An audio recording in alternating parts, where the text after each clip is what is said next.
Hello everyone, and we are back. We are back in the groove. We are back in the mood of working hard, the mood of redemption, the mood of doing better, the mood of not giving up. All of those moods are part of the stream today. And if you guys are interested in seeing this journey, where failure is part of the process. Last time we failed, last session. I think I failed. I failed myself, I failed you. And after thinking about it, what we could do better, we are back. So thank you for everyone that showed up last session.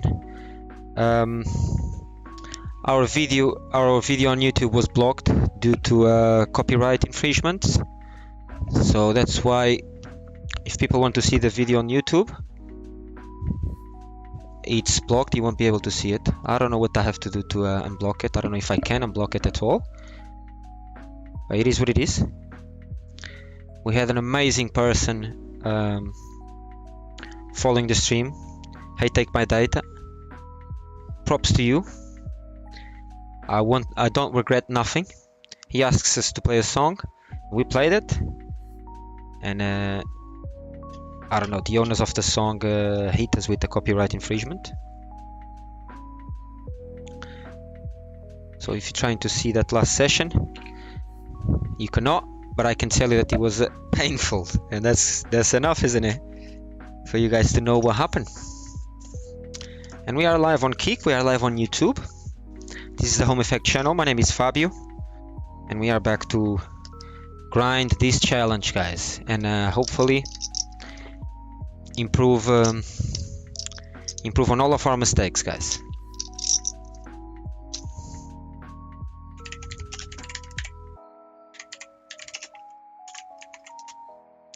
Let's see if the chat is working. I think it is.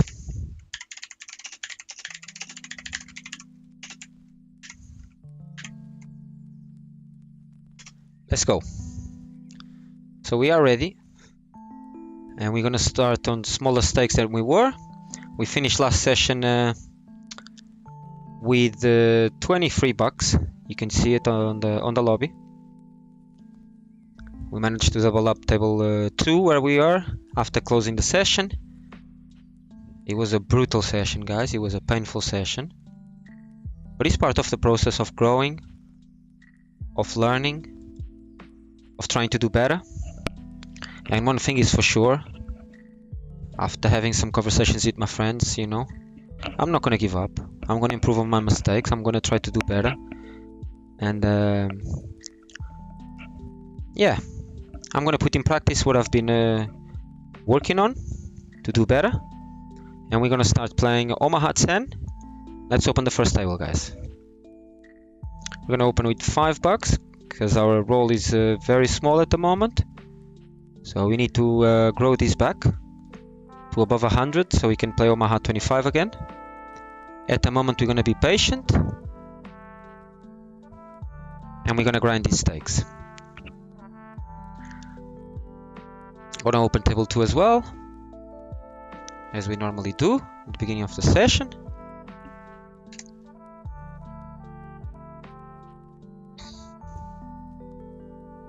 And I believe I will only play 4 tables. I'm gonna try not to play more than 4 tables in the stream. Let's see if I can resist temptations. But we're gonna take our time. We're gonna play slowly and carefully. We have a top pair, bottom pair on table 2. And as soon as we have one hand done, we're gonna put the replay here. I think we're gonna fold this. No need to get involved. There's a lot of cards that can kill our hand completely. And this is one of them, the 9. Any heart, any 8, any 7.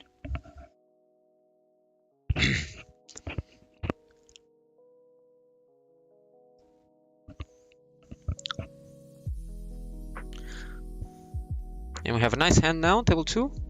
Ace, King, Jack 5 double suited. And we're gonna squeeze these if no one raises. If someone raises, we squeeze anyway. We raise everyone.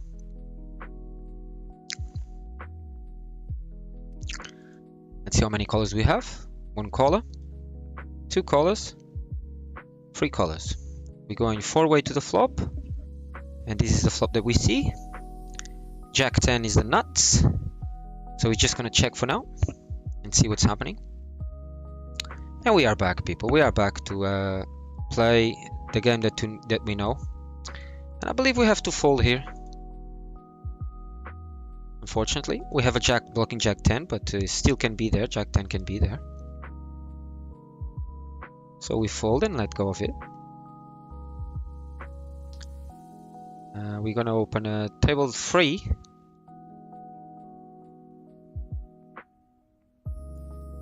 And we have a lot of limpers. A lot of people trying to see cheap flops.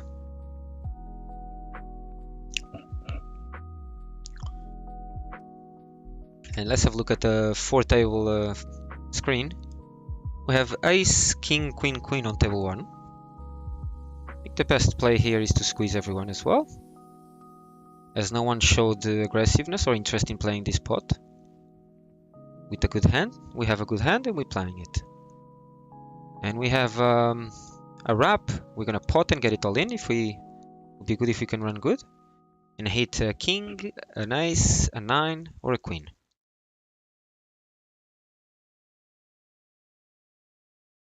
And we don't get there, unfortunately.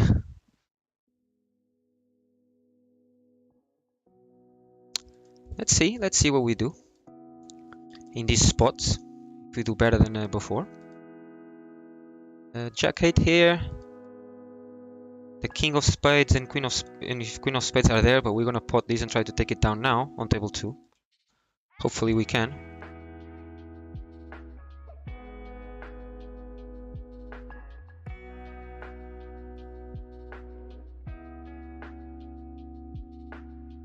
And we take it down. This gentleman goes with a very small flush draw and an important double up for us, as we lost our first buy-in on table 1. And we are short, guys. We are short in terms of bankroll. We are we have 820. We're gonna buy in on table 3, and then after that the table 4 probably is gonna be a smaller stake.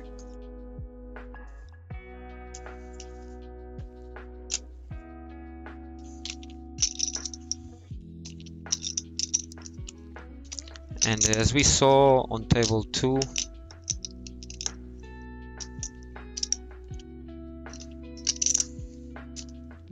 and we're playing heads up here on table 3.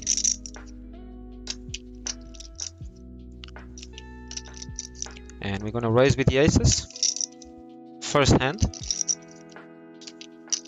Get called. Bet 45. And take it down. 4-5 is the nuts on table 2.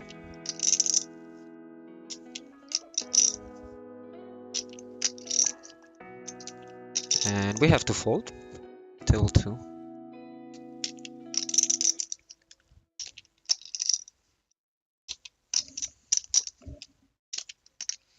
King Jack 9-4 on table 1. It's an open, double suited.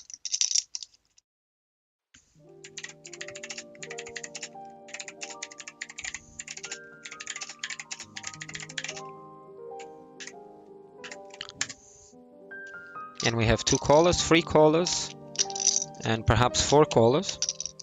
Jajami on the big blind should complete as well. And we complete on table 2, 10 cents. And we have the nuts here on table 1. And we have a decent draw as well on table 3. So if no diamond comes,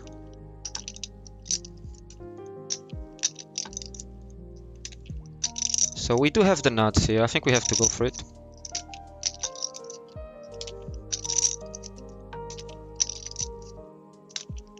And we split the pot. He gets lucky and hits a king.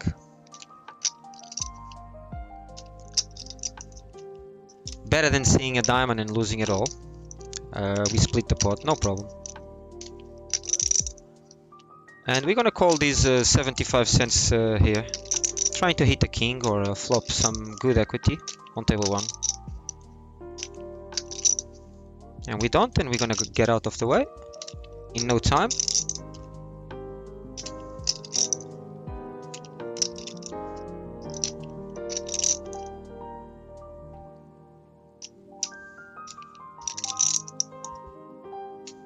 And we need to proceed with caution, people. Proceed with caution, because our bankroll is very small at the moment for the stakes we are playing. So we should try to make some double ups, increase our stacks. Maybe if we go above 10, if we get one stack to 15 bucks, we cash out and rebuy with 10 and put 5 bucks in our lobby, just to make sure we are good to keep on playing. And we have our playthrough bonus, if you remember from last session. We are at 40%. We have 10 days to get there and get the 81 euros.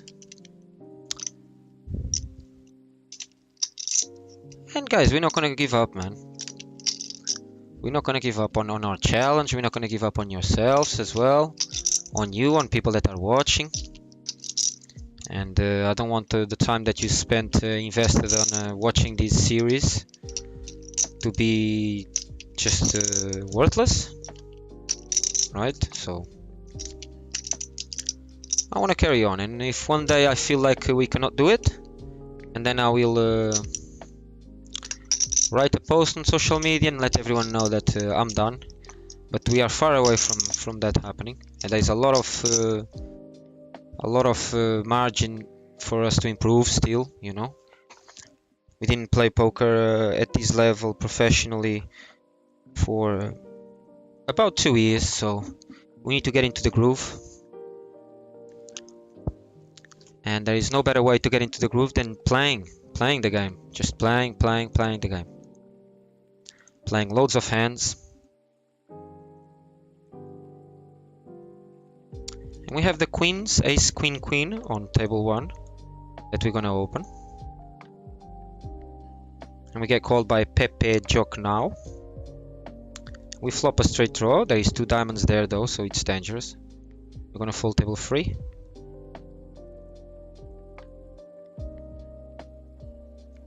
We have aces double suited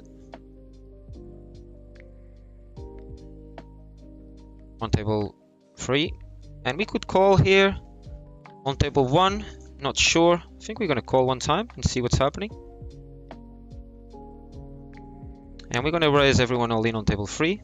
Good luck, guys. Hopefully we can do some damage and hit some big hands.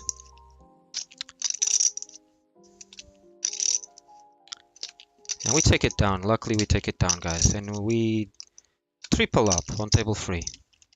Very nice, very nice, very nice. Our aces hold, and very nice, guys. That's what we needed. So we're gonna cash these out. We're gonna cash these 14 bucks out. We have 320 in our bankroll, and with those 4, 7. So we're gonna be able to open another table. That's exactly what we needed. We needed that big double up.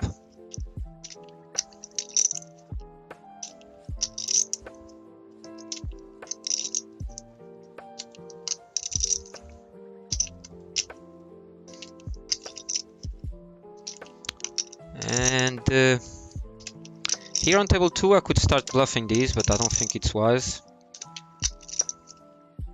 So we're just gonna let go of the hand. And then we have our loyalty program here as well. And we are close to hitting this star, and when we do, it unlocks 1250 bonus points, 1250, and that's €12.50, and we can go to our shop, bonus shop, and exchange those bonus points for cash game tickets. That's what we're thinking of doing. Going here, buying this, and playing. And we have an all-in here. We have King 10, 6-8, double suited. We're just gonna call and see what we can do here. We have Kings double suited at the top. And we're just gonna call to see if we can see some good hands. And we're gonna bet all in on table 3. Try to put this man all in. We can hit the 10, an 8 or a 6 to make a full house. Let's see if it holds. And we do hold our 2 pair on table 3. And we keep on stacking up.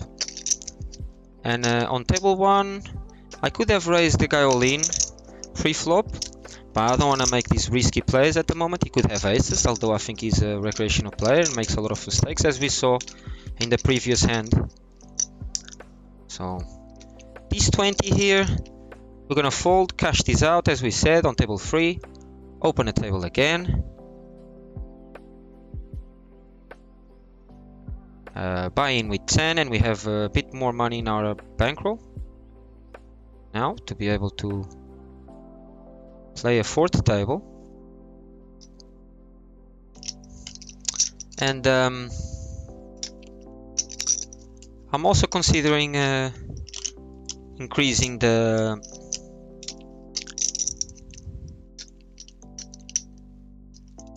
pixels of the stream from 720 to 1080p. So people on YouTube can have can see it in good quality, can see this with the best quality. I don't know how our internet is going to perform, how our computer is going to perform, but I think it's worth a try. I was going to do it this stream and try it to see. I was a bit afraid of like causing a lot of buffering and stuff like that, so I didn't do it. But I think next session we're gonna do it. We're gonna try increasing that. And we flop the nut flush on table 3. We get a call with a half pot bet, and we're gonna call a lot on a button here, on the dealer button, table 1. Just to try to hit some hands, try to play the most hands we can. And we flop a straight draw.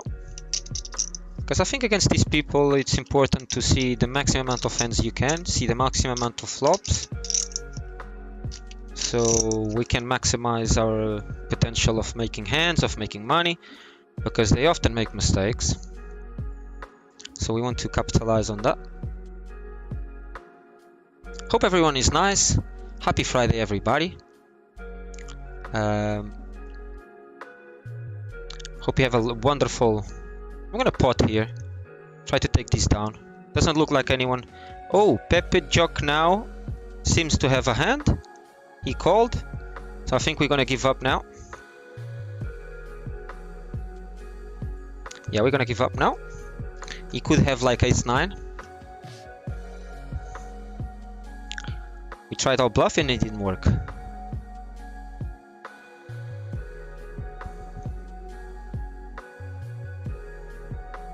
And on our next breakout, I didn't put our timer here. Let's put our timer. Let's go to clock, reset it, and put our timer. Because we're gonna take a break in a while, and I'm gonna make a coffee. Although it's 5 o'clock in the afternoon, I'm gonna make a coffee to have plenty of energy, guys, to entertain you, to give you company, and to talk about the hands, to try to play my best as well. Have energy for everything. Let's get this closer to us. Okay, so I'm just checking if everything is fine. Everything seems fine. I don't know how is here the brightness. Take this brightness down a bit so it doesn't damage our eyes. And we have a full house here on table 1 now. 3s over 7s. 7s over aces is ahead.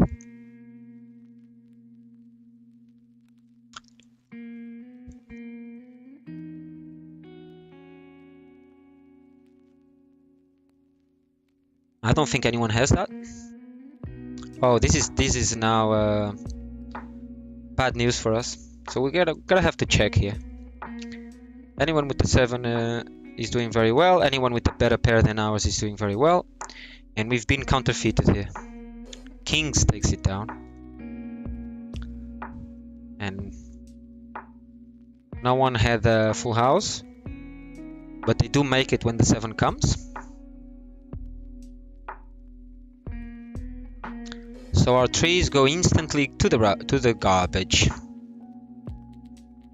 To the garbage bin.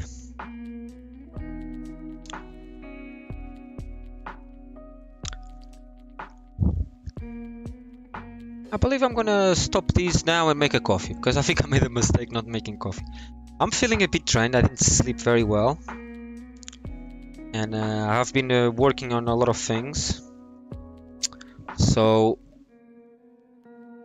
I'm just going to pause here, take a quick break. It's gonna be like a 1-minute break just to grab put the kettle on. And I'll come back, guys. Love you all.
And here we are again, people. Thank you for waiting just a bit. Just gonna make a coffee, some coconut milk, some brown sugar. Take care of ourselves, you know, so we have enough energy to stay sharp here, you know.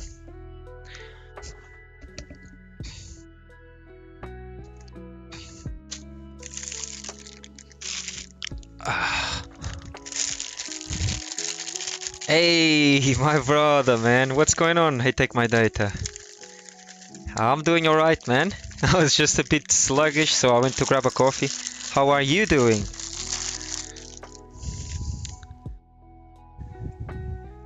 Here is all good, man. Taking care of some stuff today, working on our mistakes, and hopefully we can improve on the last session, because although in some spots we could have run good, there are things we can well, let me tell you this. When I look back on our performance and I cannot find anything that we can improve, we are in a bad spot, right? And but that's not the case. I looked back on the session and there's a lot of things we can improve, and there's things that we will change, there's things we're going to try to do better. And one of them is when we are close to finishing the session, I'm not going to risk nothing at all, and I'm going to solidify our winnings. Oh no, I take my data. Damn it. And do you want to tell us how did that happen? What were you? How did that happen? How did you lost it?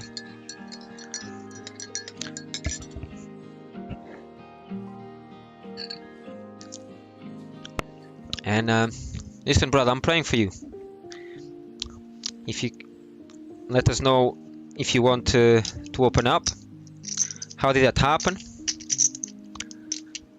So we can talk. Maybe talking might help you out. It's a decent amount of money for me at the moment, at least. You know.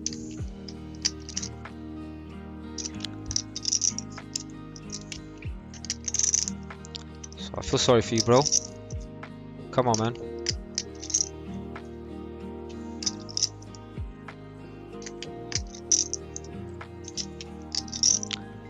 And yeah, honestly, not the news I wanted to listen, right? Of course, because you're part of us, you're part of the community, you're part of the gang, and we want every member of the gang to do well, so.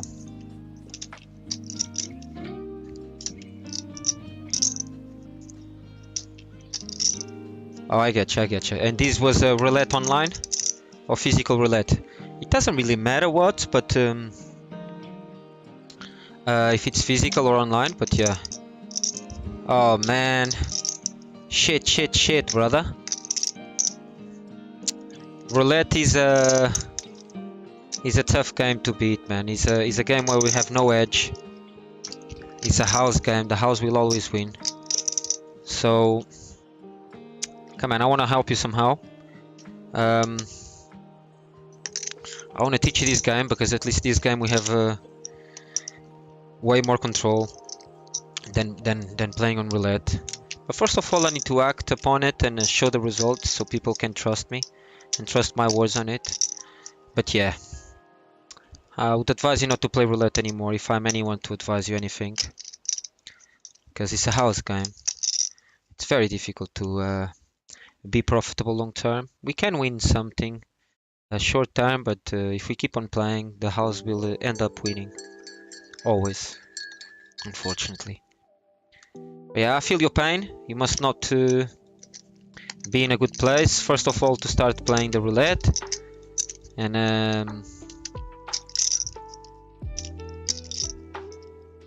oh, nice. Okay, it was online. Okay. Okay, less bad, bro. Come on, let's fucking go. Okay. Shit happens. But yeah, the roulette is tough, man. It's tough to keep being profitable there. Yeah, but that's better news, huh? That you run that up. It was not 800 out of your pocket. Shit. And we know everything about tilting, right? I think I tilted as well at the end of the last session, bro. You know. And it's something that I want to minimize the times that we tilt, the winning tilt, the losing tilt. I don't want that to happen no more. So yeah, man, we can do better. Me and you, we can do better, guys. We can do better, and we will do better. I take my data for sure. We will do better, bro. So you were on a heater. You were on a heater, and he ended up bad.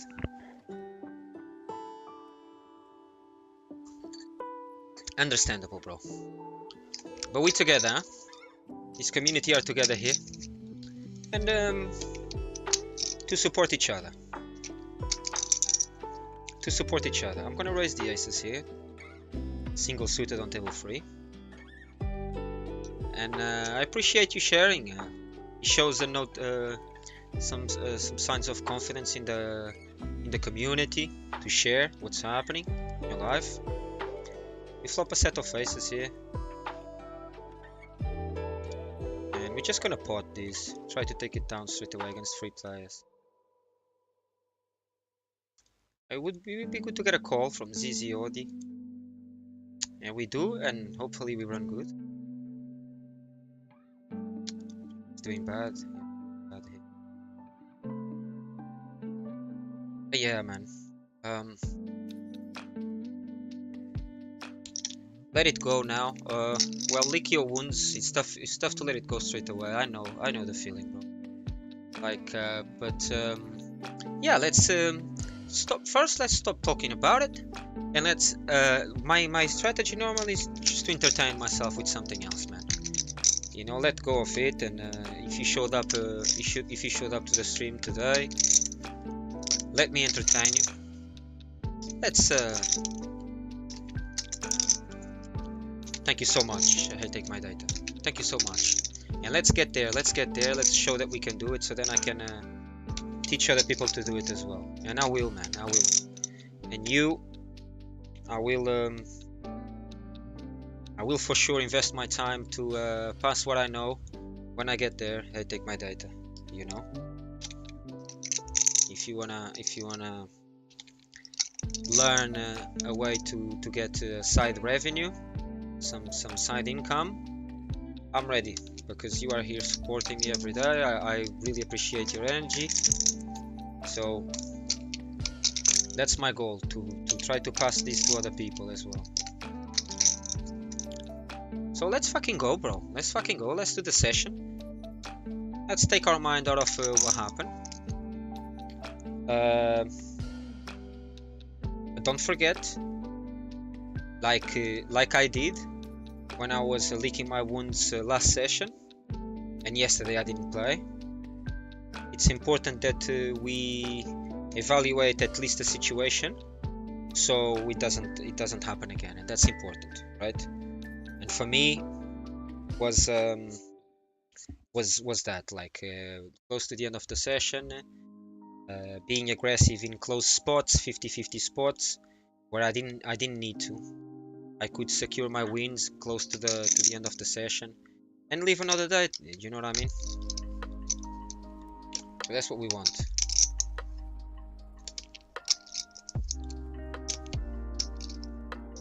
I think we're just gonna check here on table 3 and see what he does. He bets 10 cents, my goodness. I don't know what he wants. I'm just gonna call him. I don't want to raise him now, because I don't know this guy. He can be being tricky with us. And now he bets pot. I don't understand why he's betting pot, to be honest. Because if he has 5-3, he should have it all. I'm being a bit passive here, but it doesn't matter. We can choose our spots. They are loose players. So I'm just gonna wait to crack him again. And we have a straight here on table 2. Someone can have easily a full house. We're just gonna call 74 cents and see what comes.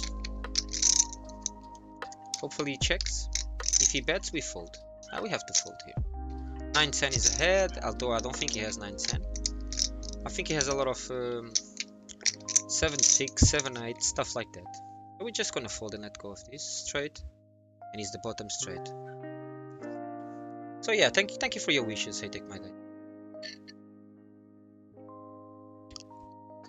Evaluate your stuff. And I know you're trying to make a bit more money today, that's why you play the roulette. But listen,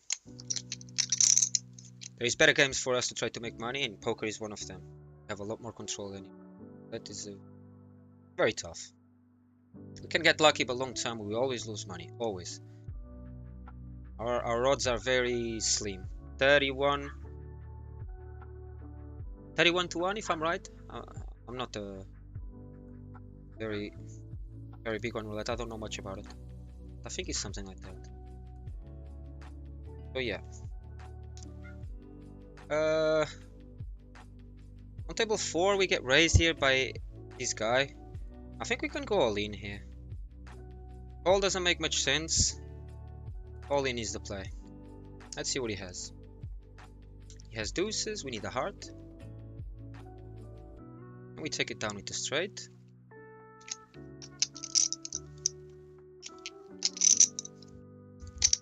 So we're running decent. We call the queens and eights.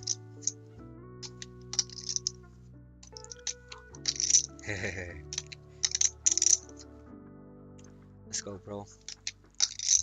Let's go, bro. We have the aces here on table 4, and we're gonna squeeze these, re-raise, all in, everyone. That's what we have to do.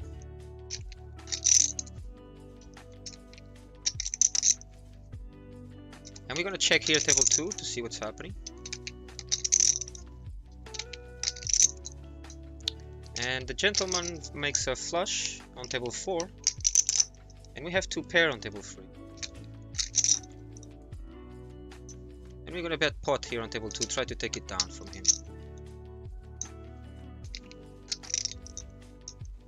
I think we're gonna get called by aces a lot on table 2, but at least we try. And we're gonna bet pot here on table 3.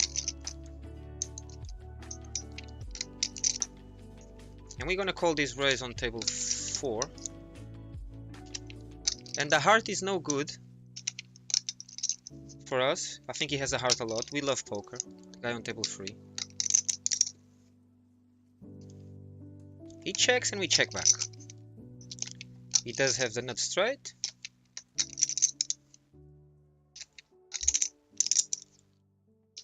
And I think we're going all in here, guys, on table 4. This guy is playing very loose. I don't know what he has. We need some hands. That's what's a terrible card for us. And he takes it down and he doubles up through us. Good for him. We need to top up. And we do. I keep on trying to, we're gonna try to make always good decisions. As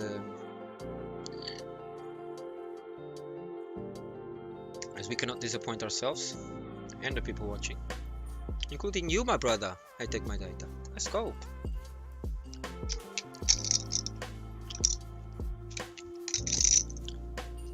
So just gonna fold this raise here on table 2. And basically the things that I want to do better from last session was 1, winning tilt. When we started winning, I think we showed signs of winning tilt. And what is winning tilt? Winning tilt is the opposite of losing tilt, but it's still tilting. And tilting is when we deviate from our main strategy because we are fired up. We might be fired up because we lost a big pot, or we might be fired up because we won a big pot. And both of them can cause tilt, can cause us to start playing away from our strategy, start playing away from what we should be playing.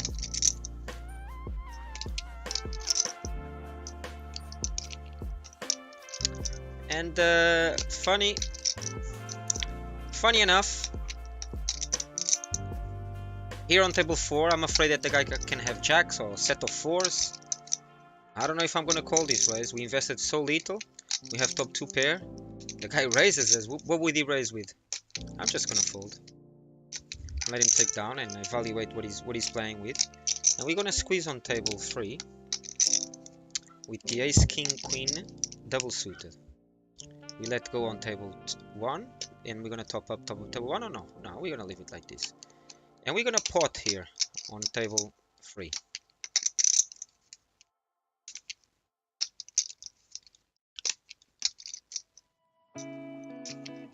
And the guy hits a 7 and takes it down, and we get stacked, and everything is looking bad again. Everything is looking bad again, guys. We had some money, had a decent stack, and this was a big pot that we needed to win. The guy only has a ace 7.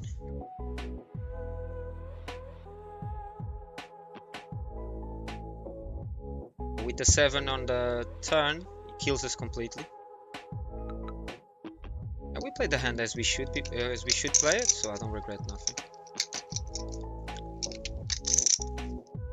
And we just need to run a bit better.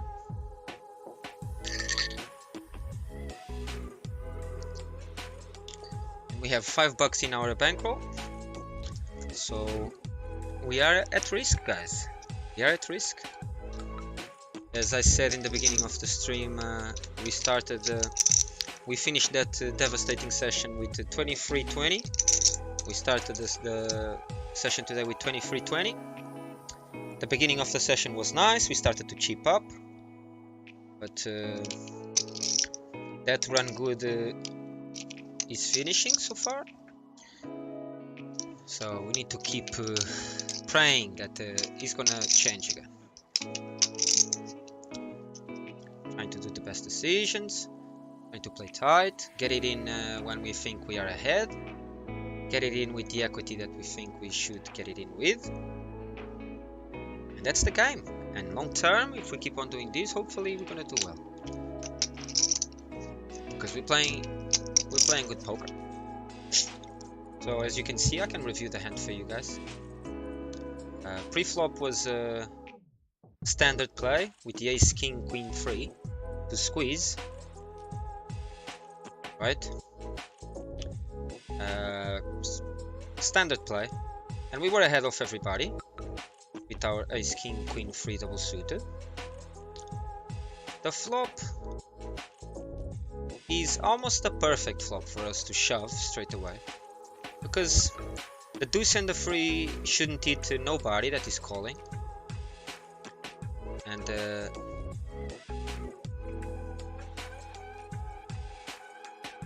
so we pot to push the equity, try to get that fold equity in. If everybody folds, we get that dead money over there. So we push. The guy calls us with ace 7, and he had a decent hand to call, decent flop to call. I would have called as well, though.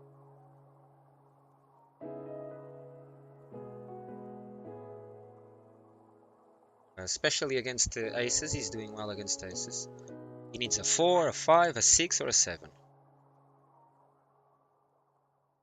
So he's doing well. Nothing against his play.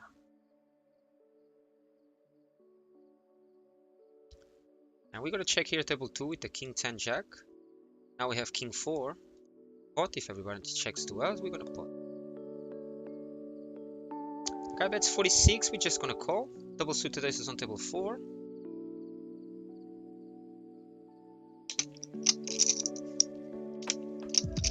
And now ace 3 and 6 3 get there on table 2. So dangerous. Hopefully everybody checks, and we check as well, and we take it down with 2 pair. That's exactly what happens.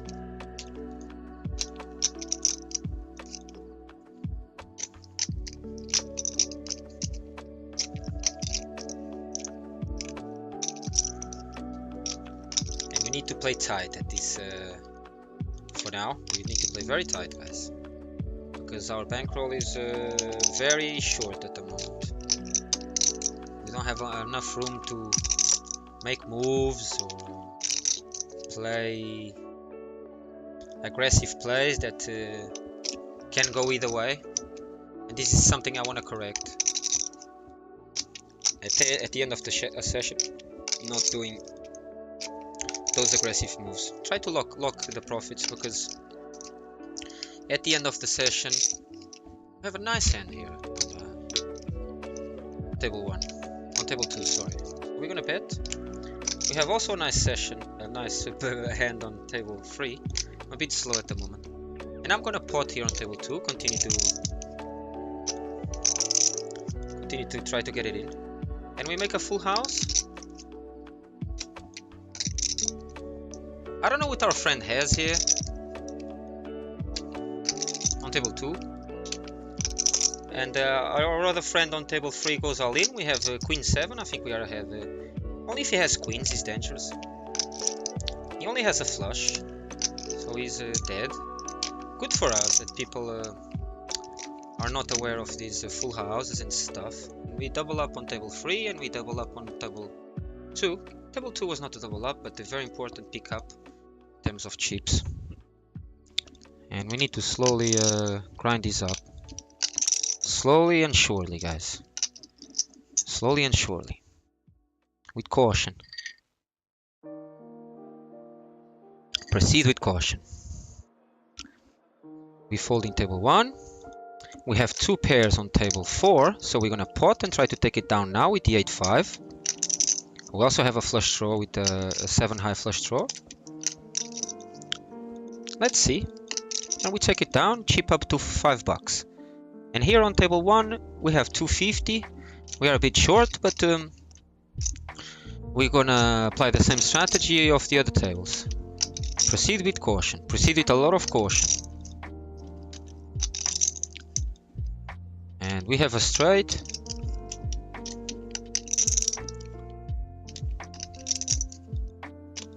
And we get raised, and I think we're gonna go all in here against him. On table 1 against Pepe Jock now. He mean raises. I have no idea what he has, but we have a beautiful hand. And he folds now, and we chip up to 283. We just call on table 2 with the ace jack deuce 3. We're gonna change our strategy from attacking these players, now that we have a short bankroll, to just call on the button and play in position like we have now. Like everybody checked, and now we raise with the ace jack. We get a call, another call, and the straight gets there. Anyone can have a straight now. So we're gonna check these back. And I think we're just gonna fold now. There's a lot of hands that are ahead of us. It's wise to just fold these now. And on table 4 we're gonna try to take these down now. And we do, luckily. Nice. We needed that. And we're gonna call here table 2 with our ace, king, jack 7. We flop an ace. And the queens on table 4 we open also. And we're gonna bet here on table 3. I'm not sure what this guy wants to do here on table 2, but we're gonna call one time at least. And the aces, I don't think no one is gonna fold as if I raise the aces on table 1, so I'm just gonna call and play it wisely. And I'm gonna check back table 2. And I'm gonna call table 4, and I'm gonna check table 3. And I'm gonna bet small on table 1, and we make the flush on table. And I think we're gonna bet to 267 here.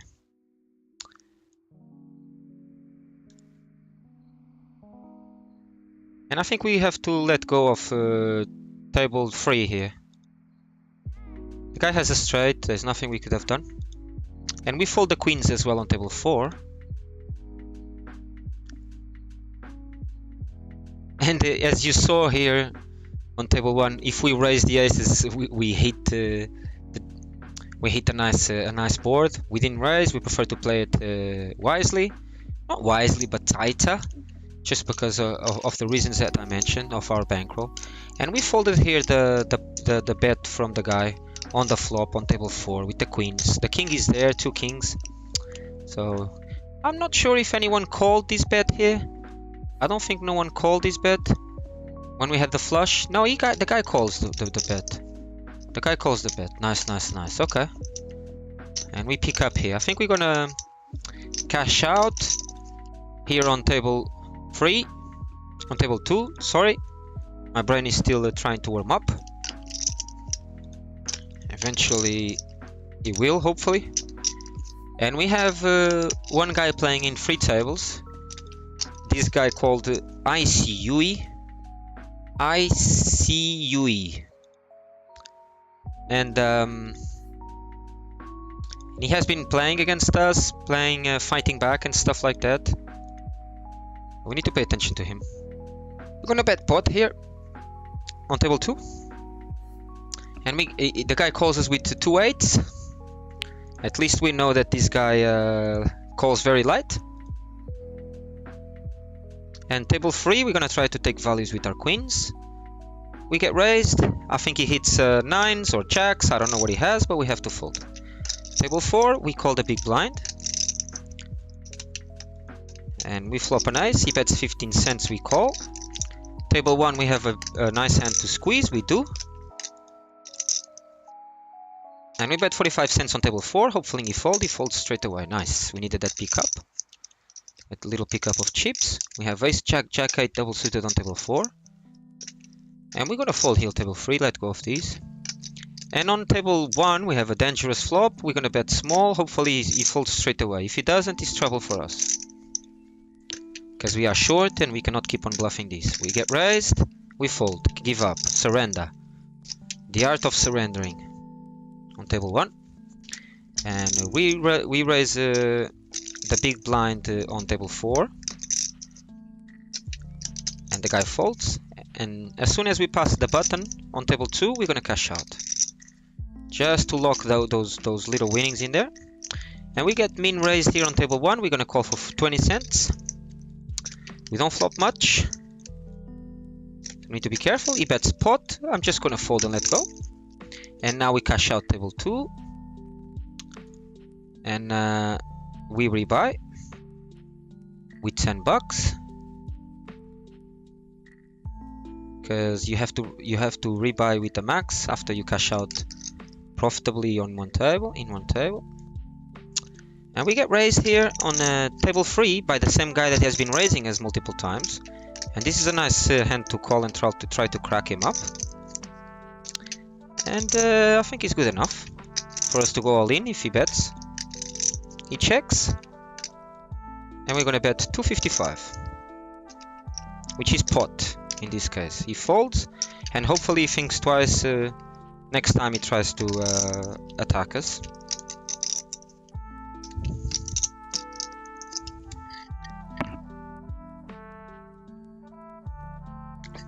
And a chilled vibe on a Friday.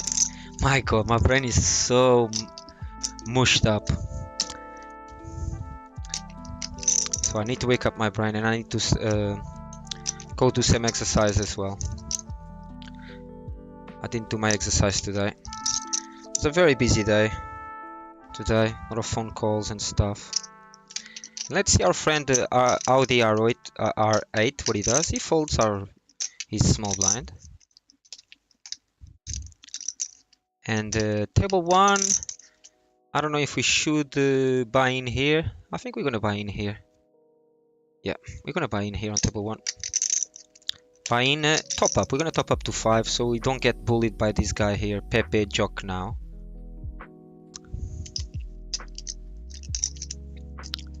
And Queen Jack 3-4, double suited under the gun. It's a fold. This hand is a fold. It's disconnected. We need minimum Queen Jack 10-7. Okay, for us to be able to open here under the gun, double suited. Okay. That's how you defend versus attackers. GJ. Let's go. We flop a king here. on the big blind versus the small blind. Yeah, basically, I take my data. When someone raises us, the hands that we want to call are those type of hands that are double suited and do not have a pair, because they are more likely to hit a lot of equity. Because if we have a pair in our hand, it decreases the chances for us to hit a 2-pair, right? And only a set is gonna work. If we hit a set, it's gonna work. If we don't, it's tough. So those are the type of hands we wanna call with. And they can be very trashy, to be honest. They can be trashy hands. They can be like 10 deuce 4 6 like we have on table 2. The most important thing is that we don't have a pair, and if we have suits is nice. That's important. When we open and someone raises us, when someone is attacking us in position and we are out of position, for example, or in position. That's the type of hands we want to have. And here let's play the same strategy on table 1 against this guy. Now it doesn't raise. We bet 15 cents. And I think we can raise here table 2. This has enough equity. Jack 7 9 6.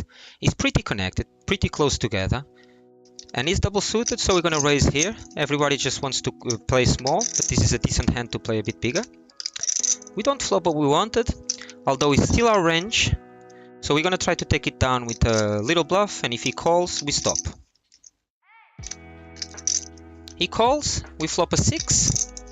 I could bet pot and continue, but I don't trust these people to make folds further down the line, so I'm going to just check and give up.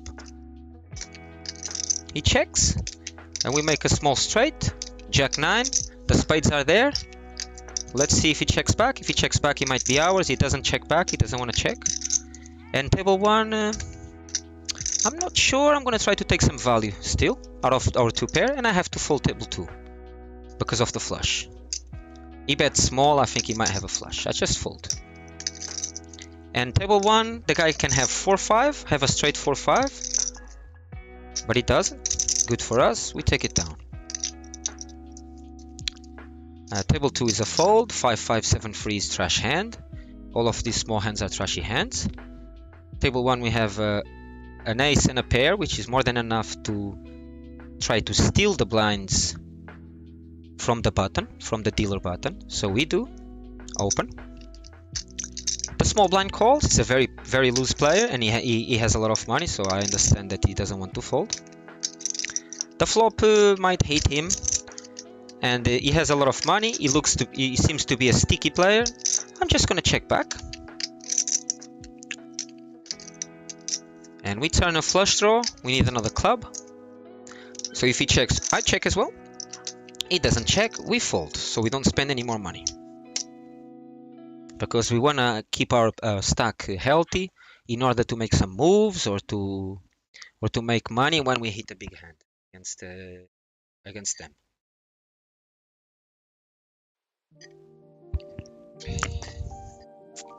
And now I'm going to try to explain as the maximum that I can. Explain the hands, explain what we are doing, so anyone can pick up. I'm gonna call here table 3 in complete the big blind because it's cheap for us to see a hand. 25 cents into 80 cents. I'm gonna call. And Hey Take My Data asks, it's amazing how much you know about this game. Where did you learn it? Well, my journey in poker started 10 years ago when I started to play Hold'em, Texas Hold'em. And that was a more serious journey. Probably 15 years ago, a more recreational journey started, playing with my friends in the house of a friend of mine.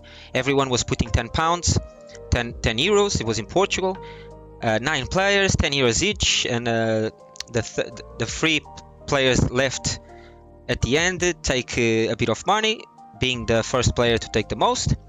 And soon I realized that I had something about the game. I could read my friends. I could see if they were bluffing or not with their body language, and that's where my passion for poker started. A more serious note started in London when I moved to London to study and to work, because the finances were very bad in Portugal and the economy was very bad. So I went to the casino and picking up again on these body language tells, and I realized I had something there that I could work on. So I bought my first book, and it was The Theory of Poker by David Skalansky. I think I have the book still here. Let me see. That was the first book I read of poker. There you go. That's the book, guys. And this is the Bible. It's considered the Bible of poker. The Theory of Poker by David Skalansky.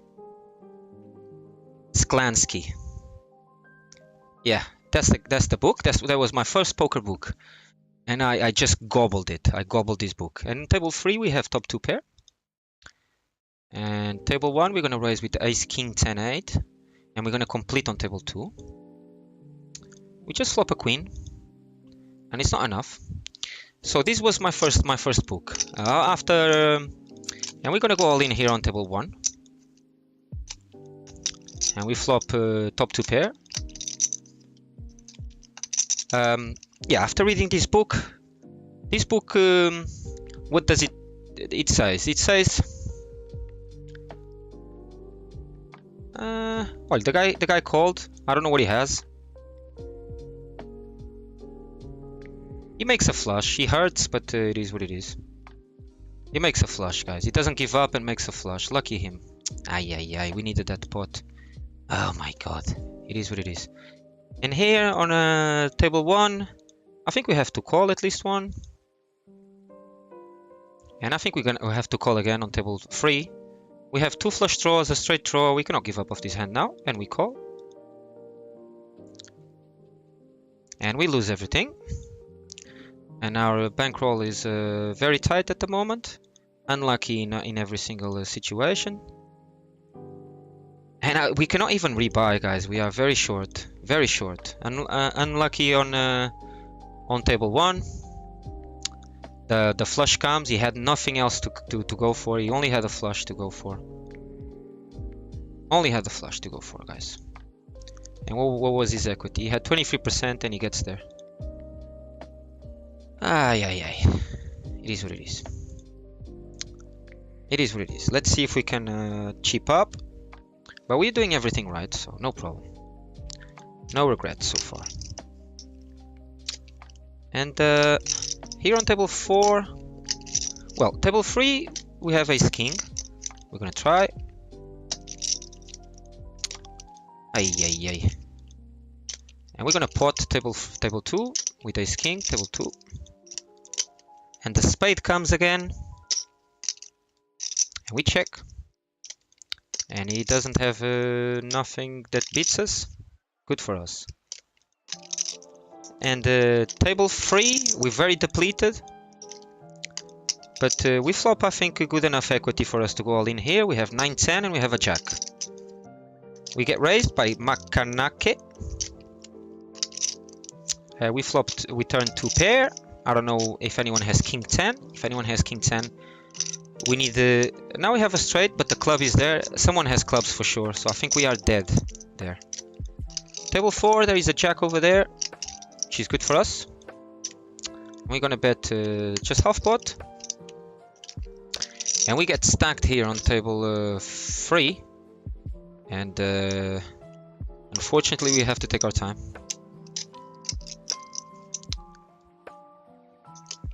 Yeah, it happens. It happens sometimes, brother.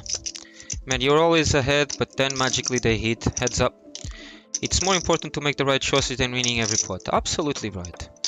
And let them take it. Like long term, this is gonna change. It has to change. There is no other ways about it. It has to change. Because the mathematics the maths don't lie. But watching you, I'm really bad in making decisions. Well, you will improve. The more you watch, the more you will improve for sure. You know. Let's put this hand here. This so we can see what happened. Or better than that, let's put this hand. And we have ace king 4-6 here on the button, and we're gonna raise this guy because our hand is really good. He might fold. If he calls, we still can make a beautiful hand. He folds. Nice. Let's see the hand that we lost here on table 3. And here we were not ahead here. And to be honest with you, I'm gonna start checking. This is something that I'm gonna improve straight away and adjust. Checking small flush draws. We have a 10 high flush draw, and we open the action by betting. We bet 40, so we open the action. The guy can talk after. Again, right? If we check, we see another card for free. And this is what we're gonna do. When the flush draw is small, I'm just gonna check. Because I open the action, the guy raises, and I cannot fold, obviously. I don't know what he has. If he doesn't have a flush draw, we have a lot of equity here. We can hit a lot of cards to make the winning hand. But unfortunately, as we saw, he did have a flush draw bigger than ours. And that's a killer in this game. Our equity, it's not good now. And now we make another flush draw. So we need a king, we need an 8, we need a 10, or we need clubs. We think we need spades as well, that's why we call. But the spades are dead for us. If he sees a spade, he takes it all, because he has 2 bigger spades in his hand. 2 bigger? No, 1 bigger, which is just enough. There you go. He has the ace. Look at this. It's tough for us, guys. Very tough. Very tough. And we have a flush on table 2. And we make a full house on table 1. So next time we're going to check these on the flop, guys. These are adjustments that we're going to make as we play. And we are dead. The most painful one was on table 1 when the guy makes the flush in the end. But yeah. Brother, you say, wow, well, you know what you are talking about since 15 years. Yeah, 15 years was my first interaction with poker. And but really I started studying the game 10 years ago. So this was my first book, as I was saying. And what did I learn here? What is bluffing, right? It says here bluffing, semi-bluffing, everything here.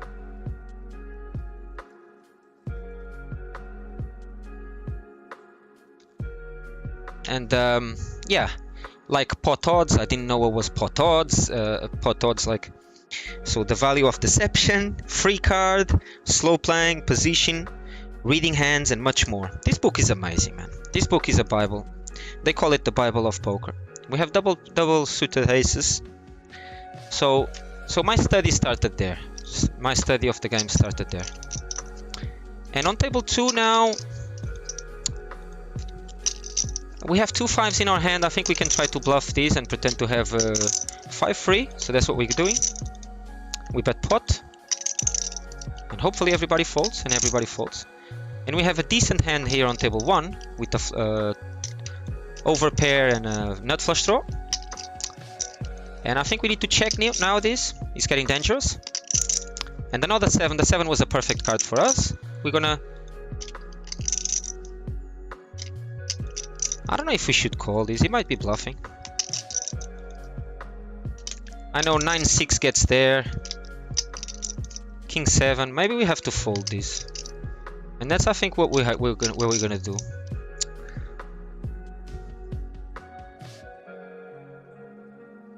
But he can be bluffing as well here.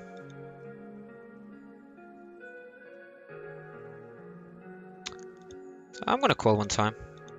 He has the 7. Lucky. Well, no problem. Good bet, and he takes it down. And we're gonna raise here on table 3.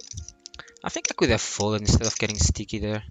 It was just probably a bit emotional call, but it's all good. And we raise here table 3. We have a decent hand, and we're gonna pot. We don't want him to see any more cards. He goes all in. He has ace 5. We need a jack, an 8, or whatever.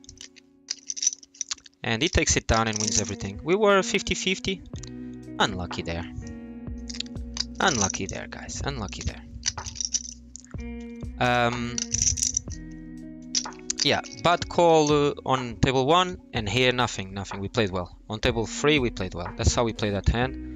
And if you see, we were 50-50. Even though he had 2 pair, we could hit an 8, we could hit a jack, we could hit a queen. If we see the equities here on the flop when we go all in. 52-48. Just didn't go our way. We played it well. The call on table 1, I think is avoidable. I think I can fold. I think that call I can fold. When the guy had the 7s, I think I could fold that. To be honest.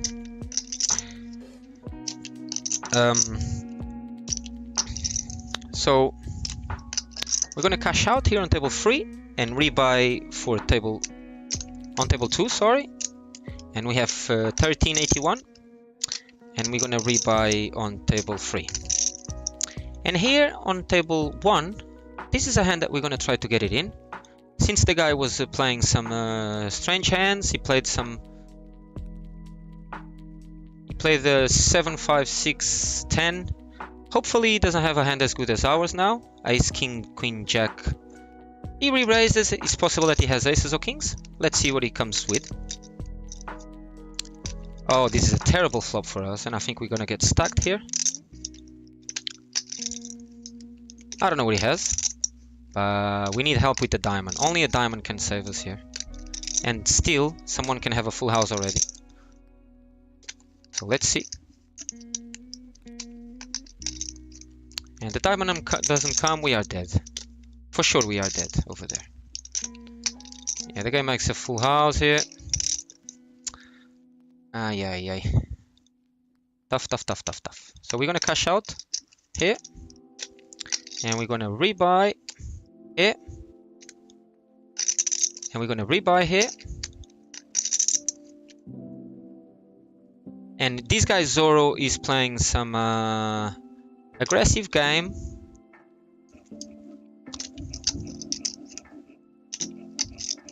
Cheetah Singh says hello, follow. I already follow you, now follow me. Yeah, I will, brother.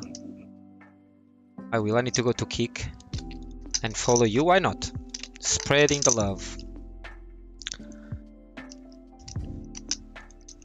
We're gonna check this here on table 1.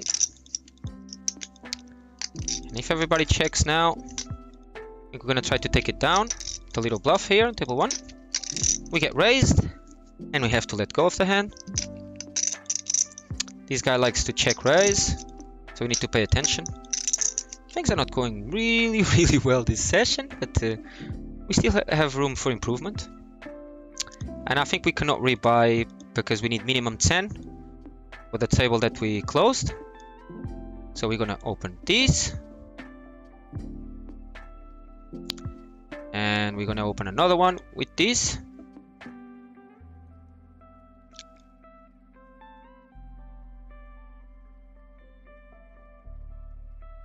Okay, and I think we're gonna top up. Right, first we're gonna open this hand. And we played a bit of smaller stakes over there. Okay, here on table 2 and 4. And we have a bottom 2 pair, which is not enough here on table 1.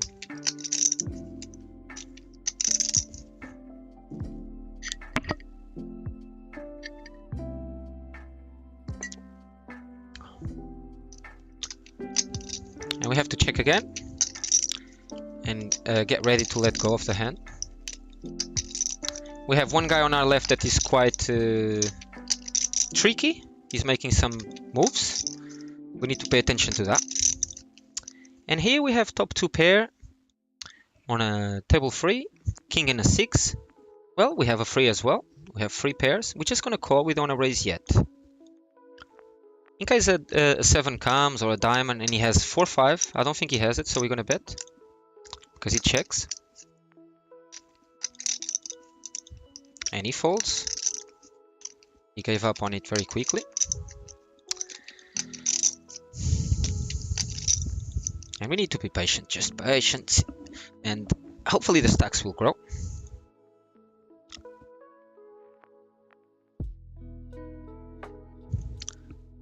And I shall go to Kick and follow Cheetah Singh.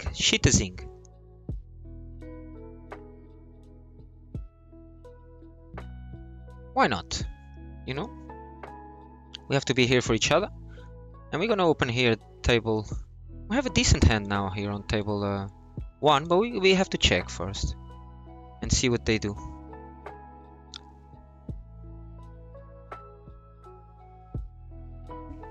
And I'm now following you, Shitazing.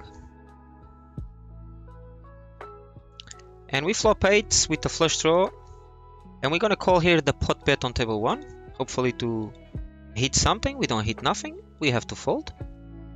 And we complete on table 2.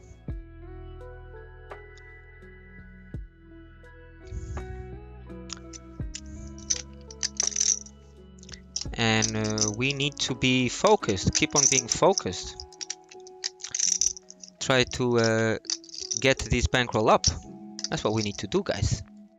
Slowly but surely.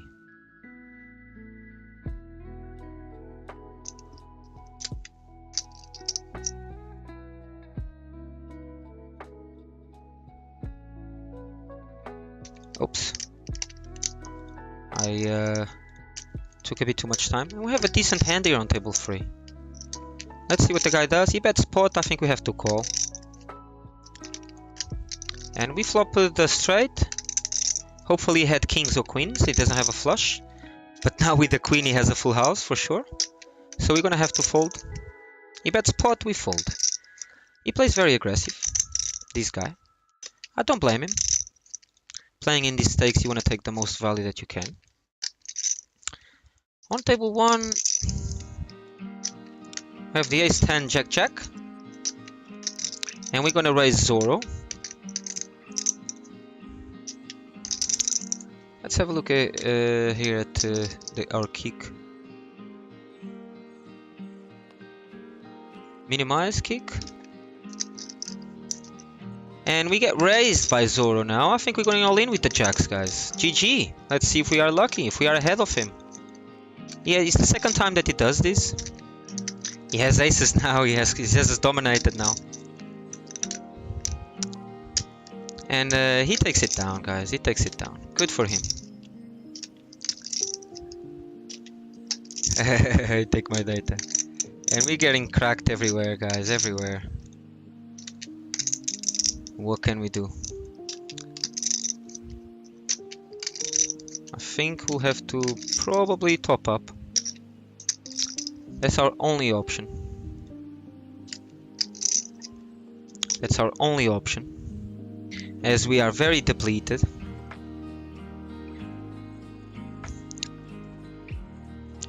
That's all we can do.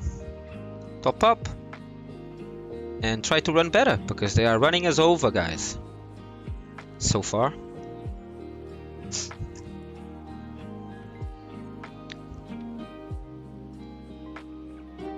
But no problem, everything can change very quickly. Just need to believe in ourselves, believe in our game. And we're playing decent. I think some of the a couple of hands that we played a bit tilted, I think. That's my belief. But not for much, like for 70 cents, 80 cents.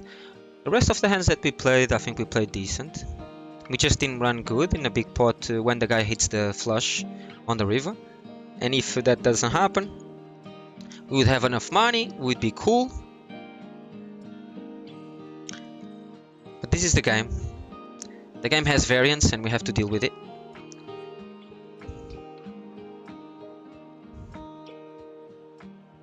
So hopefully we can do better. Hopefully we can do better, guys.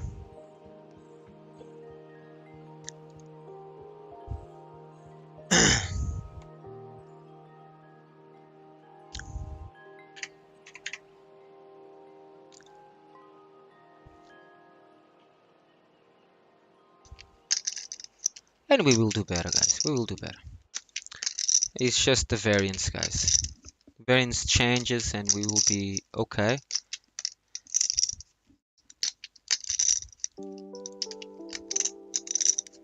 And we will not give up. We have ace, king, king, 7 here. We can squeeze everyone, but I prefer to call because it's a rainbow hand on table 3. We don't have a suit. And it's tough to play without suits.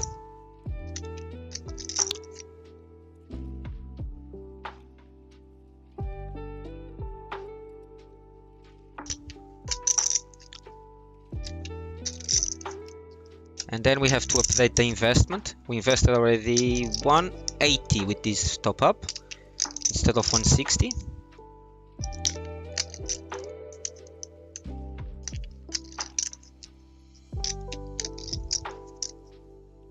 Let's top up here for a 5.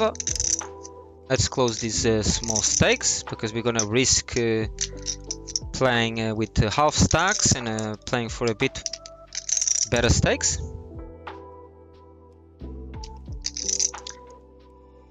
Let's go. I take my data, man.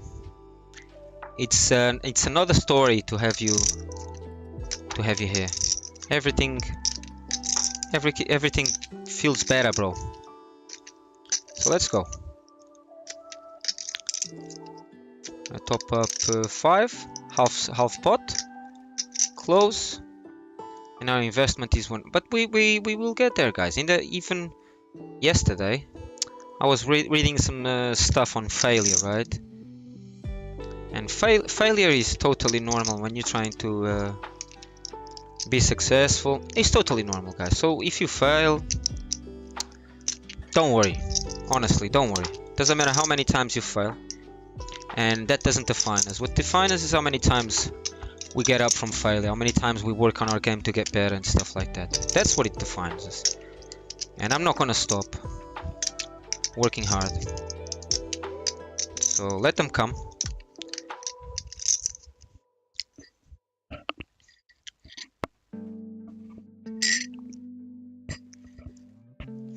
So remember, failure doesn't define us. It doesn't define us at all. It doesn't matter how many times we fail. If we don't give up, guys, and I'll promise you, if I don't give up and we can get there to the highest stakes, playing for big money, and then you will remember everything that I'm saying. You remember everything that I'm telling you. And we have freeze here on table 2. Trips of freeze. We get called by this guy. And we're gonna bet half pot again, and then we're gonna check the river.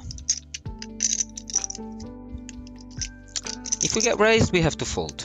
We don't, we take it down.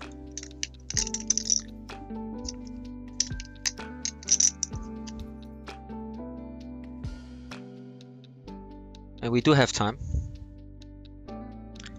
We do have plenty of time to grow this. And we're gonna call here the 6s out of position. It's not normally a good call. We flop the straight, but it's a dangerous board, so we're just gonna bet half pot and lead.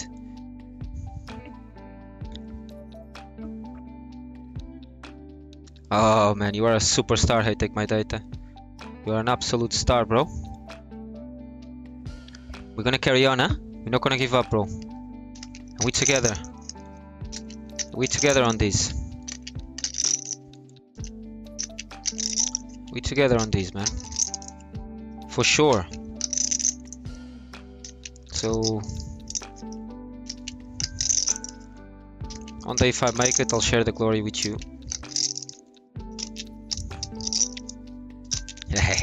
Let's fucking go, bro.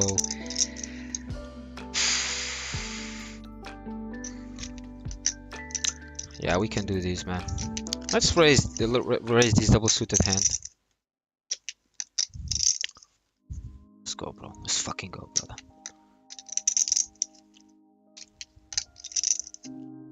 And I think we're gonna pot here, table 2. Ace 8. If everybody checks again. And we have a small flush draw on table 4. We're just gonna fold. And we're gonna call this guy here. On table 2.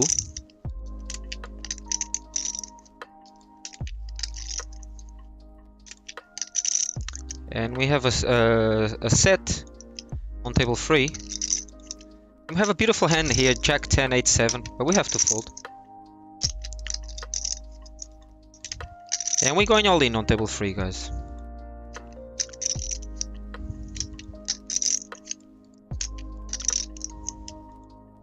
Managed to double up. You are a true legend. I take my data.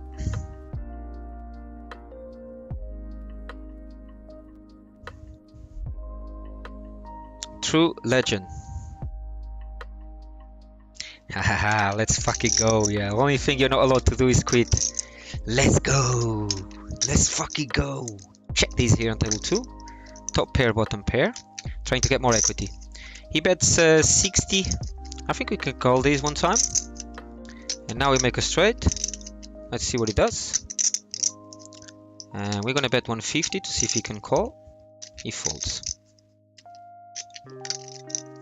Yeah, quitting is not an option, man. It's not an option at all. Not an option. Quitting is not an option, guys. We're gonna carry on. We're just gonna call here on table 4. We're gonna call on table 3 because we have position with our 9s, 10, 7. Let's go, bro. We fold in table 2 because it's raggy, and we have the bottom straight, the wheel straight on table 4. We have nothing on table 1, so we're just gonna fold.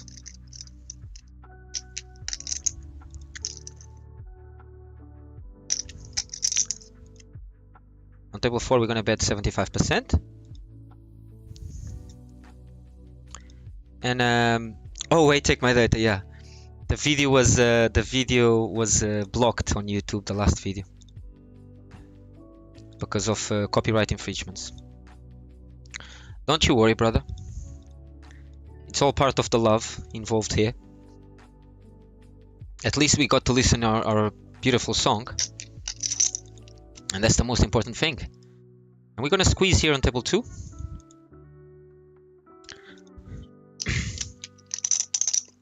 With 5, 4, 6, 3 double suited. So a rundown, double suited rundown. And we flop a gut shot. So we need a 5, a 4, or a 3. So the best thing here is just to check. We don't want to get raised. We prefer to check and call on table 2. He bets. We raise table 1. Decent hand to play against Crazy Man 112. And we're gonna call, as we said, on table 2. And the spade is a killer, so we check and fold after. On table 3. I'm just gonna check these back. Zoro shoved the rest of his. I think we have to again believe that he doesn't always have it, so we're gonna shove all in on table 1. He cannot always have it, right? He's shoving a lot of hands. Hopefully we are right. Sorry, man, no. It was my decision. He flops a 3 and we are dead. We make a flush on table 1. Nice, finally we take it down. He had a decent hand as well, but we had a good hand too. So he was lucky before. Now it was our time to be lucky. And we take down Zoro. Nice. We needed these. We needed these spots. Bro, we together. Hey, take my data. We fucking together, man. Is it clear? Yes, it is clear. We're together. Fuck 'em. Fuck 'em. At least I got one of my viewers to listen to a song that you wanted, man. Beautiful. It made me happy. It makes me happy. Regrets? None. Fuck 'em all. Let them lick my balls if they want to. We have to fold here on table 4, the jacks. Oh, fucking hell, the guy, but they are always keeping an eye, you know. Ha ha ha. So we cheapen up a bit on table 3. We cheapen up on table 1. Well, we opening here on table 3. It's a decent hand on the button. Ace, King, Jack, 7. And here on table 2, we can just call because we have supreme position. And we're gonna call the raise from ICUE because it's not the first time. It's probably the 3rd or 4th time that he raises from the small blind. And this hand is decent enough to call. We call on table 3. We hit a 7. He bets pot. I think if we had a bit more chips, and we have to fold now table 2. It's getting too expensive for just for 3 queens. We have 3 queens, 140. This is not our pot anymore. We have to fold. And table 3, unfortunately, we don't have the flush draw, so I have to fold. If he has a flush draw, it's tough for us. If he has, for example, kings with the flush draw, it's tough for us. If he has aces with the flush draw, it's tough for us. Let's go, bro. So We rather fold that. If we had like the same stack as him, he had like 15 bucks. If we had 15 bucks as well, we would fight against him and call 180. But he bets like pot, guys. And then what happens is if we call, he's gonna shorten our stack too much, and the stack is gonna be very close to the pot, and then we are committed on the turn, and then we have to call, and maybe call is gonna be a mistake. So in advance, we want to prevent that from happening and fold the flop straight away. You can see here, his bet is 180. And if we call, our pot is gonna be, our stack is gonna be 5 bucks, and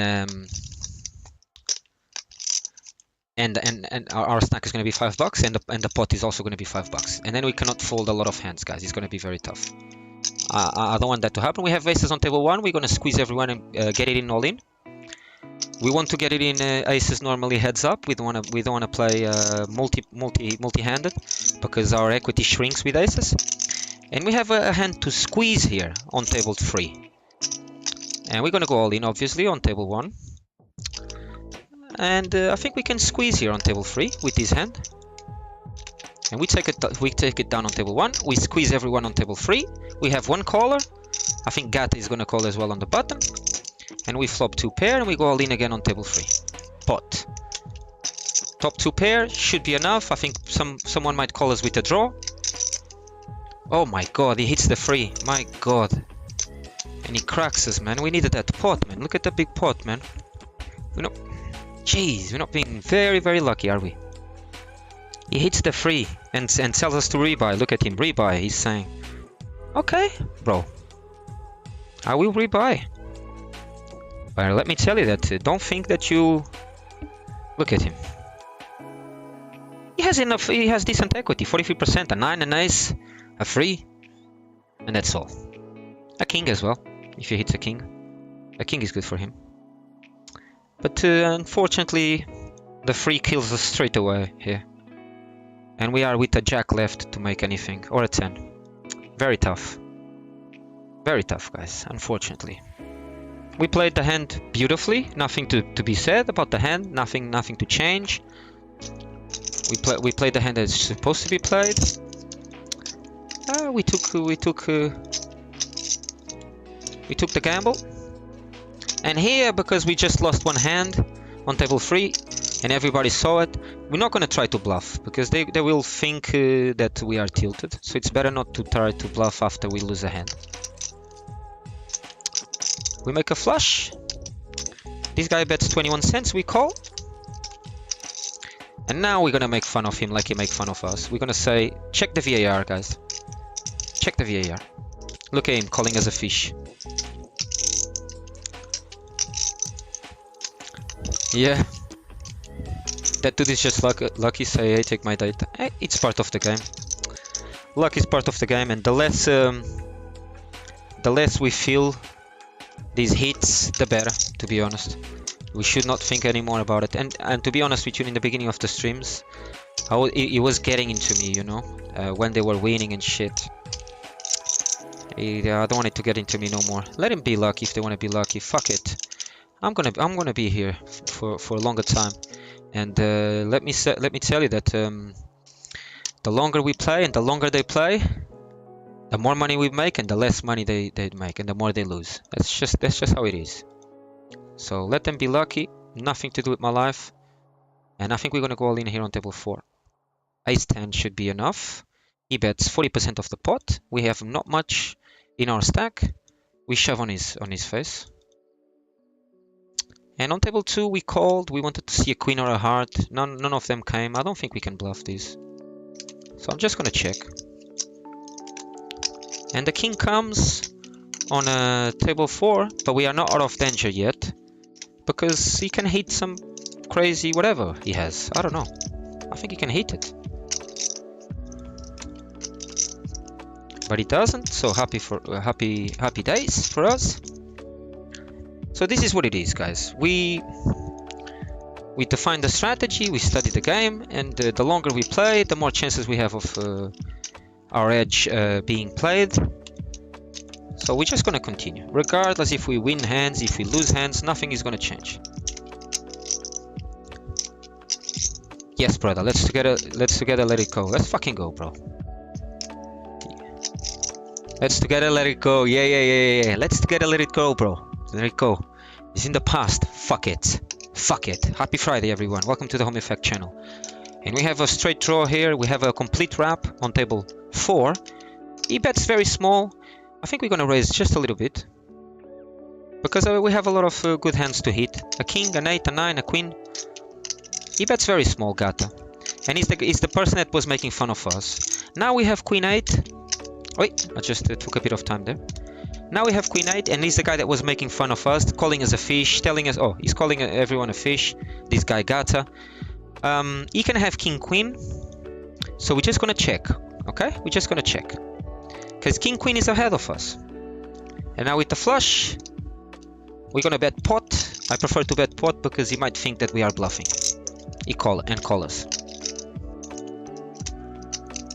He folds though, and we're gonna give him the VAR. Check the VAR. And every time that we win a hand against him, we're gonna try to tilt him up and pay back the fact that he's trying to mock us. If he wants to mock us, come fight. I'll mock you too, brother. And now we have aces, but these are rainbow aces on a table 4.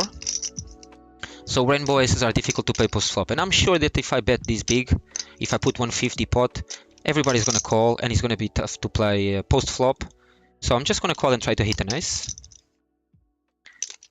And we have aces and jacks on table 2, and we have top 2 pair on table 1.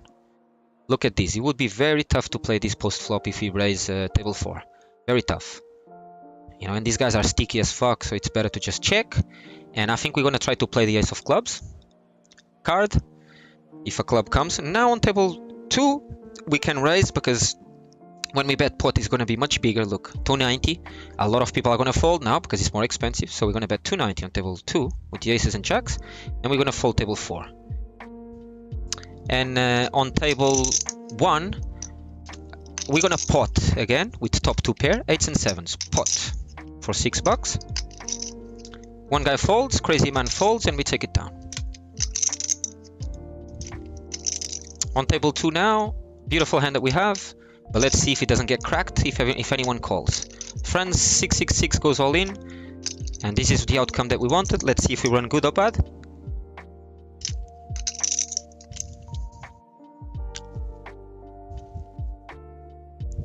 We take it down.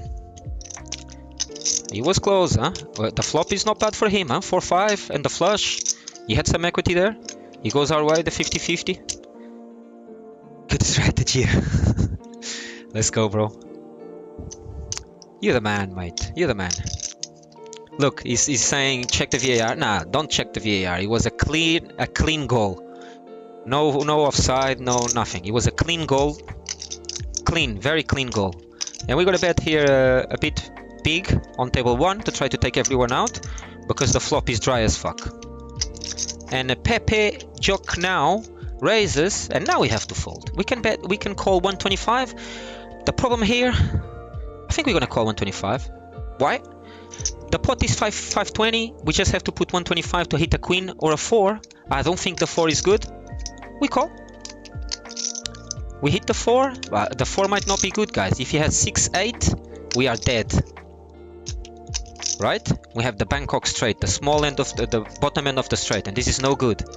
So if he has 6-8, we are cracked. Let's see what he does. He bets half pot. Unfortunately, we have to call still. We cannot fold yet, and we call 325. And the 5 hits his range. Let's see what he does. Hopefully he checks and we win. He bets 13, we have to fold, unfortunately. And I'm not enjoying playing on the right of this guy with this guy on my left because I never know what he has. I'm just gonna fold. I think that is the type of hand that is gonna make us lose money. We lost enough, huh? We lost $6 in there with that play. It is what it is. I don't like playing with that guy on my left. Hopefully we can crack him sooner or later. So he learns a lesson not to be fighting against us all the time. That's what we're gonna try. Try to teach him a lesson if we can. Otherwise, he's not gonna stop he's not going to stop playing at us, right? Until he loses a big pot. When he loses a big pot, he's going to calm down. And the reason we fold the queen 6 9 9 6 double suited, look at him, he's playing at everyone, and he has a. We would have made a flush, but it doesn't matter. Our fold is really good. It's a good fold. We don't have the odds to call. And the guy has 1,000 big blinds now on table 1. His name is Pepe Jock now. Bless his soul. Running good with a crappy hand that he called pre-flop. Look at his call pre-flop. Closing the action, calls, no problem. We could not call because we are not closing the action. The reason why I folded, I can explain it to you guys, is if Pepe Jock now is slow playing with aces, pre-flop, for example, I open, he calls 35 with aces, Prometheus opens, Crazy Man calls, if I call, Crazy Man made a bad call because he doesn't know these things, but doesn't matter. What the other people do, it's not our business. But the reason why the call is bad by Crazy Man is because, first of all, I can raise all in now after he calls, and he has to fold. He has to lose 155, and he doesn't even see the flop. So that's the same reason why we fold, because Pepe Jock now can raise all in everyone, and then we have to drop that money in there. So we folded our pair of sixes double suited queen 9 raggy. We would have made the nuts with queen high flush, but come on. We need that flop to hit for us to make anything. Look, otherwise, even if the hearts comes, but ace of hearts or king of hearts are not there, we are in trouble because we don't know if someone has a bigger flush. They don't care about these things. That's why if they don't improve their game, it's unlikely that they will move up in stakes, because these mistakes are very costly, right? And I have a queen high flush draw, guys, and a 9 high flush draw. This flop is beautiful for us. Not beautiful, but at least we can make the nuts, and the nuts come straight away. And if you see, Prometheus was way ahead of everyone, so you have to be lucky. 4-4-3-7 from our guy Pepe Jock now. Hates the turn straight away. Boom, and even another heart. Boom. He makes almost fucking a straight flush draw, a straight flush. But we made a good decision. And I think we're making the right decisions. We have $3 in our bankroll. I don't want to make these mistakes where it's going to be very costly. We prefer to be in control.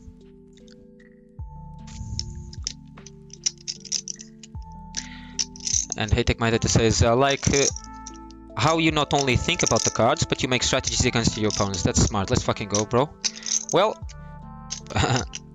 a lot to work, my brother. Still a lot to work, and we will work hard, very hard, non-stop. Because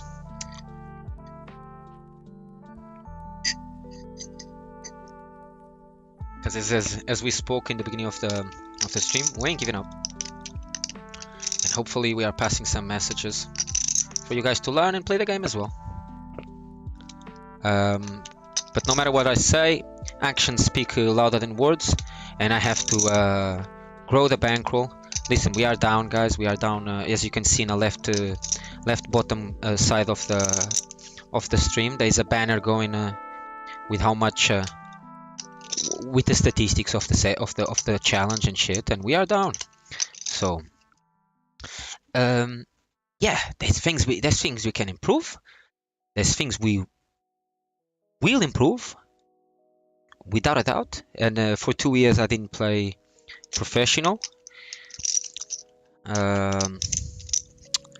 so we are getting into the rhythm of playing every day, and nothing new, man, nothing new. When I was playing pro as well, to get there I had to fail a lot, man, and work on myself a lot, and nothing new. This is nothing new to me. Failing is nothing new, and society has this taboo about failing. Listen, guys, none of the people that we admire, that achieved great things, none of them got there without failing a ton, you know, a ton. Because success success slappers in private. It's in private that success slappers. And if you can take those slaps over and over again, and then you can go public and show the rewards. And normally we tend to think that people that are successful, they don't fail, they are genius and they are very talented. No, take a look at Ronaldo, for example, man. The guy worked as a motherfucker, man, to get where he was, man. He was not the best player even at Sporting when he was at Sporting. Ricardo Quaresma was better than him. Fabio Painho was better than him. And from his words, he said it. He said it. But he worked hard and worked hard again and again and again, and went to Man United and told everybody, listen, guys, one day I'm gonna be the best player in the world. No one believed him. People laughed at him. Fucking hell, man. Laugh at me as well, people. I want the world to laugh at me. I want to feel the pain. I want to feel that grudginess, that is needed for me to get better. For me to fucking go over those brick walls to get there. And now Gata, look at Gata. Look at Gata. We raise and Gata bets. We don't have an ace. We have to fold. When we fold. And here on table 4 we have ace, jack, 7, queen. And we have to call here 85 cents into a pot of 255. We have position. Beautiful. We're just going to call in position. Hopefully we hit a good flop. And the flop is not very good, but our range is good. But Gata, look at Gata. Gata basically was making fun of us, saying that we are a fish, rebuy and shit like that. And now he's the one, or she's the one, tilting as a motherfucker. We're just gonna fold and let it go, obviously. As we said, time is in our favor, and the more mistakes they make, time is against them. So let's take our time and pick up the right spots. That's what we're doing. 377 in the lobby. We're gonna raise here with the ace king 4-4. Andre just limps. Kobe Bryant, or no, this is not Kobe Bryant. This is the other guy, the other goat in basketball. I don't remember his name. Fucking the big guy. So that's who he is. We raise. Hey, look at Gata. Look at Gata. Someone limps and he min raises. We have double suited aces. We're gonna bet pot on his face. And I want desperately to make him cry one time. Let's see if we accomplish that.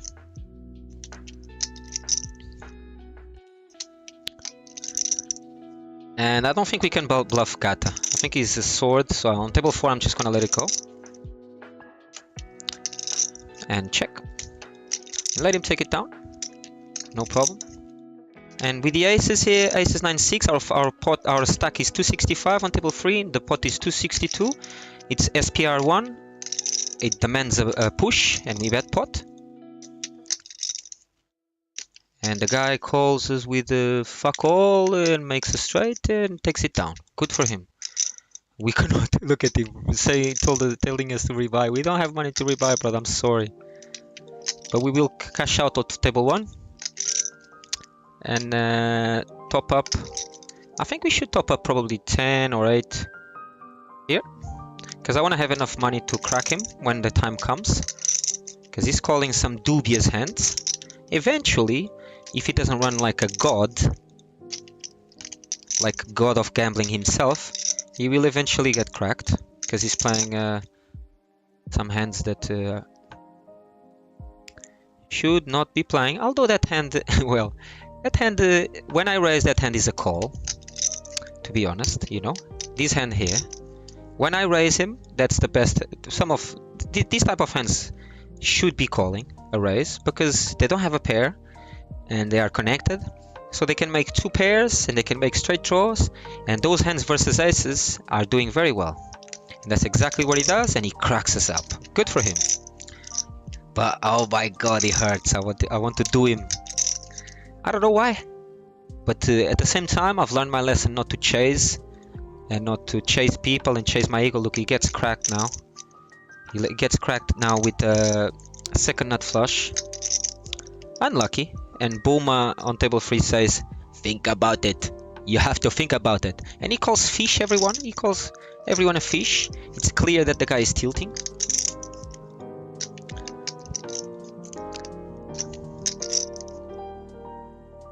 And let's see what he does now. We have a flush draw, top pair. I don't think we need to raise. So we're just gonna call him and see what he does. I don't want to raise because the king of spades, queen of spades, and ace of spades are better than my flush. So we have two pair now. Let's see what he does. He bets half pot now. And I'm not sure if ace deuce is ahead of him. So I'm just gonna call again. We make a flush. It's the... and he bets 10 cent. I don't think he has fuck all now. Honestly, I think if he has it, especially because he's tilted, he would bet pot. So we're gonna raise him very small to try to induce a call. He calls and he has fuck all. He has straight, and he was steaming. He didn't even think about the flush. Calls straight away, and he's in bad shape. Gata is trying to get into your mind, but you are in his mind. He just doesn't know. Well, I hope so. Let's see. Well, we just performed a good hand. We have kings here. I think we should raise Gata, taking into account the hands that he's playing. Let's see the hand that he played here. Yeah, he likes these small hands, man. We're just gonna raise this guy. Kings is doing very well against his range. He might win the hand. That's not the point. The point here is if you think you are ahead, raise. And I think our range is ahead in king, king, jack 9. So we raise him. And we're just gonna pot, because I don't want him to see any more cards. He goes all in. He has king, jack free with a spade. If a spade comes, we are dead. And we take it down. And as you can see, we are dominating his range of hands. And good play by us, man. I'm happy with our decision. King, king, jack 9 versus king, jack free 4. We are completely dominating his hand, although the spades affect our equity a lot. But we take him down. And should we tell him off now and say rebuy? No, because I think it's painful enough for the guy to lose. I don't need to be rubbing salt on his wound. I'm not that type. Let him just play his game. It's all good. And on table 2 we have aces and threes. Someone raises us and we're gonna re-raise. Try to get it in on the flop. And we're gonna re-raise with aces and threes. The flop is good for us if he doesn't have a 7 or queen 7, right?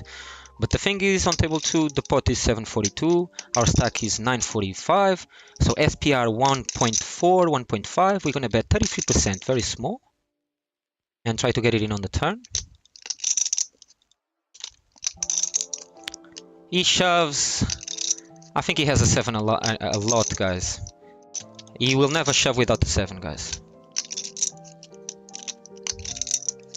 He will never shove without the 7, guys. Unfortunately that he got the 7. I think I have to fold these.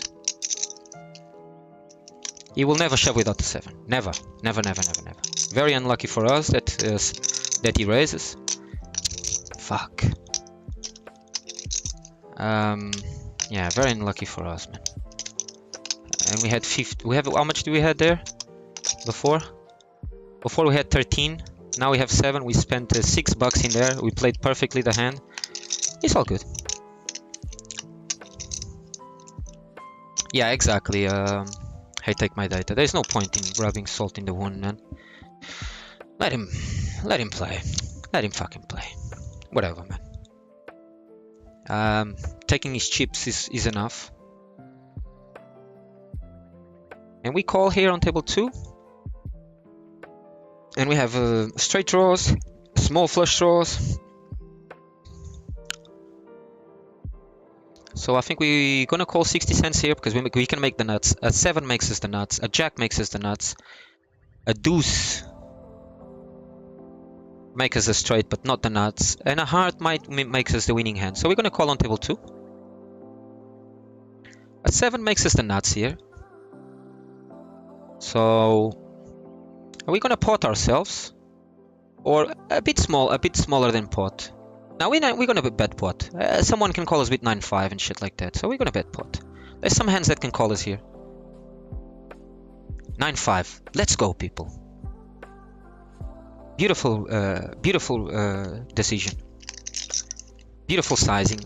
And we get snapped by the 9. You know, by the 9-5. A smaller straight than ours. Nice, nice, nice. And we go back to 11. So I'm very happy with our decision so far. So far.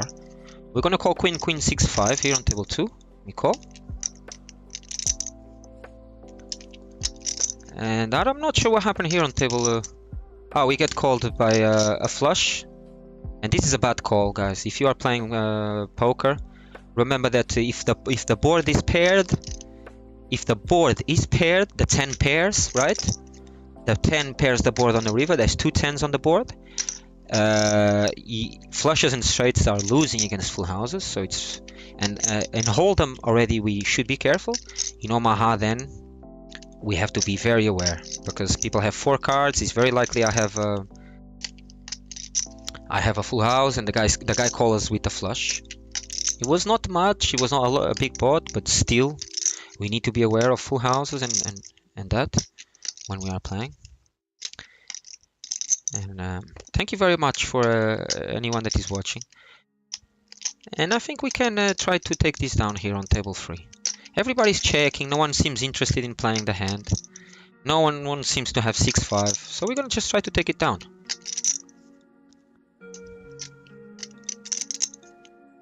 And we do take it down. And the God of Gamble hopefully blesses us with a good variance. And yeah. And we're gonna play like we are playing until we close the session today, tomorrow, the day after tomorrow. Every day we want to play like the way we are playing, calmly, thinking about every decision, talking with you guys about every decision. And if we run a normal variance, and variance is how you hit your hands. Look at the table 3. What we had queens, so we hit the queen, and we had top full house. But we're not in the hands, so we don't think about it. Let it go, let it pass. And on table 2, we have a flush, but it's a 10 high flush. We have 10-6, 10 high flush. What we want to do is to keep the pot small. We want to keep the pot small. The smaller our hand, the strength of our hand, the smaller the pot. The bigger our hand, the bigger we want the pot to be. In this case, 10 high flush, it's not very big. Keep the pot small. Check. Okay? Let's get information on what people have. And they might have way better than us, right? They might have the ace something of spades, and we are being crushed. So at the moment, we check, and we're gonna call the guy. Call. And we keep the pot small. Check. Let's see how much he bets now. He checks now. So this is an indication that 1, he doesn't have a flush, or 2, he does have a flush, but it is also a small flush. He can have a jack high flush. So we're going to target non-flushes. We're going to bet 115 small to see if he calls with kings, for example. He calls with king 9. That's very good. And we target that range. He calls, and we take it down. We fold table 2 and fold all the trash around it. I take my data.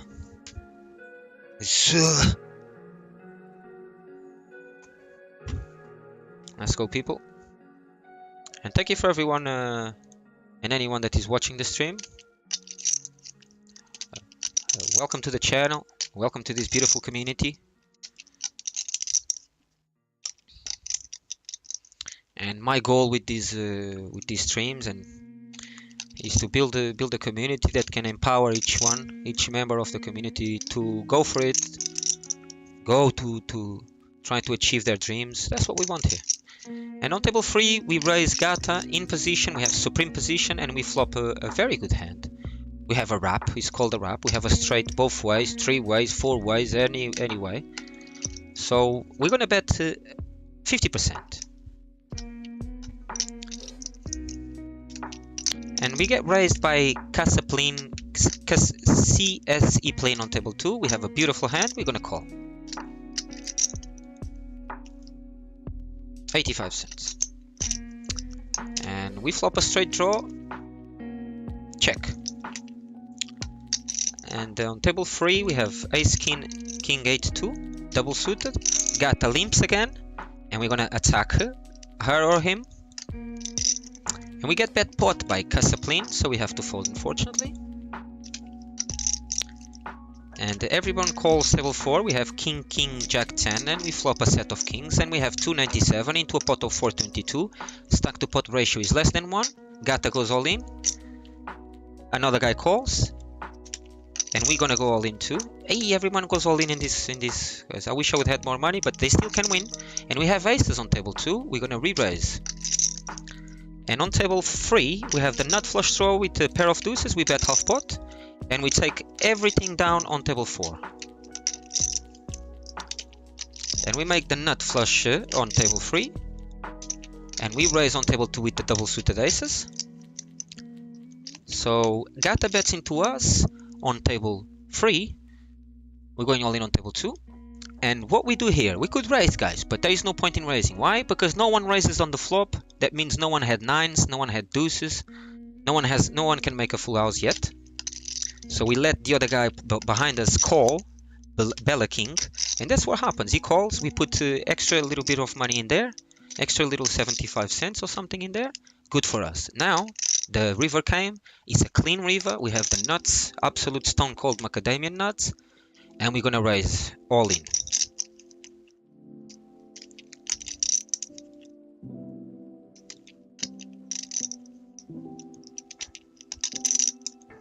Bella King calls. That's a blunder. That's a very bad call. You should never call there. He calls. He doesn't believe we have it. Yeah, big mistake in there by him. I hope I can quit once my 9-to-5 job. Exactly, bro. Exactly. Well, you are doing something to start that journey already by watching the stream, learning how to play the great game of Omaha. And I'll be supporting the members of the community once we get to a level where I have more time to invest in the community. At the moment, it's paramount that I focus on growing the bankroll, of getting into a position when where our hourly rate is good to sustain ourselves and pay the bills, which is not happening at the moment. And you see what's happening with poker, guys. In the first hour and a half hour of the stream, we were not running good, and everything changes quick in poker, man. We just need to not give up, keep our head cool, play our best poker, and the spots will appear, and hopefully we were gonna run good. And we pray to the goddess of gamble, right? I love you, and hopefully she will shower us with good variance.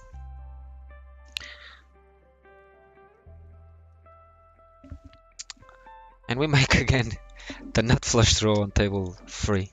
Let's not celebrate nothing, because we're gonna bet half pot. Someone can call with a set of queens, and if a 4 or a jack comes, they have a full house. We don't have the best hand no more.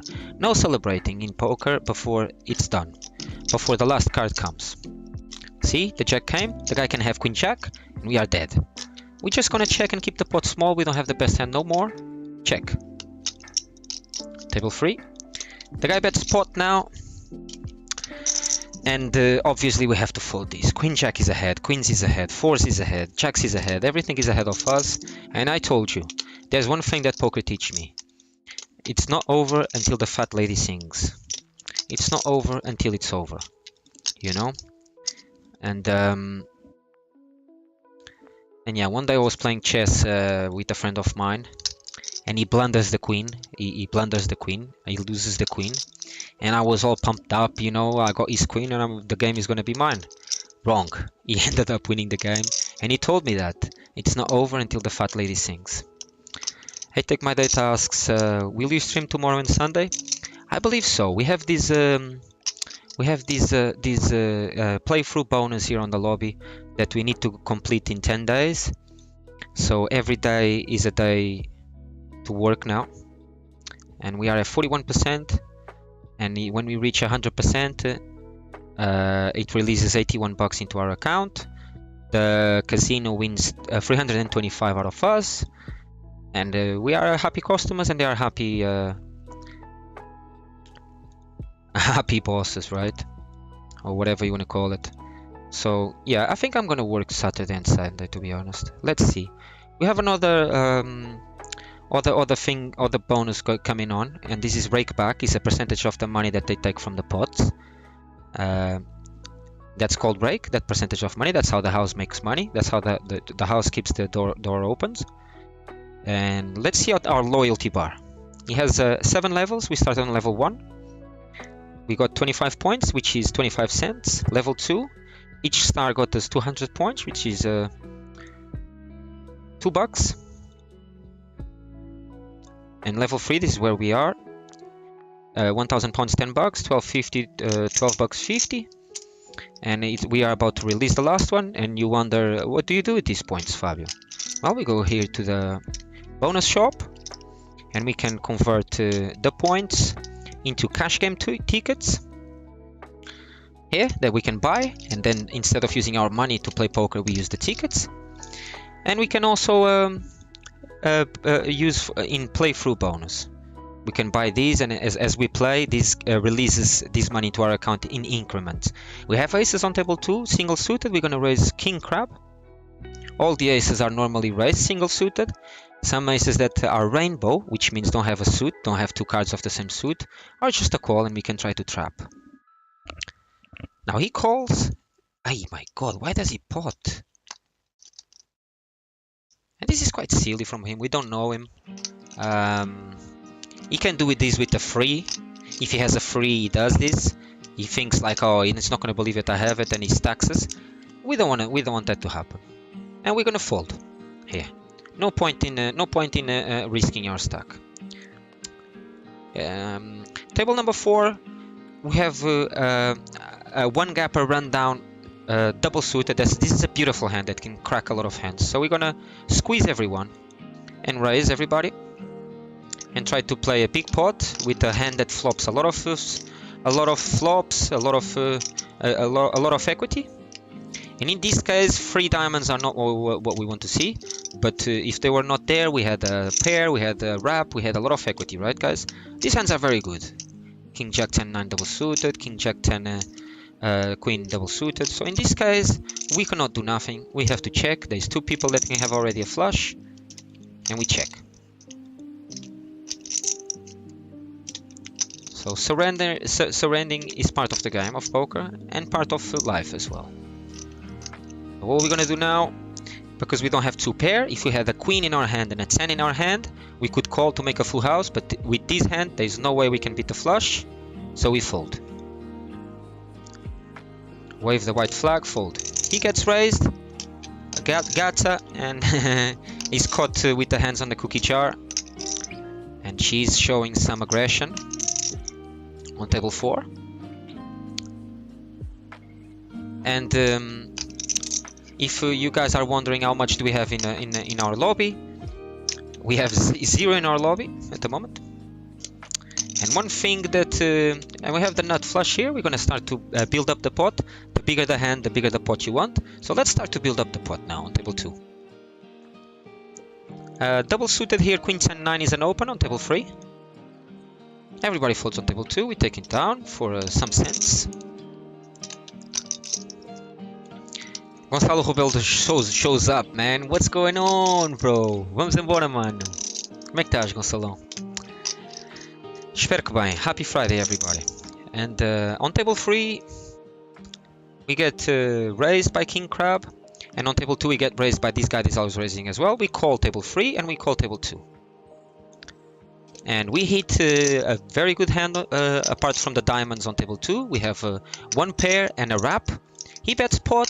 I don't think we can let go of this yet. Although he's very expensive, he's always doing this. He's always betting these big pots. And hopefully we can crack him and teach him a lesson for the rest of his life. We call 240.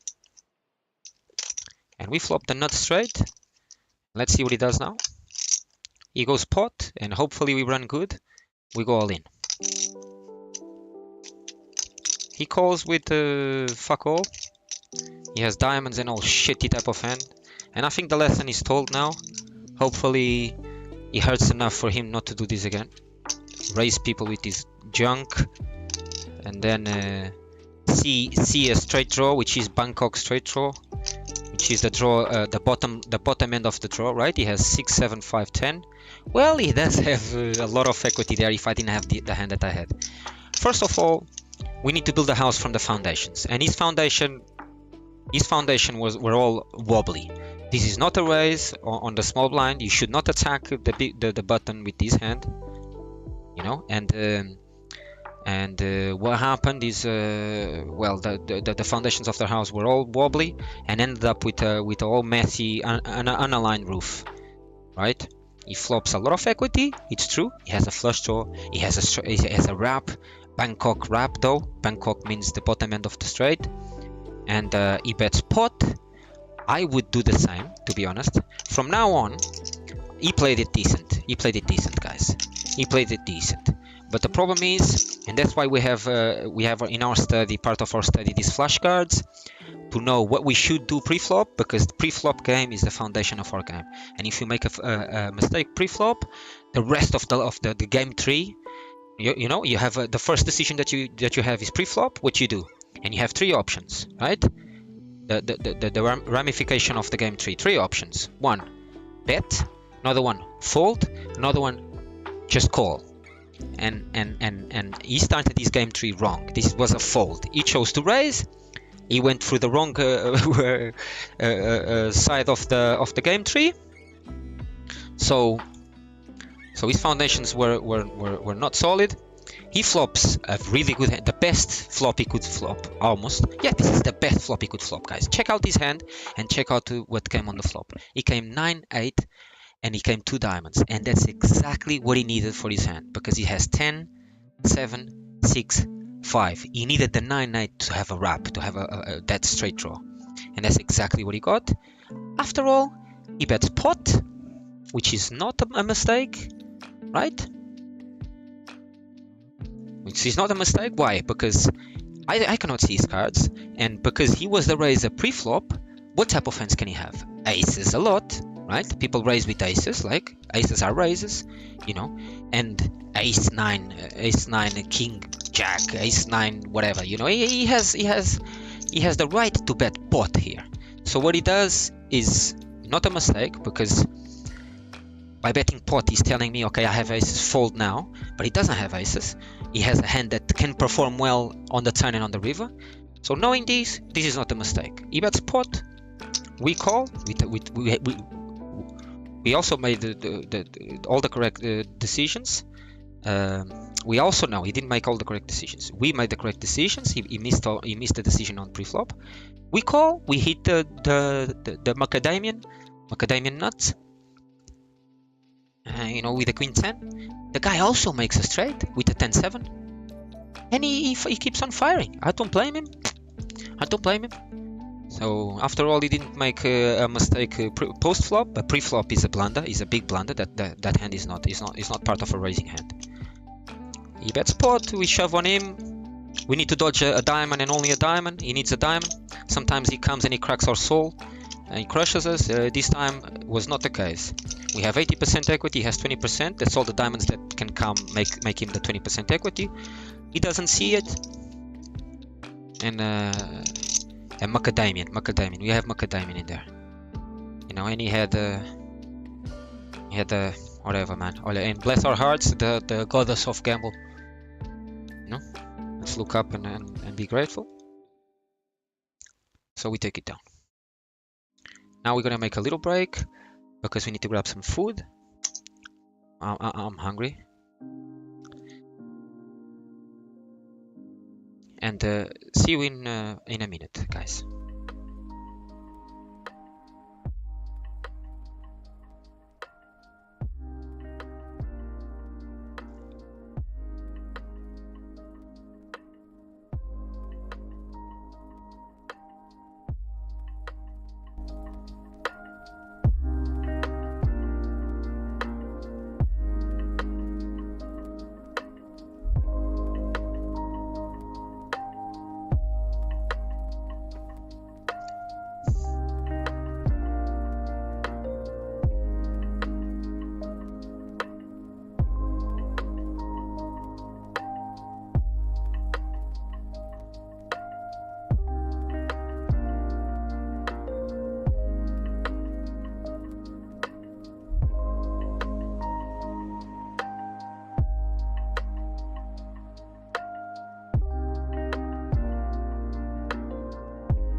Hello everyone. How is everyone? How is everybody doing? Let's put here our tables. Hope everyone is doing well. Welcome to the Home Effect channel. My name is Fabio. And we're playing Omaha, trying to get this challenge into a good place. 20 bucks to 100k. We start, if we bust the 20 bucks, well, we start with 20 bucks, but we have not invested only 20 bucks. We've invested now 180, guys. It is what it is. Failure is part of the process of succeeding, and I've failed a lot already in this challenge. It is what it is. I hope you guys are enjoying the content, loving the grind, loving the struggle, the successes. You can see on the left side, on the bottom left side banners, moving along. Some stats, some information about the challenge. How is it going? It says invested 160. That's because today we invested another 20, so it's 180. I'm gonna update it for tomorrow. And moving along, right when I stopped to go grab some food before our break, we saw a hand. You can see the hand. We saw aces. So as we were sitting out, we played the aces, and I'll show you what happened. This is table 3 now. The replay on table 3. We open under the gun. Aces single suited to the 5. King crab raises us, and it's a mistake by him. The hand that he has, you'll see, it's not a raise. It's just a call if he wants to call, and to be honest, on the small blind, I think he's mainly a fold. Small blind is the position where we should play tighter. He decides to raise though. Agata calls, and we have a perfect spot here to squeeze re-raise everyone.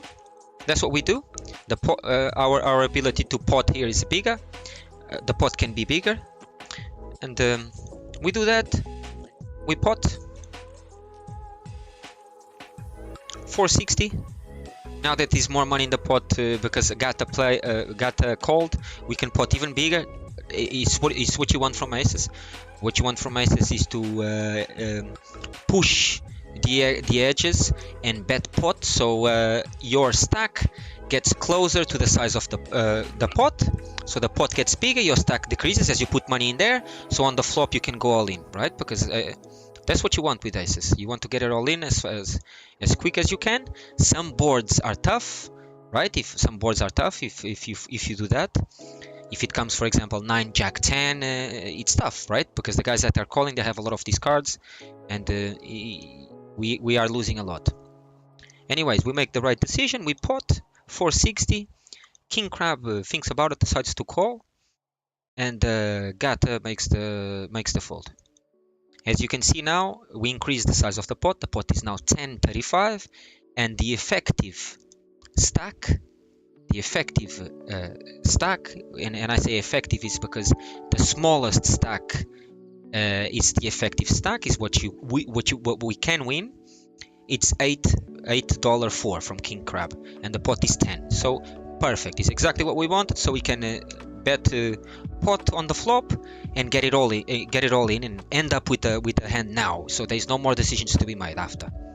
No more tough decisions. We have aces. We have the best hand. That's how we play it. So the flop comes. The flop is nice for us. We flop a 5, and it's a disconnected flop, low flop, 5 deuce 9. People that have hands that are connected, like Queen, Jack, 10, King. These hands now missed a lot. This is a nice flop for us. So we do what we wanted to do, bet pot, and King Crab decides to make the call.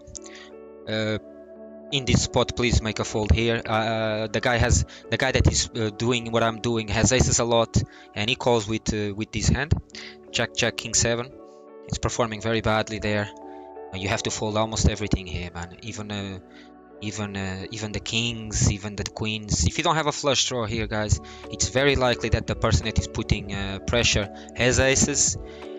In this case it's us, so it's a fold. He decides to call, and he has 15% equity. Now he's running just for a jack or a 10 to make a straight or to make trips on us, and luckily a king comes and we scoop up a nice pot. 25. Now we have 40 bucks in table 3, 8 bucks on table 1, 29 on table 2, 13 on table 4. Excellent scenario. We're gonna keep on playing well. And our best boy here, Gonçalo Rebelo, says, boa sessão, puto, grande abraço, vou papar peixinho grelhado. He says, good session, kid, big hug, I'm gonna eat some grilled fish. Well, enjoy, fucking enjoy. Nice. Enjoy your Friday, brother. Thanks for showing up, man, though. It means a lot. Let's go. And this is a nice outcome so far in the session. This is what we wanted, to stack up. Eventually, as we go over 100 bucks in our bankroll, we're gonna move up in stakes. We've been there in those stakes twice already. We had to drop down. There's some things that we can correct so this doesn't happen again. And that's it. Like, I'm not gonna say that we run bad and because of it. No, fuck the run bad.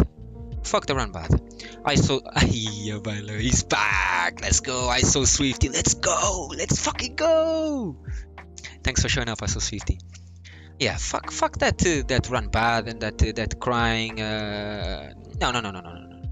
The variance is the variance. It has nothing to do with me. What it has to do with me is what I can control. It's my decisions. Can I do better? Yes, I can do better. I'm ready to do better. And we're working this bankroll back up again. We want to move up the stakes. We want to go to the stakes where the money is meaningful. There's still some time to get there. Stay with me. The journey is amazing. Ups and downs, sadness and happiness. Well, I'm just summing up life, right? Let's go. And we're gonna carry on. I don't think we need to cash out nothing. We're gonna just carry on playing. On table 1 we have 10, 9, 8, 7. We have a flush draw and a gut shot with a 6. Because the ace hits our range of hands, the range of hands that we open from under the gun, we're gonna prefer to bet here instead of checking. So we want to start telling the story that we have aces or ace, and if he folds, we take the money without no risk. That's what we want. That's what happens. Beautiful, good outcome. Now, guys, I have a nice bowl of food here. Did a chili con carne today, and I am starving, so don't mind me eating here. Hopefully, I won't make a lot of noise. I won't bother you. Let's go.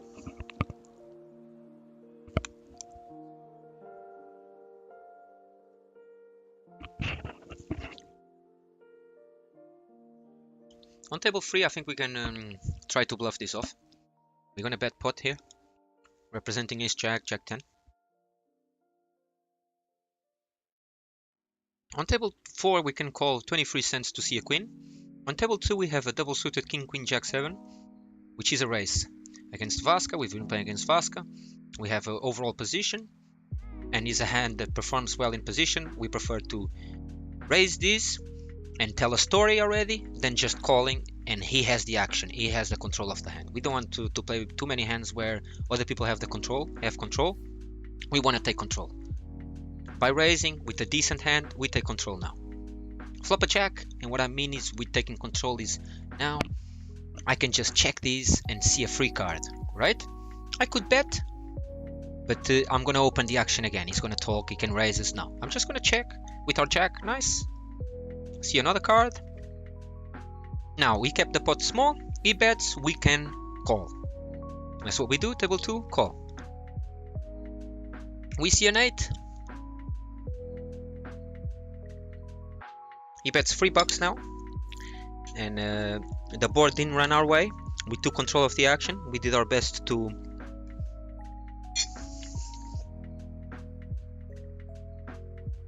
win. It didn't come our way, we fold. He has a lot of straights, he has a lot of shitty hands that hit. Good for him. But we did the best that we could. And now, here on table 3, someone can have a full house, but until they show us that they really have a full house, we're gonna call. So we have ace king here on table 3, we're gonna call with 2 pair. Now, Chirkan checks, Bosco checks. I don't think there is any point in betting here. If someone has an 8, they take it down. So there's no point in betting, because I don't think there is worse hands calling us. There's queen jack there for a straight, we have a queen blocking the straight, so I think we can check this back and go to showdown, and hopefully we win the hand. And we split with another guy that has his king as well.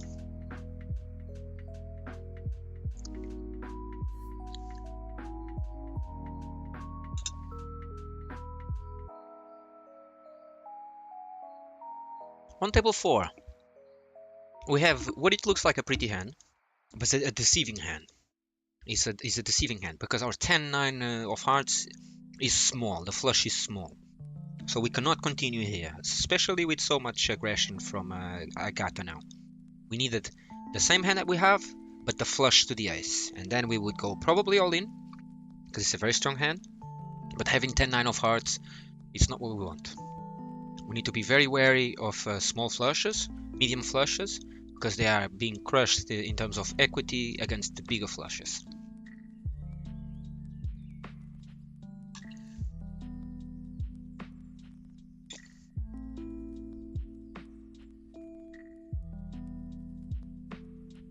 Aces now on table 4.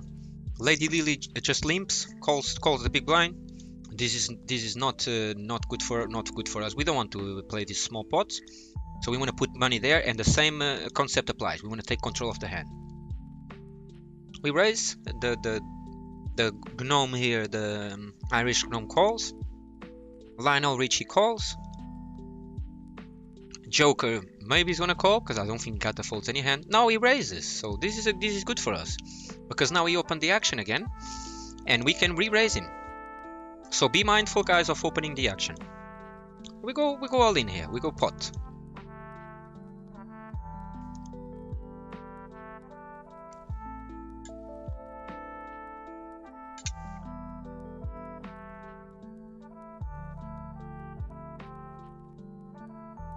So we're folding table 4 now.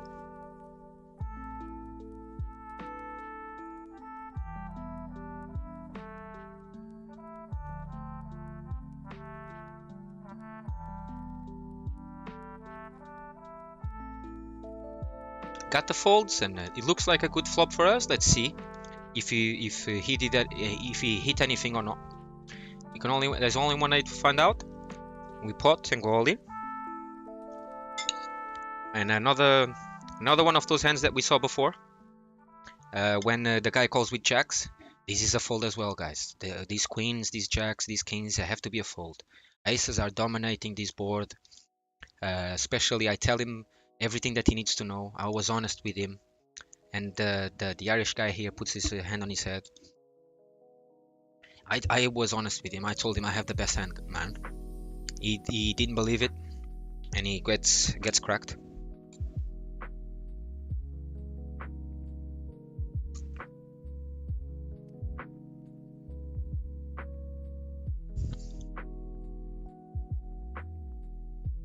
Table 3, we have a 1 gapper.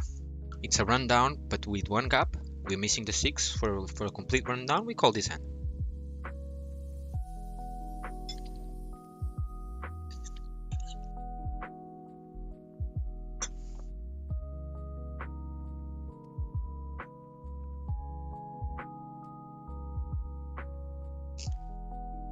And you can see, without me having to tell you, what hands are we folding? We're folding all the low hands, disconnected hands. We're folding all of those hands. Fold. Table 1. Fold. Table 2. Ace 10, 5, 5. This is trash. He has no suit. He has no 2 cards of the same suit. All of these hands are fold.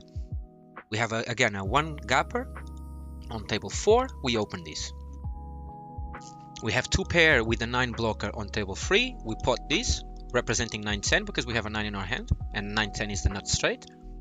Also 5-6 is another straight, and we have a 5 in our hand. We can represent a lot of hands. Everyone folds. Now we get raised by Gata on table 4, and this is normally a fold because Lionel Richie on our left can reshove on top of us, and we don't want to be caught in the middle of these fireworks.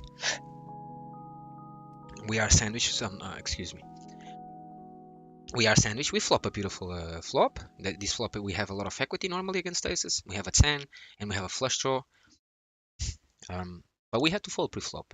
Remember the story of the fundamentals, guys.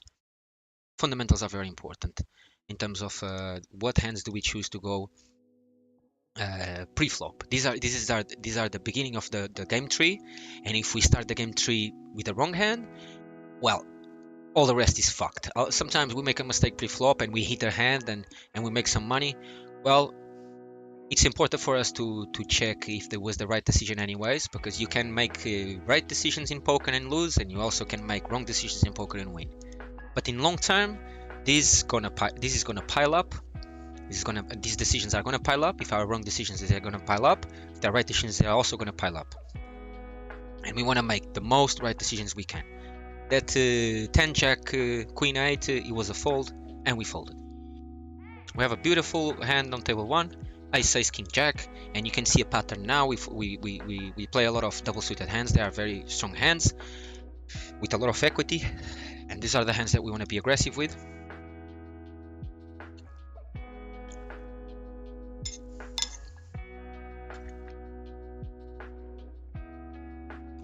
And we don't want to call on table 1, guys. We cannot be afraid of playing big pots in this game.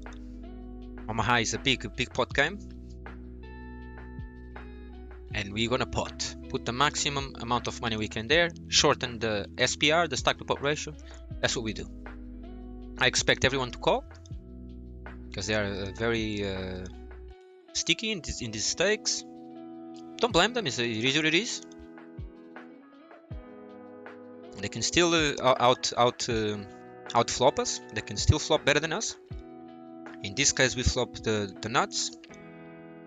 There is spades there, but we don't want to bet small here because we don't want to give good odds to guys with the flush draw to hit. So what we do here is pot. Put maximum pressure. And if they call, is normally a mistake. Flush draw shouldn't call here. Only a flush draw with a straight draw as well. If they have like queen jack 10 and spades, yes, that's a call. If they have just a flush draw, is a fold. So we want to put them under pressure, and we pot. We take it down.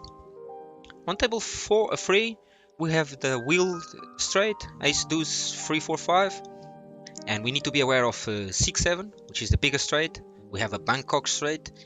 Keep the pot small, guys, until we have indication that we have better than them. Now let's see what bet size he chooses, and if he chooses a small bet size, I know he doesn't have 6 7, so we're gonna raise him. He bets half pot, unlikely has 6 7, guys, because there is 2 flush draws.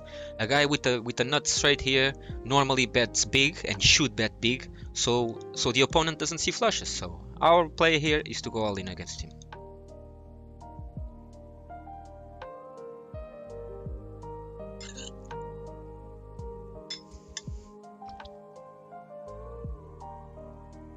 So as you can see, we were right. He didn't have the nuts, and everything in poker conveys information, and he just told us that he didn't have 5-6. Here on table 1, we have a bottom set, a set of 7s. I don't think we can fold this yet.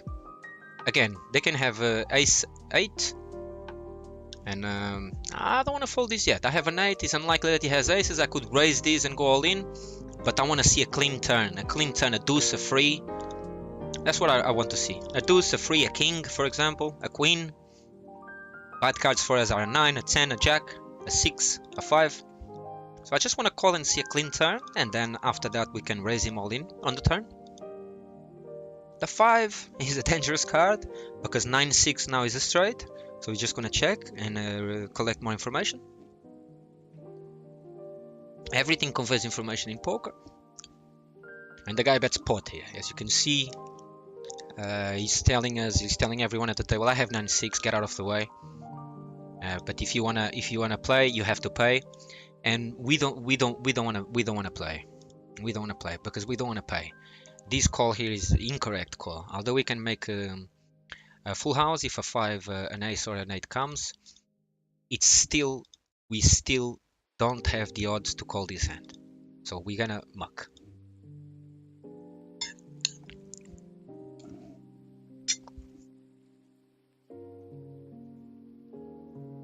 And no problem, because we didn't lose much. We gave ourselves the opportunity to make the best hand. If an 8 or a 7 comes, or even an ace, it didn't come. We didn't lose much. Our stack continues healthy, and that's what we want. That's what we want. We don't want to be here risking too much of our stack when we don't know if we're ahead or not. Ace, king, king, 10 on table 3 is a race against the limper. The limper is a guy that just calls the big blind. Normally, people that limp are recreational players. So we're gonna attack with the best hand at the moment. The flop is not the greatest flop because there's 2 spades in there. The guy pots and we cannot continue for one reason. Jayden on our left can have a hand as well. And if we call 145 and Jayden re-raises, we know we are behind and we have to leave 145 in there. So we need to be wise there and fold this hand straight away on table 3. We don't have 2 spades, we cannot continue, fold. All we have is a pair of kings, which looks good in the in our hand, but our hand has to be, we have to adjust our hand to the flop, to the turn, and to the river. When it comes 3 cards, our hand changes in strength, right? We had ace king king pre-flop and we knew that was the best hand, but then the flop comes and we need to adjust. We need to adjust. And then the turn comes and we need to adjust. Where are we now? Are we the best hand? Are we the second best? Are we the third best? Well, in that flop in there, taking into account our position, sandwiched between 2 players, we don't know where we are. We don't know where Jayden is. He can have a set of checks already. Well, our hand is not the best anymore. We don't know where we are. We don't have any visibility. Better to fold. Visibility is important. If we don't know where we are, we have no visibility. We don't know where they have, right? Better to fold, better to fold. And ISO Swifty says 100% correct play. Let's fucking go, brother. We together. And we have a rundown. This is different from a 1 gap. It doesn't have 1 gap. That Jack 10, 8, 9 on table 3. That's called a rundown. And rundowns are strong hands, man. They can have straight. They can make straights. They are strong hands. This guy raises us, and this is always a call with the rundown. So we're gonna call table 3. And we flop 1 pair, and we flop a gut shot. And this is a strong hand against aces. We have a lot of equity against aces. Sometimes we're ahead. Because if a jack, 9, 10 comes, we have a straight. And any of these cards make us 2 pair as well. So we're going to put him all in already. He goes all in, probably with aces. He has kings. A 7 comes. And a queen comes. We don't run. It doesn't run our way. And we fall, we lose.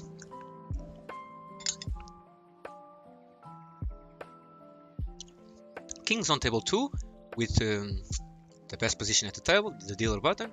We open.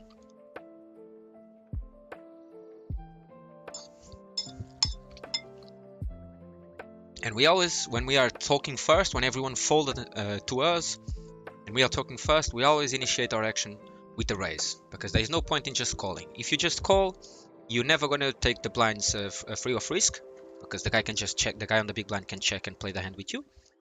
So we always start with a raise. Now we have a straight draw and a flush draw with overpair, with an overpair of kings. This is a strong hand here on table 2. We're going to bet half pot. We don't need to bet a lot more because we are dominating the board at the moment. Half pot is enough here.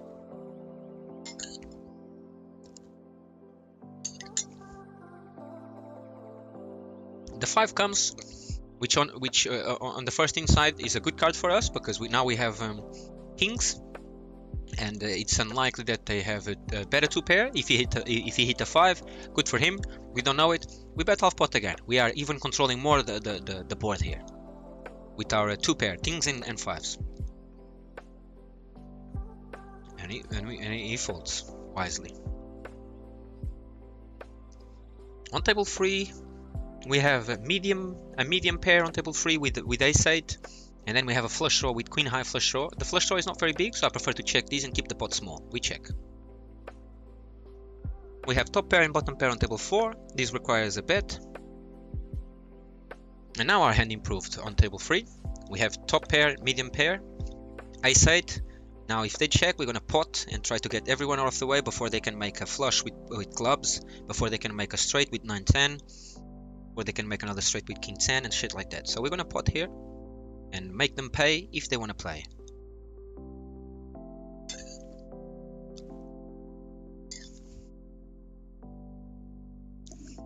And we take it down. No one wants to play.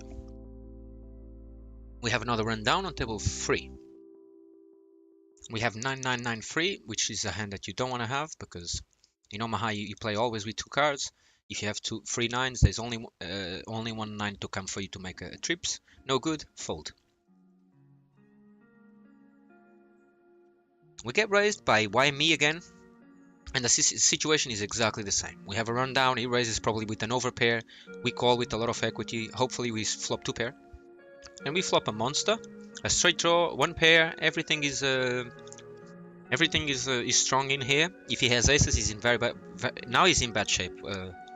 Aces. So what we do, we go all in.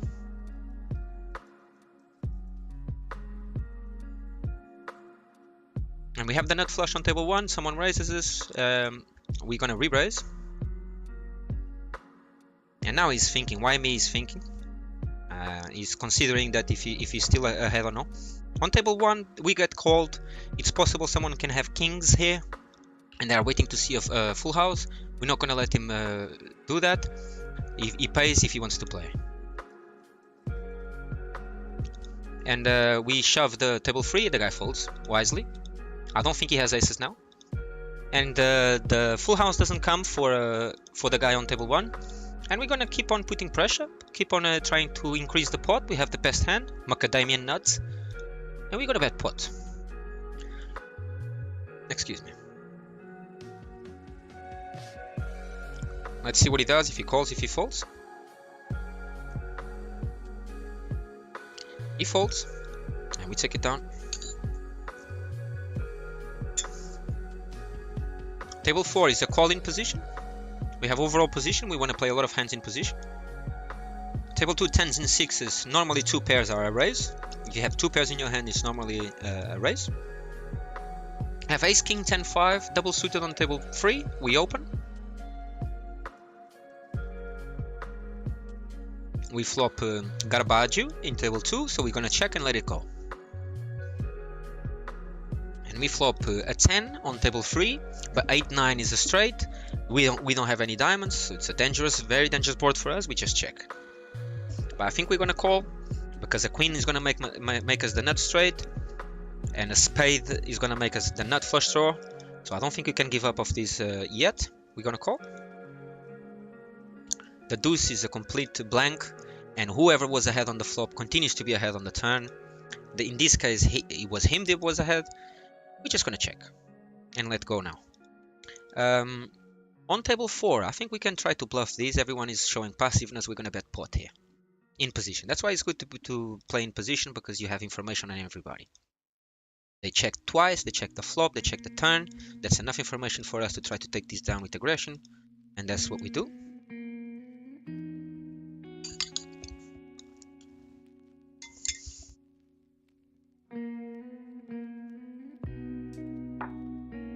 Fold table 4, fold the chunk on table 2.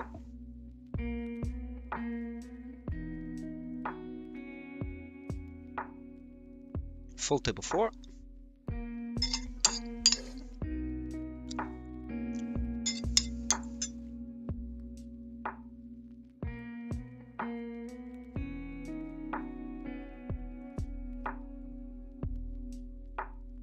And you can see the pattern of rubbish hands that we fold. Disconnected, not connected hand, not close together, no suits and shit like that. Those are the hands that we fold. King, king, queen 3 on table 2, especially on the button, is a automatic pot. We always play with a pot bet, never with just 20 cents. We never min raise, or because if we put 20 cents here, the guy on table 2, brother 237, he has very good odds to call. He only has to pay 10 cents to see a pot of whatever, so that's very good for him. He has 4 cards in his hand. He can hit all of those 4 cards, so he's gonna call most of the time. That's why in Omaha we bet pot. We opened the game with pot to deny the odds. And on table 4, I missed it. I missed the set. We had a bottom set.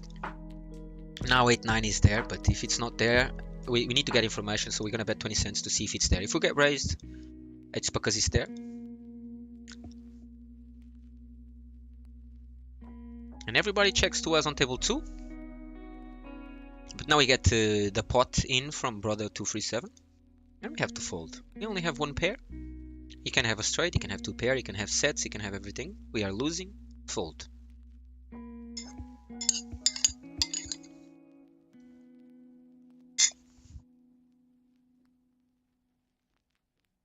And guys, let me tell you that 2 days ago in our last session, someone donated $5 to me. I really appreciate it. Thank you so much to whoever it was.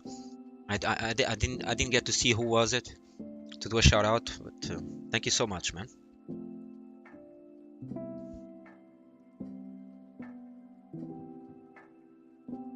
And table 1, we have the nut flush. So it plays itself, right? You can choose your sizing. You can choose 50%. You can choose a bit more. I'm gonna choose a bit more because sometimes there is queens there, jacks there, and they are drawing to a full house, and full house is gonna beat us. Don't think because we have the ace 10 of spades here, we have the nuts forever. The nuts can change, so I prefer to bet a bit more because there was a lot of people in the hand still. There was 4 people. There was a possibility that someone had a hand, and we don't want them to call cheap, right? Because they can still get the best out of us in later streets. And what I mean is streets is the phases of the hand. The first street is pre-flop, the second street is flop, third street is turn, fourth street is river. So in later streets they can make a better hand than ours. Better to fucking put some money there and pay if you want to play.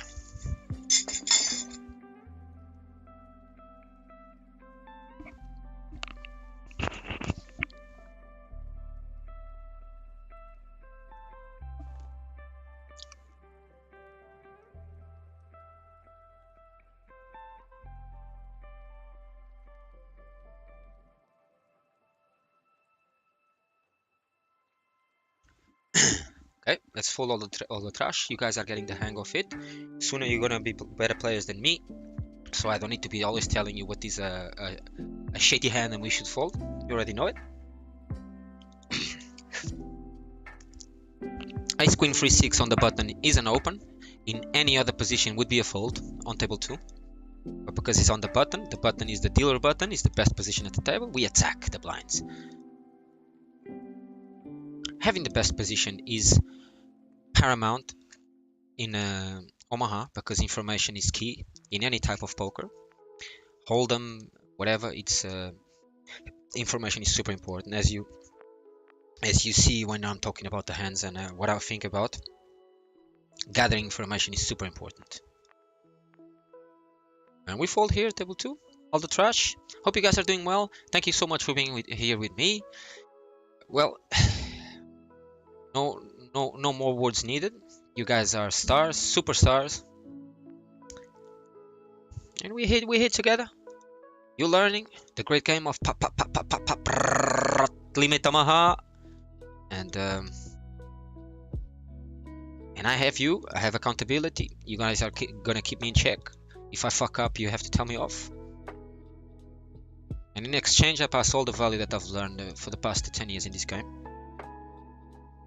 As I was telling Hey Take My Data, my first book was considered the Bible of poker. If you wanna get your first book, well, it's a dense book, but this is the Bible, and it's the Theory of Poker by David Skalansky.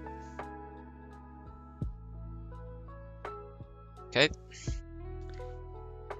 Great book, man, and he teaches us the fundamentals of poker: bluffing, semi-bluffing, value of deception, the free cards, slow playing, position, reading hands, much more.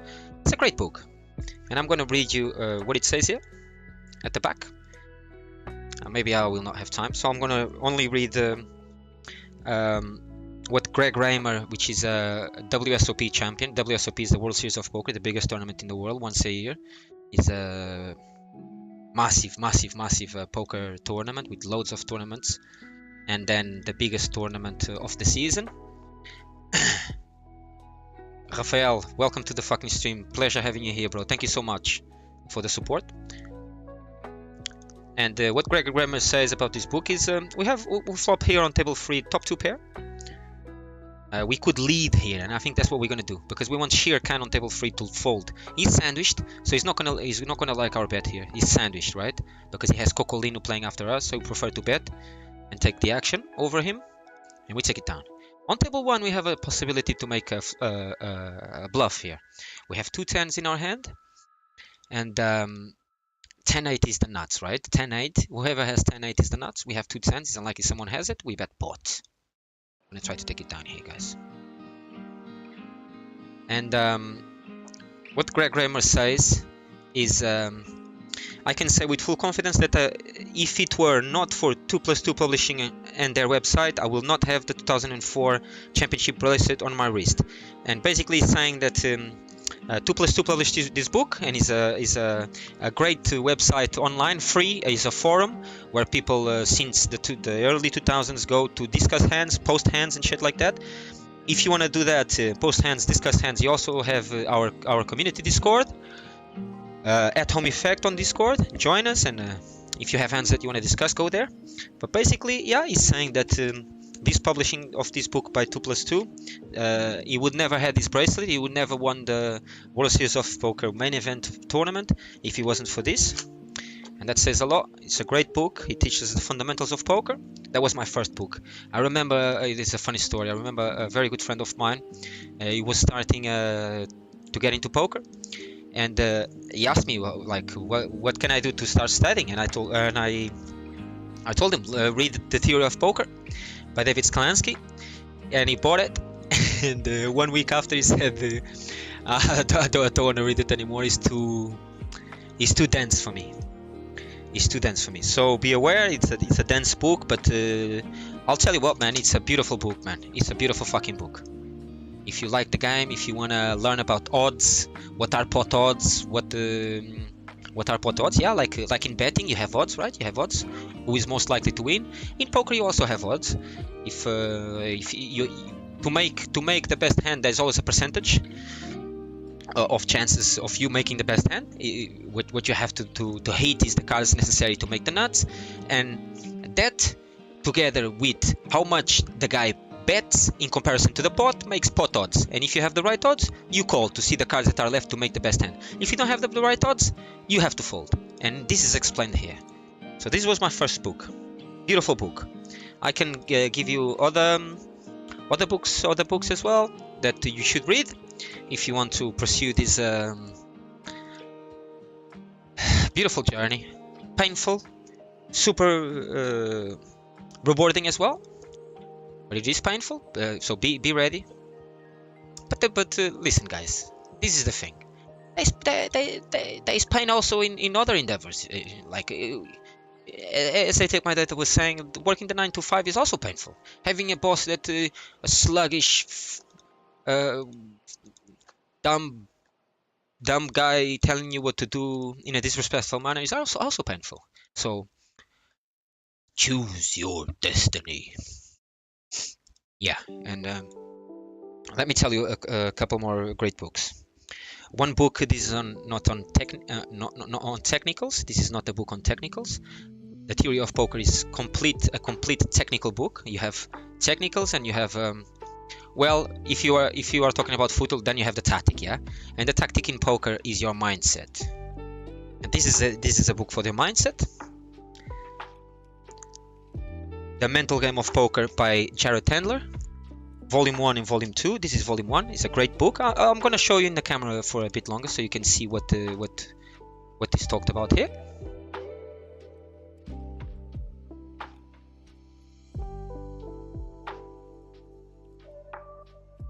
Yeah, and this guy is a stud.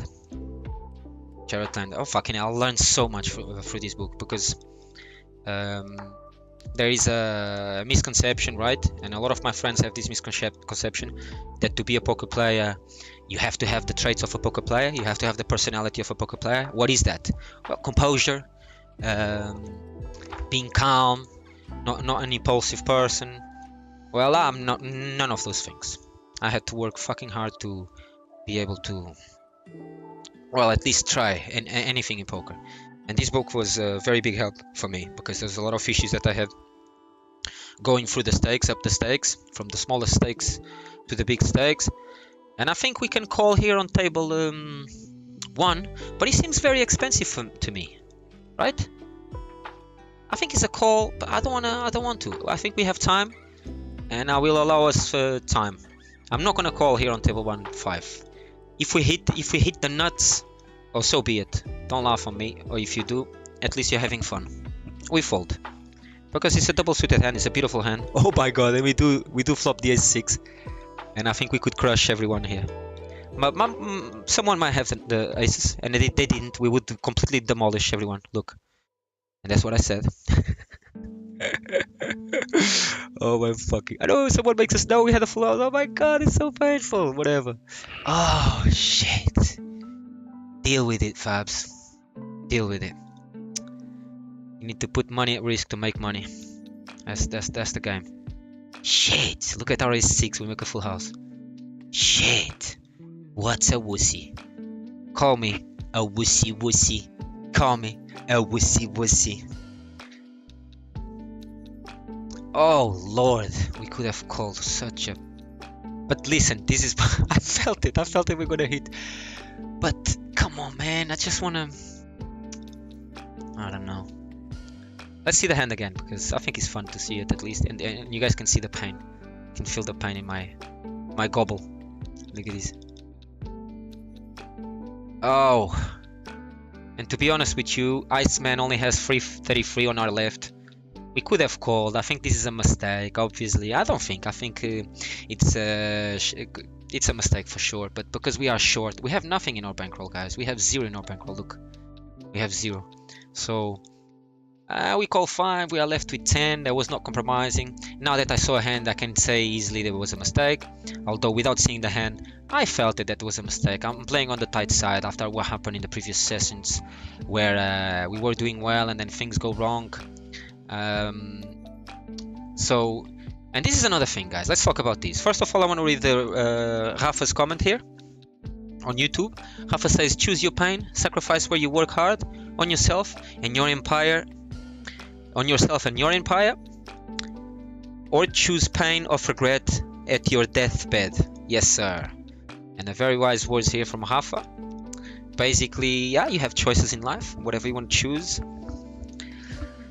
Well, he normally conveys pain anyways, so take the risk or don't take the risk. It's up to us, guys. And I want to talk something very important here about this hand, basically. And this says here, there is a section here of our mind that says tilt, and what happened in this hand?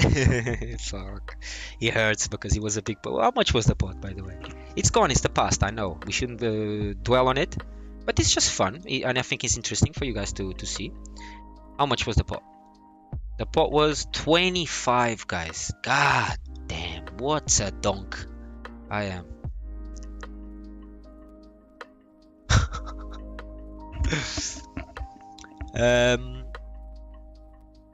So yeah, but let's not let these affect us, affect our play. We're gonna call here on table 2, 38 cents with ace-king double suited. So what happened in there is I let a previous tilt, previous moments of pain when I lost hands, when I was ahead and shit, affect my decision now. And this is called in psychology recency bias. It's when basically something that happened in the past affects your judgment in the present, right? Because that emotion is still connected to you, is still lingering, and affects your decision. That's what happened in there. Yeah, we're gonna learn from now on. Well, not learn from now on, but we're gonna try to adjust and do better in the future. The hand is gone. 25 bucks we didn't win. That we should have won, but we breathe in, we breathe out, and everything goes away. So yeah, that's what happened in there. Having a short bankroll, and together with my recency bias of losing some hands that were painful in the past, made me make the wrong decision in there. And I didn't. I'm not saying that I made the wrong decision there, because we hit our hand. Regardless of what came, it was the right decision to call. It was the right decision to call. Our hand performs well in many types of boards. We have a double suited ace queen, you know. And remember that I tell you before I folded, I told you, well, if we hit the hand, please don't laugh. I'll fucking laugh.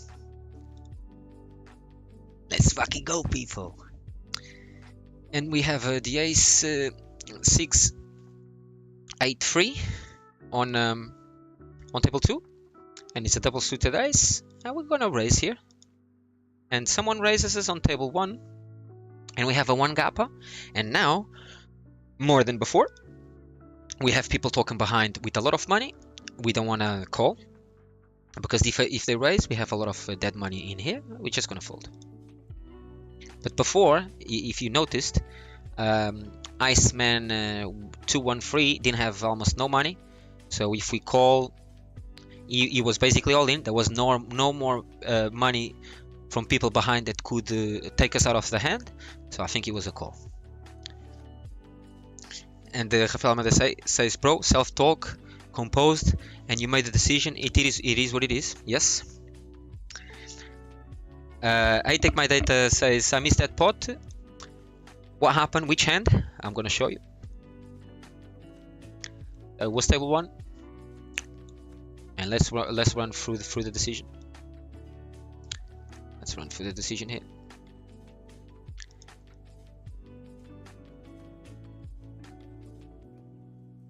Yeah, we chickened out. We chickened out. I take my data. It is what it is. Basically, moving back. Why can't we move back to the flop? We cannot move further back. It doesn't matter. Just gonna show what it is. Okay, let's just play table number 4, because we open and someone raises us, and I'm gonna fold these guys. I don't have hearts. I have an 8 and jack 9. I'm gonna fold this. Not having hearts here on table 4 is tough.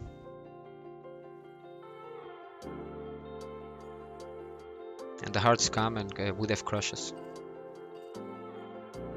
And even the full house came as well. A good fold there. Not as good fold on the replay here.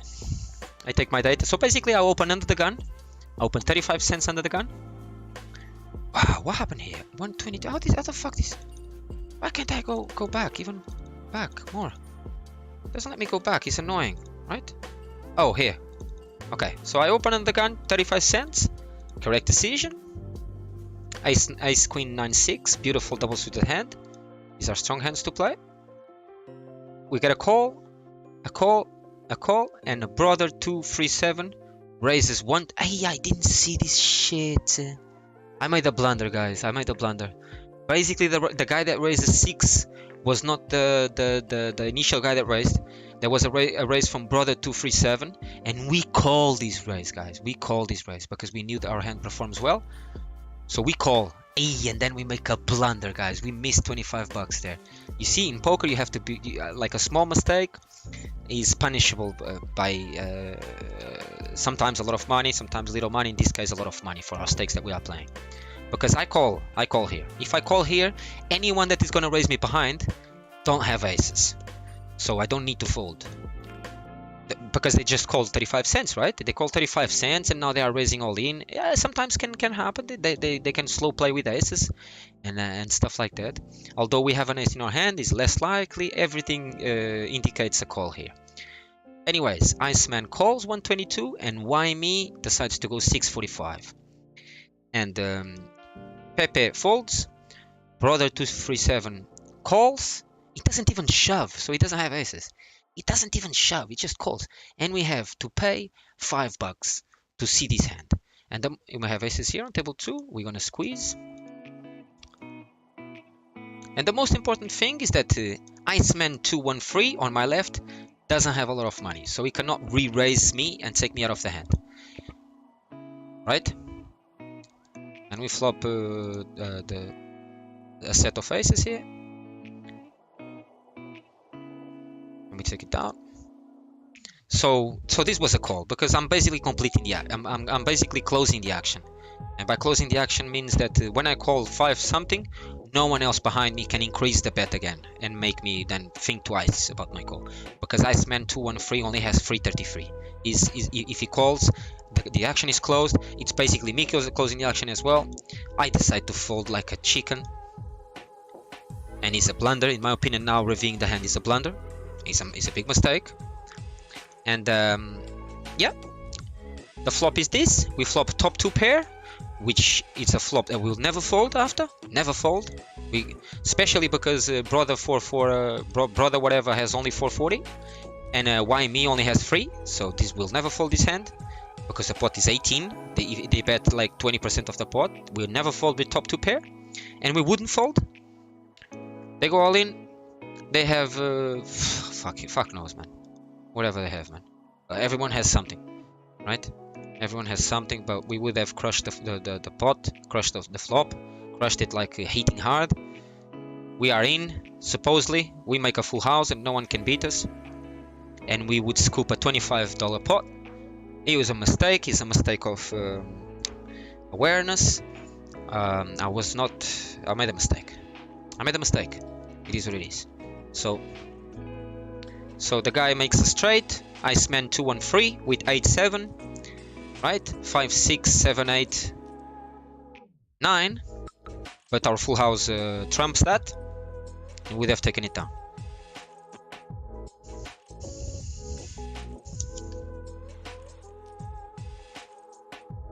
Stay hydrated.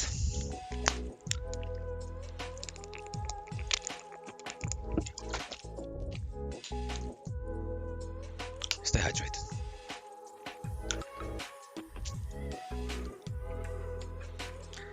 Stay hydrated, people.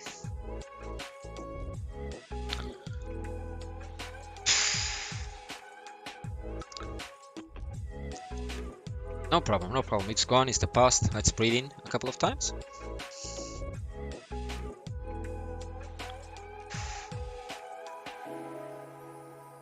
What a mistake, guys. What a rookie mistake. Did you notice how I breathe in, breathe out? But still straight away started talking about the hand again. God damn.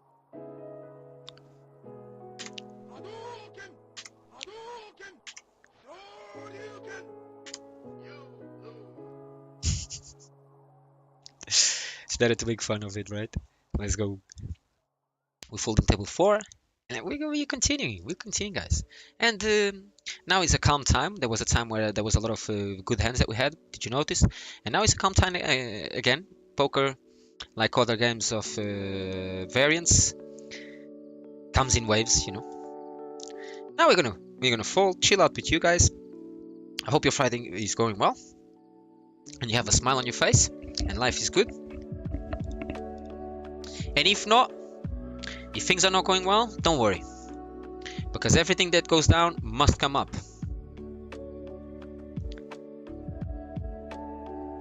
Everything that goes up must come down. So let's not suffer too much with the downs, as you will get better. And let's not get too thrilled with the things that happen good, because eventually something will balance it out and make us feel maybe not as up as we were once. So I hope you have a beautiful day, and you are chilled, and life is amazing when you allow it to happen. We have the king, jack, 9, 10 double suited on table 2. And we raise.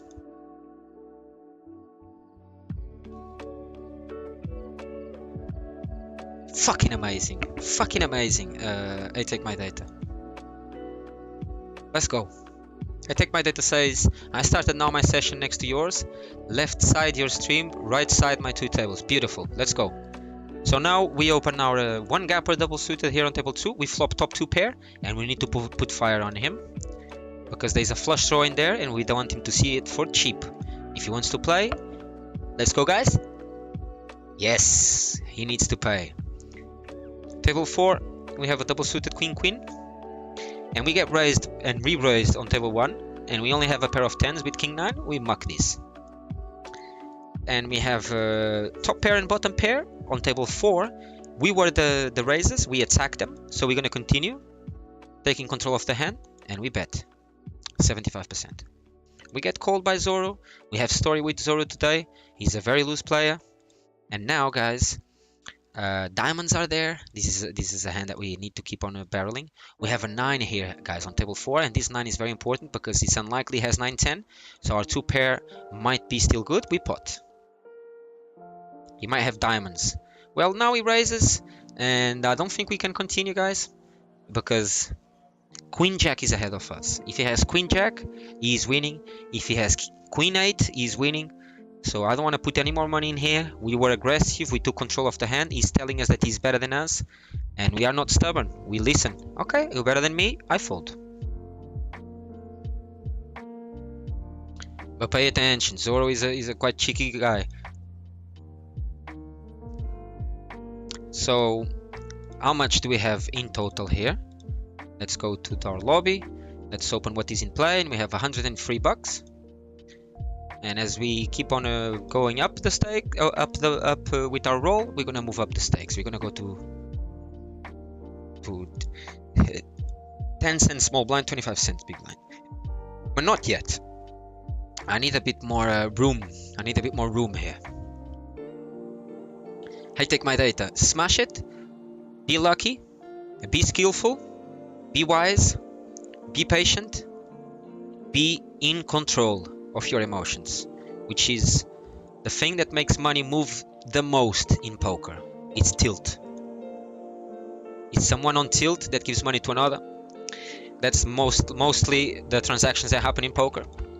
There are also transactions where someone has a very good hand and another one has the second best hand. That's nothing we can do. But there's one thing we can do about tilt and control our emotions. So take control. And fold all the trash, and don't get attached to the outcome. Don't get attached to making money fast. Don't try to chase a result. Let your ego go away. Let your ego dissipate. If there is anyone annoying you at the table, and Cheetah's Zing just went live. We have here a notification because we followed this guy today. He said he followed us, so we followed him. Spreading love. And he just went live. And when I finish the session today, I want to do a raid. I want to find out how do I do a raid, how I raid other people. It's not that we'll have a lot of viewers yet. Hopefully in the future we will, as we are a growing channel. On table number 3, we have the ace-4, which is the bottom straight. On table number 3, and someone bets 10 cents, and 10 cents is so small we cannot allow him to play without paying, so we're gonna raise him a bit. 6-4 is better than us, but still this is not too shabby. And Jay then calls us. I don't know with what.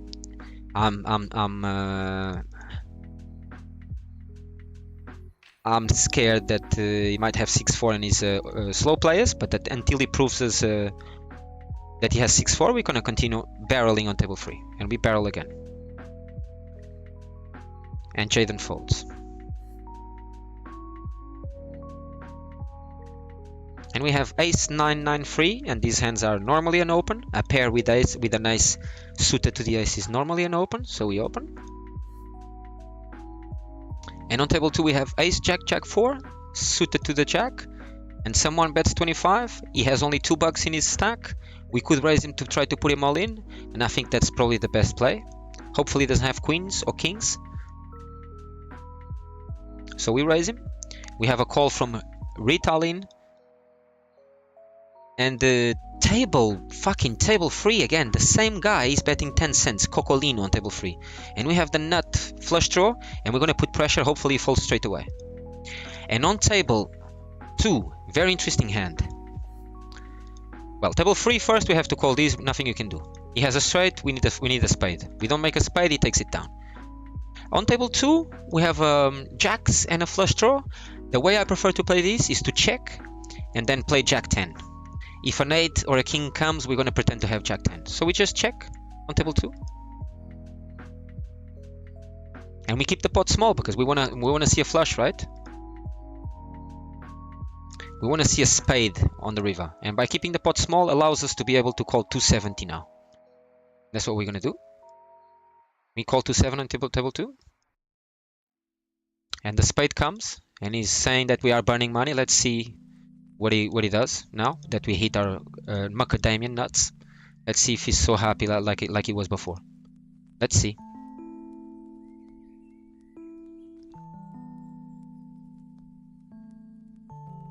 We bet pot, he calls, and we take it down. Let's see if he's laughing now. No, he's not laughing no more. So check yourself before you wreck yourself, boy. He making fun of us that we are burning money. Have a look at who burned money. And we're going to call 155 here on table 1. We're not going to repeat the mistake as before. And we have the odds to call and the end to call too. So on table 1, we're going to call 155.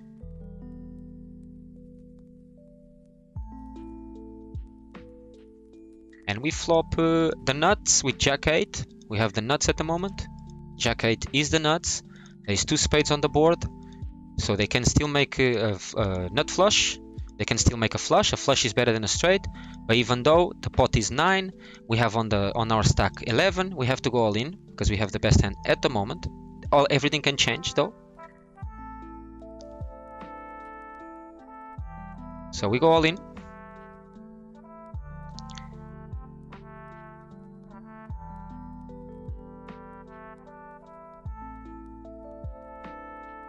And the flush is lingering there. We need no spades there. Oh, he has nothing. He has I know he has the bottom straight, he cannot win. And we take down a beautiful pot of $36 on table 1. And we release our bonus, guys. We release our bonus of 1,250 bonus points. We achieve the 3rd star on level 3. And this is beautiful news. Nice, nice, nice. Nice, nice, nice, guys. Nice, nice, nice. So our patience paid up. Nice. Fucking nice, guys. Fucking nice.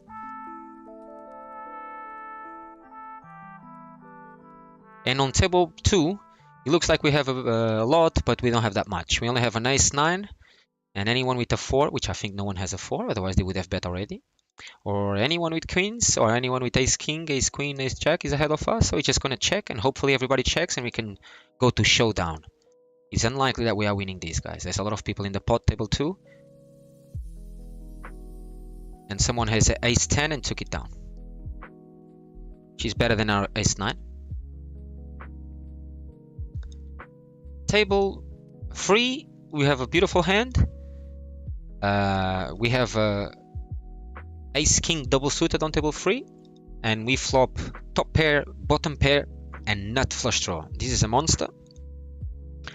So we're gonna bet like it. We're gonna bet 75%. Try to put some money. Big hands require big pots, and this is what we have here on table 3. Any club makes us the best flush. Any 5 makes us a straight. Any ace or deuce makes us a full house. So this is a strong hand. We bet 75%. Everybody folds, respecting. And we fold the junk after on table 3.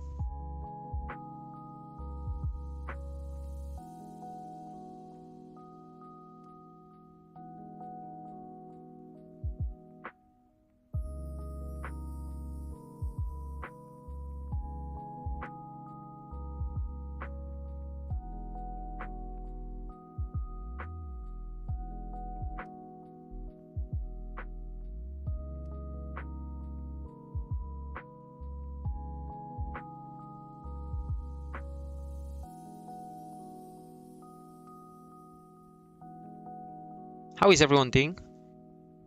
Stay hydrated.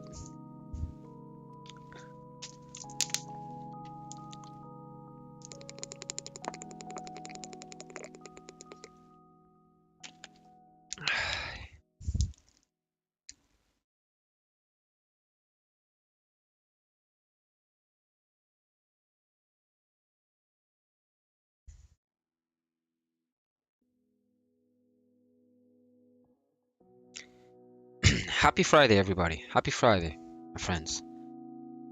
And we're gonna keep on putting pressure. Table 1, we're gonna bet. Table 2, we have aces, but they are rainbow, but we're gonna bet anyway. Because everybody just called. They wanna play a small pot. Hopefully that is someone re-raises now.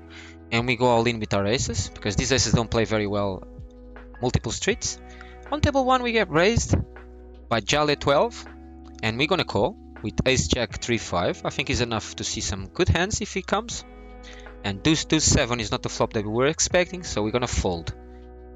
We make aces, a set of aces on table 2, but king queen is a straight, so we need to be wary. We're just gonna check because there's a better hand there, right? We don't want to put money there when there's a better hand there. This guy bets. It looks like he has king queen. We're gonna call to try to see a full house. And we see the spade. I think he's going to slow him down. We're going to call 155. And we don't see that what we want, so we have to... yeah, he takes it down with... he takes it down. No problem, nothing we could have done. We played well. And 36... let's see how much do we have now. If it is worth moving up the stakes, we have 135. 135 in our bankroll, I think is enough to close one table. I think I have to make another cup of coffee. So guys, if you allow me, I'm gonna stop this for a brief moment and heat up a cup of coffee, guys. See you in a minute.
What's going on, people? How is everyone? Welcome back to the stream, the Home Effect channel. My homies. And we had no more competitors on table 4, so the table was closed.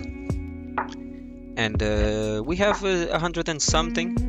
So I think we're gonna cash out here and start playing higher stakes. We did very well in these stakes and these tables. We have 135, and we can allow ourselves to start new tables on the stakes above, and that's what we're gonna do, peeps.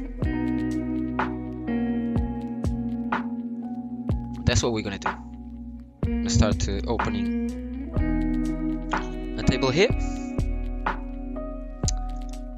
and there's 40 competitors on the stakes above. There's plenty of competition. That's what we like on a Friday night, and we're gonna put more work here.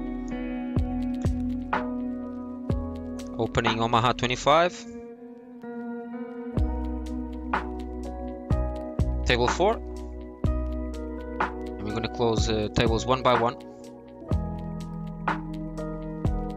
And I think we're gonna leave just the table 1 at the stakes that we are, because there's still plenty of money there and people are seeming to be playing splashy. We're gonna play close here table 3, and we are calm, we are collected, we are playing well. We are a bit tired, so this session is not gonna drag for much longer, to be honest with you. I'm just gonna take a shot at the stakes here and see how the tables are. We are smashing a coffee now, and after that, after a little bit more, I just want to make it count today because of our playthrough bonus. So we need to work and put some hours, right? So this is what we're gonna do. Close another table here on table 2. Table 3 we're gonna leave it open like we said.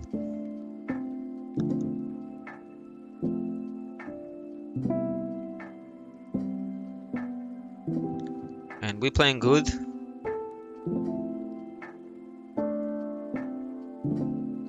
Talking about the hands. And this is what we want when we're playing poker. Closing here table 2 now. And we're gonna open another table.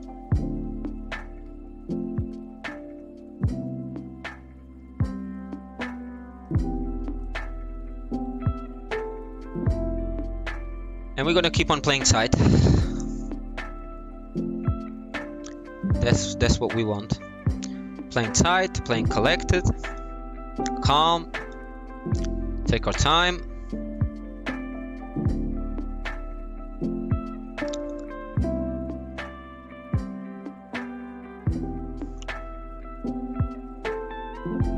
And we're gonna try to see some nice hands.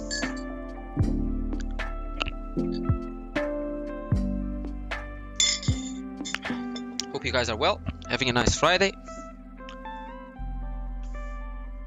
My God, it's hot in here. To put on the fan, turn on the fan.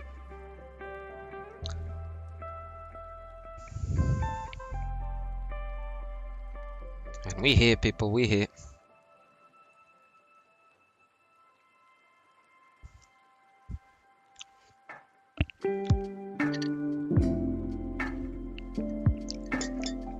Ah, this coffee is like life for us.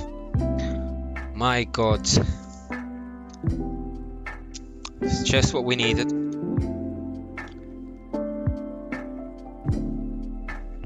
And there is people fighting here on table 4. But we want to minimize the lobby and see what's happening here in these fights. I'm not sure how much do we have in total in our bankroll now. We're gonna check it out. Let's check it out, what's happening here in the lobby. 61 in the bank and 72 at play. So 133 pounds.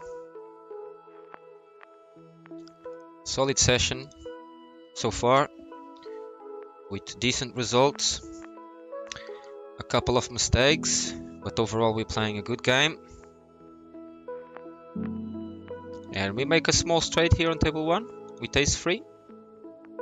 And we bet half pot against McDonald's box on table 1. He folds and we take it down. And we're gonna fold table 1 as well. And take a shot on Omaha 25. And hopefully we run good and various variances on our side. So we're playing 4 tables of Omaha 25 now. And it seems to be a lot of money at these stakes, as we can see.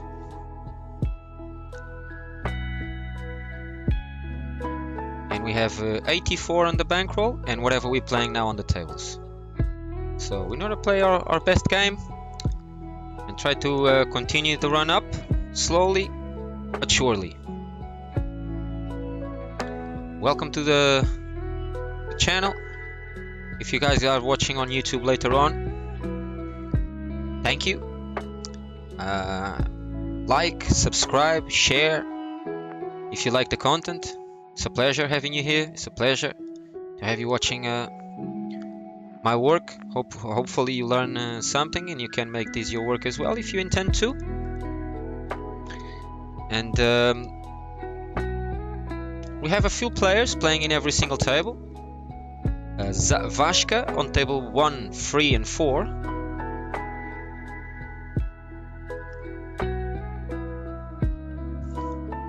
And that's the only player that I see that are playing that is playing in most tables, Vashka. So we started this short, so we need to play very tight. Need to play very tight, guys. And we will play tight, guys, because we don't wanna bust our chances of doing well here. So in the beginning of the session, we must, in the beginning of these tables, we must play tight. It's imperial that we try to stack up before anything else. So we are not at risk and we don't have to be rebuying, and that's not the game we want to play. That's all. We want to be doing well. And I think my dad is calling me here. Let me just pick up this phone call.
And we're going to raise here on table 3 the aces. And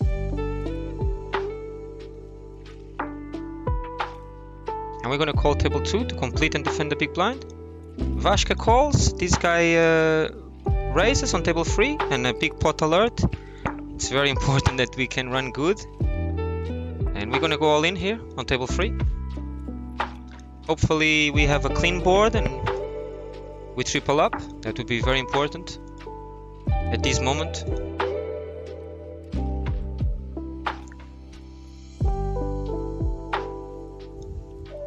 The guy makes a straight, guys.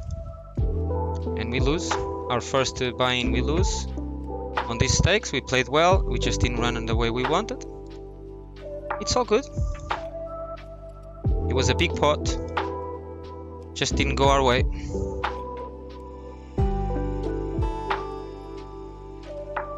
And we play well. We played well. He makes a straight. He makes a straight on the river. Here, you can see it on table 1. The 10-9 makes a straight on the river. And it is what it is. We carry on fighting. That's all we can do.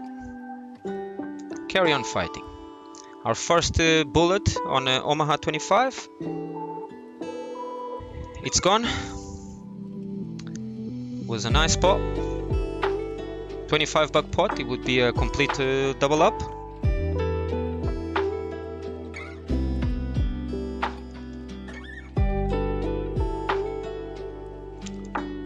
Carry on strong and solid and patient. And if we lose 1 or 2 more buy-ins, we're gonna stop the session and continue tomorrow. Because we don't wanna start going down here. That pot was important, our very first all-in today at these stakes. It didn't go our way, but we need to continue solid. And we have ace-8 here on table 1. We're gonna check, hopefully Celsius bets and we can raise him and go all in. We have double suited aces on table 4. And we have ace, queen, queen, deuce on table 2 that we're gonna call. And we're gonna raise the aces. And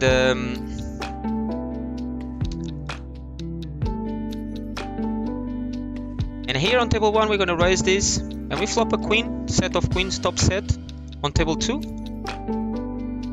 and the aces on table 4. It's a pot, and we are all in, guys.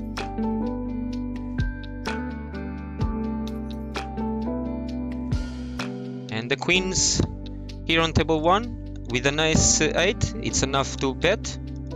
Everybody folds on table 4. Nice. And we flop a queen here on table 1. And I don't think we want to be slow playing this. So we're gonna pot. Every pot is important for us. And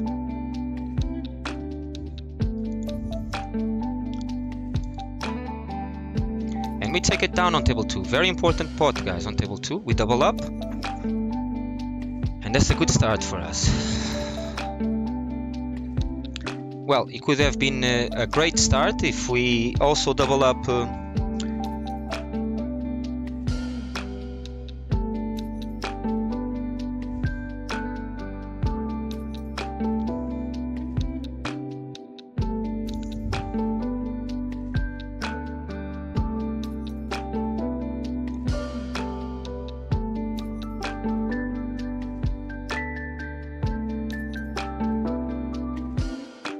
and I have to breathe in, breathe out.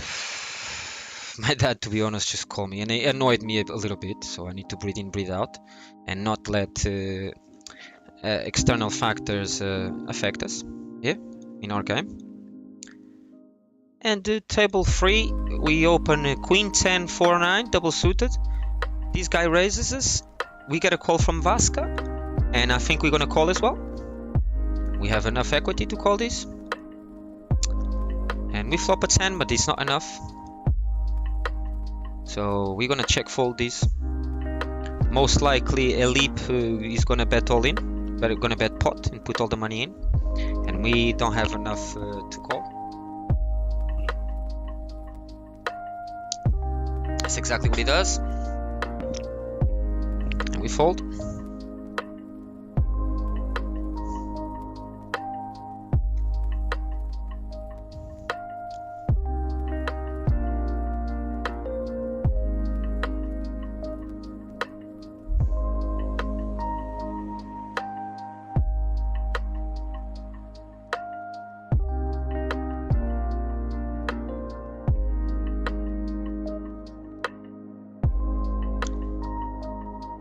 And we have queens here on table 3 with the ace.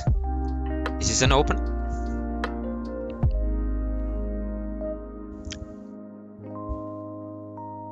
And Ratcatcher here is sleepy on table 3, that's what he's saying.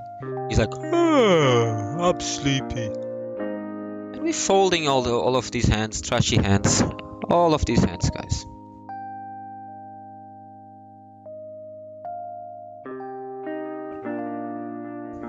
Squiddy Tree raises us.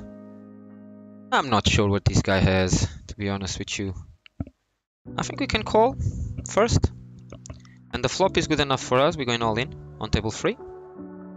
I don't know what he has, but we have enough equity. So we go all in. He has aces. We need a club or a 4. We don't hit it. Ay, ay, ay. And this person is the second time that he stacks us. It's getting annoying now. Table 4, king, queen. Top 2 pair with a flush draw. And we lead out of the big blind. We get called by 2 people and the jack is a very bad card for us. We check. And with the 3 now, we check again.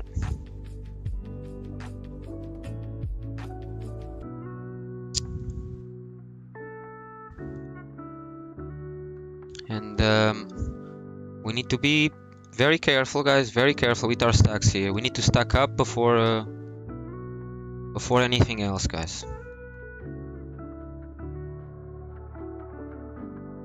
To be very careful, guys. Here this hand, Queen Jack 10, the Jack, everybody checks. Ah, it was tough. The 3 kills our hand completely, otherwise we would make a little double up, very important double up. But we continue.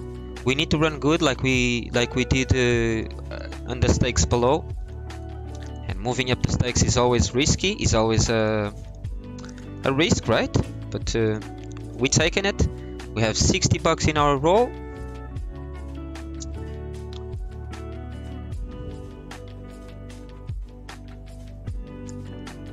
Calling the queens here on table 1. We flop a set. We're checking it. Hopefully someone bets so we can raise. Table 1, top set. Let's see what they do. Everybody checks, a 7 comes. And I think I'm gonna check again and wait for someone to bet. If someone bets, then we raise. That's the plan that we have in action. So far, no one is interested in betting. And table 4, we have a king 9 with the king high flush. And hopefully someone has a deuce here on table 1. And there is one bet on table 1. That's exactly what we wanted. And I'm not sure that we can fold on table 4, to be honest. I'm not sure that we can fold, guys. I think I'm going all in here on table 4.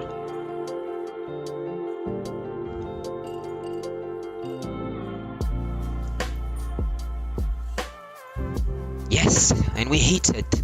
Very important pot for us, guys, on table 4. We hit our flush, guys. Very important pot, guys. Very important pot, guys. Very important. Very, very, very important pot, guys. Otherwise, we'd have to surrender these stakes and go back down again, which wouldn't be a problem, right? But for now,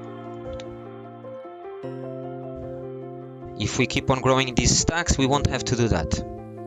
Let's have a look at our bankroll again. 59, we have 60, 60, 80, 100, 130. So we have the same exact bankroll. that we had when we came to these stakes here. And we're gonna call here with the kings queen 9 on table 4, and we flop queen 9. We're gonna check, hopefully someone bets, and then we raise all in again. And we have kings and 9s on table 1. It's a very beautiful hand. We're just gonna call though, we don't wanna get raised. And we flop the 9s, and we're just gonna call here on table 4. We don't wanna raise these, we don't need to raise now. On table 4 we have queen 9, we have top full house, so we just check again. Hopefully he tries to bluff us, and he does bet again. And we're gonna go all in against the donut here on table 4. Hopefully he calls. He folds. But do we chip up, guys? We chip up now, slightly in every single table, slowly. Making the right moves, playing well, checking to them, waiting for them to try to steal from us. So everything is going good so far. But nothing is done yet, nothing is completed. Everything is a process so far.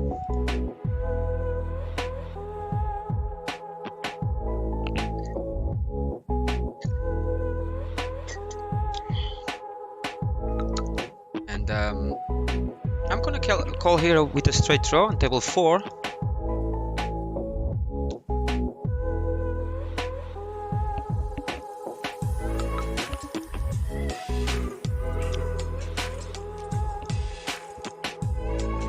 And we're gonna fold after.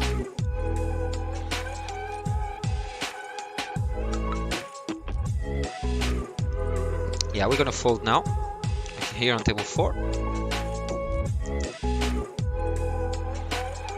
We're gonna take our time, we're gonna play solid, we're gonna try to play our best game. King's h6 on table 1 is an open. Oh, wait.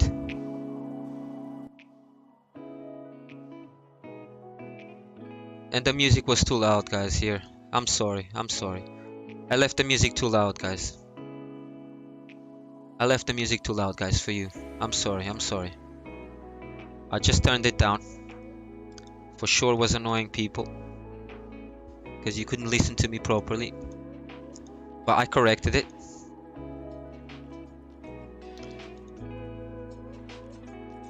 And we're betting here half pot on table 4, hopefully to take this down.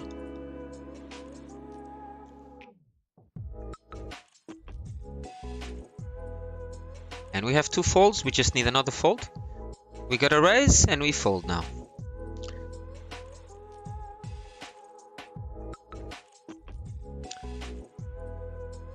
We're gonna continue playing solid. I'm sorry that I left the music too loud, guys, for a bit. My bad. I just turned it down and mixed it up nicely now. And we flop top pair on table 1, but it's a dangerous flop. We have no hearts in our hand, so I think it's best to fold this here.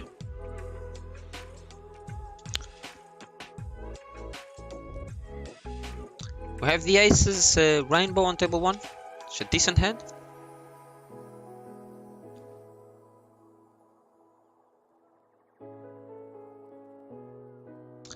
And we're just gonna call. Yeah, we're just gonna call here. We don't need to raise.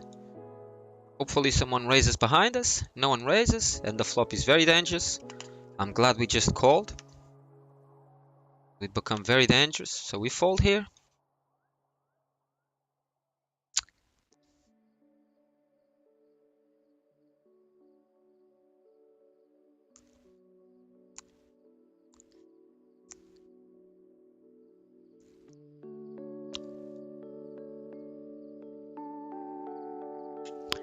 And we're playing solid, we're playing cautiously, and this is what we want at the moment. This is how we want to play. This is how we want to play at the moment, man. Take our time, grow the stack slowly, Play mindfully. Wait to hit. This is all that we want. And we have a nut flush draw on table 4. No redraws though, no straight draws, with just a pair nut flush draw.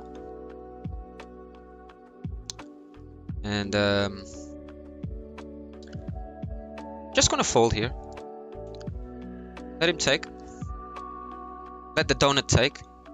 He seems to be an aggressive player. We don't know yet if he has a hand when he is aggressive or not. But at the moment, that's what it is. Call 60 on table 2. Flop a deuce, not good enough. Table 4, we fold. Table 3, we have a hand to open if he comes fold to us. This person opens themselves. I think we have to fold. Just gonna fold.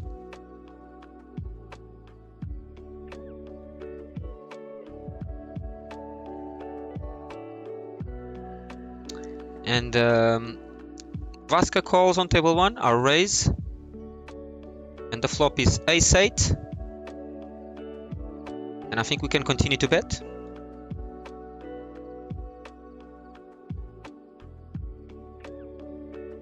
Ace-9 is there, it's true. And now we're gonna pot and put this person all in.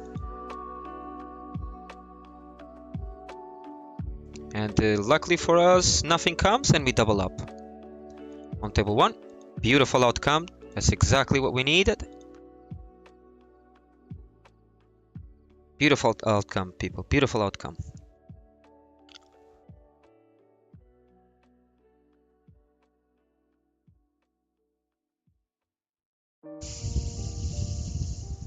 And massive pot on table 2. Not for us. Massive pot. Very big pot. 80 bucks pot. That's a solid pot. And anyone watching, I'm sorry that I left the music a bit loud after the break. I mixed it up down now. And we are playing Omaha 25 now. We moved up in stakes. And our first hands on table 3 were big hands. We went all in. Unfortunately, we lost. But now around the other tables, we are slowly chipping up. And we have kings on table 3. Top set. Jokes aside, bets. Half pot. We call.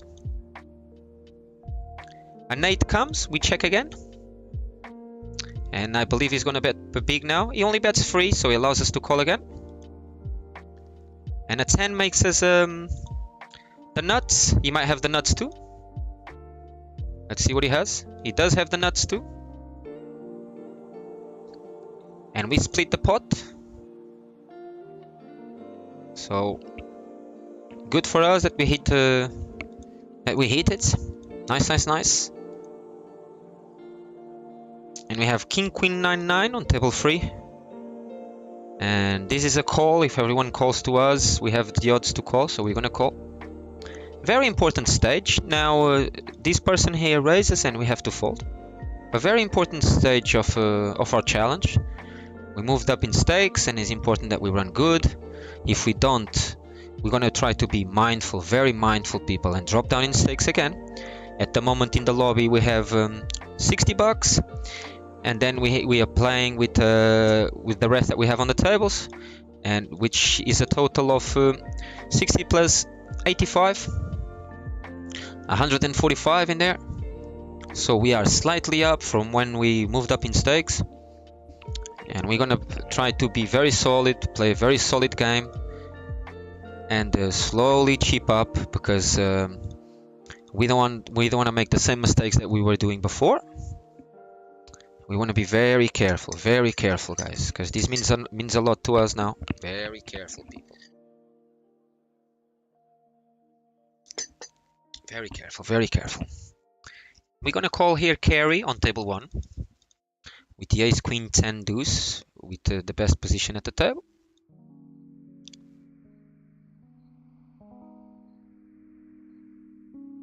And we call in position. And Vasca is betting big over there, and he takes it down. Vasca is playing He's playing better than what he was playing when we started playing against him. He's playing better, to be honest. I see him chipped up in at least 3 tables. Vasca the Duck. On table 1, 45 bucks. On table 3, 75 bucks. And on table 4, 95.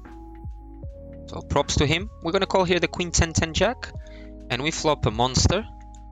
On table 4, we have a mid set. We have a flush draw and a straight draw. So we are only losing to someone with kings. So at the moment, this is a monster. Let's see what Donut does in table 4. If he bets, we're gonna raise him all in. He goes 550. We're gonna go all in against him. Hopefully, he doesn't have kings. If he has kings, we still have outs. And we make the absolute macadamian nuts. There's no better hand than this. And we take it down. Beautiful hand, guys. Beautiful hand. Very important pot for us. We are happy. Table 4, cheap up to 48 bucks. And we had a very strong hand, you know. Although if you see, he also had the nut flush, right? He could win against us, right? He had the ace 6 7 of clubs. The club comes, but makes us as the 4 of a kind. Beautiful, beautiful, beautiful. Such an important pot, and he went our way. And this is amazing. This is what we needed. And we can see that on table 4 there's some action all the time. And we're gonna open here table 2, ace 9 8 8 on the button. And let's solidify our stack. Let's play solid. We don't want to get complacent. And Anakin Prime raises here on table 2, and we're gonna let go of our hand. And we would have made a full house on table 4 as well. If we play the hand with 10-5, but we didn't play the hand, so no point in thinking about it. And we can see now that the Donut on table 4 is quite loose. He's playing some very, very wide ranges. He just opened here with 6-6-4 deuce. This is a trashy hand. And he gets red and he calls with that trashy hand. So he's playing some funny hands, and this is information that we need to take into account for further decisions when we play against him. And table 1 we open with the ace jack 8-8 suited to the ace, and the board is not good for us, so I'm just gonna check and let go of this hand. I don't want to get involved here.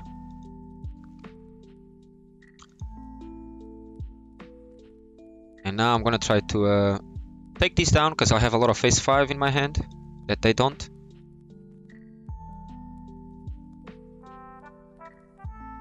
Hopefully everybody folds on table 1 when we take the bluff down. Only one player to go, and we take it down, guys. Beautiful, beautiful, beautiful. And now we have the ace jack 9-8 single suited to the jack on table 2, and we open under the gun. And we fold the rest of the hands as we're playing tight. We're playing a tight range. And this player here on table 3, Squirtlf, he's playing a lot of hands. He's raising a lot of hands.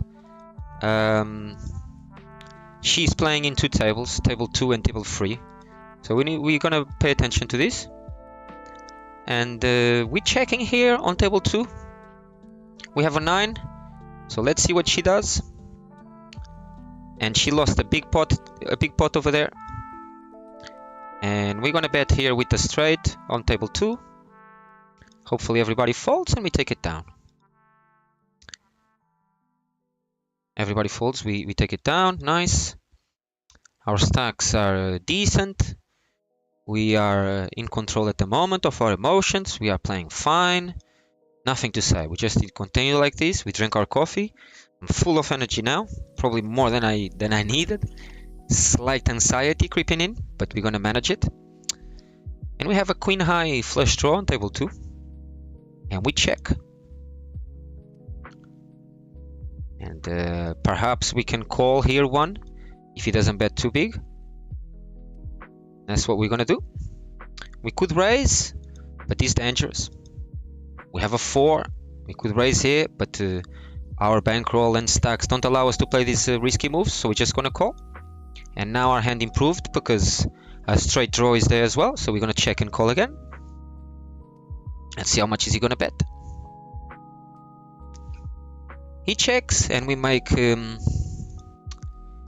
flush. We're gonna bet. If we get raised, we fold. He folds, and we have a beautiful hand here on table 1 against carry. We have ace, king, 10, jack double suited, and we're gonna raise carry. And the pots are gonna get big. Vasca calls behind. He likes to do this. Let's see what carry does. Carry calls, and we see 9-9-4, and we check this back. We see an 8 now, and Vasca bets half pot. I'm not sure if you can call here.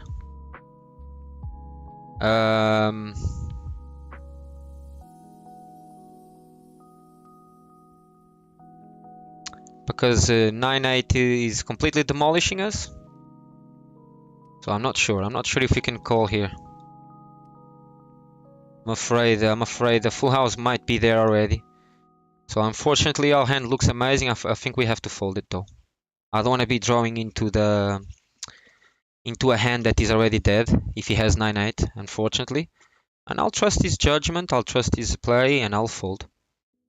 And he's playing decent because he's chipping up in every single table. He has 99 on table 3, 94 on table 4.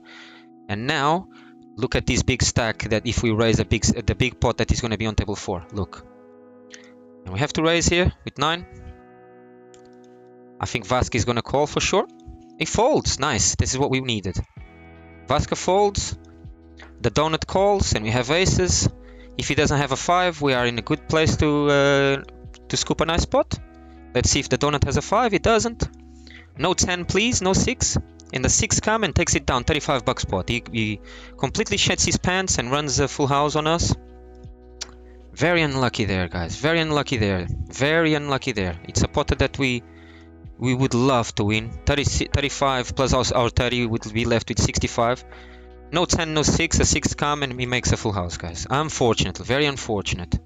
Very unfortunate, guys. So from we had 50 there.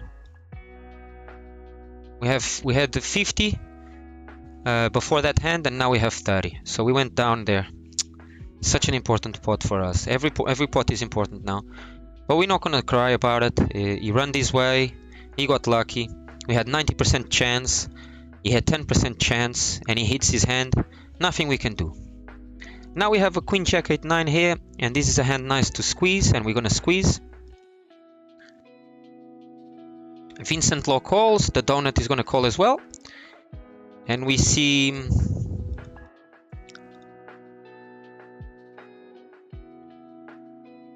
a tough board here for us. Tough board, but we have to bet. Hopefully we see the donut folding. The donut calls. And I think we have to go all in now.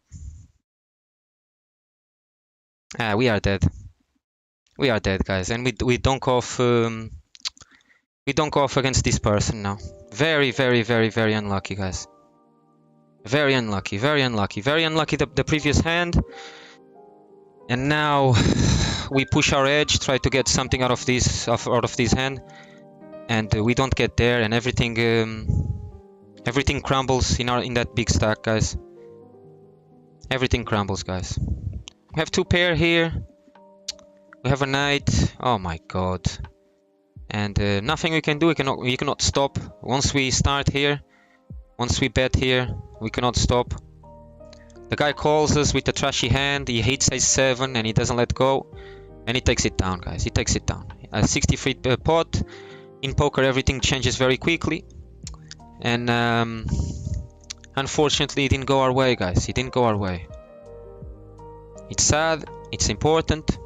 Important pots. We now have only 40 in our bankroll. And 67 people playing. There's a lot of money in these stakes. And yeah, man, it's painful. It's painful. Important pots for us. This guy, oh my god. It's just unfortunate for us, man. It's just very unfortunate for us. He hits, oh my god, it always happens this way. Fucking hell. We cannot give up, man. Let's see how much do we have in total now. 72 plus 47. We have about 110. We started with 130. We are 20 down. Everything can change in one hand, as you guys know. That was not our hand before. Oh my god, he gets lucky. And now we have ace queen queen 7 against the same person on the same table. And we're gonna raise, as we should. It is what it is. We're gonna keep on being focused. It was a tough hand, man. The toughest hand was when he hits a 6 in the end, man. That was the hand that cracked us. Here's here a big pot as well. And we get raised here. I think we're just gonna call. I don't think we should go all in. I'm not sure, guys. I don't think no one has better than us, but they can run a flop very lucky. So I'm just gonna call 135 and play this in a tightly manner, man. Hopefully to hit a queen or something, guys. Because very unfortunate what happened on in the other hands. We don't see a queen. Ay. And now it's tough for us, man. We're gonna check. If a club comes, we're gonna try to represent the nut flush. We get bet pot. Everybody folds. And it's unfortunate again because we have a good hand and Vincent Law is doing nothing over there. Didn't have nothing. And we have to fold. We have to fold here and be disciplined. And I'm gonna apply a key strategy here. And top up 25 because I think there's a lot of loose play here in this table. And we're gonna stay tight, but at the same time increase our chances of making some money. And maybe if I shove all in with the ace queen queen 7, we are ahead of everybody. I thought we were ahead of everybody. I just didn't have the balls to push all in here. That's what I should have done because Q key on our left folds. And we can go all in against the other guys, and I think we could have won this with the queens. Because everybody folds, no one has a king. The only person with the king is Tyuki. And it is what it is. It is what it is. Nothing we can do. We pushed the edges on the previous hand with the queen jack 8-9. And it didn't come our way. It makes a better 2 pair. It is what it is. Now we can call here with the kings. We have the equity and the pot odds to call. 165 into 860. So we're gonna call and try to see a king. A king comes, but it's still a very dangerous board. Aces can be there by Tyuki. Queen jack can be there.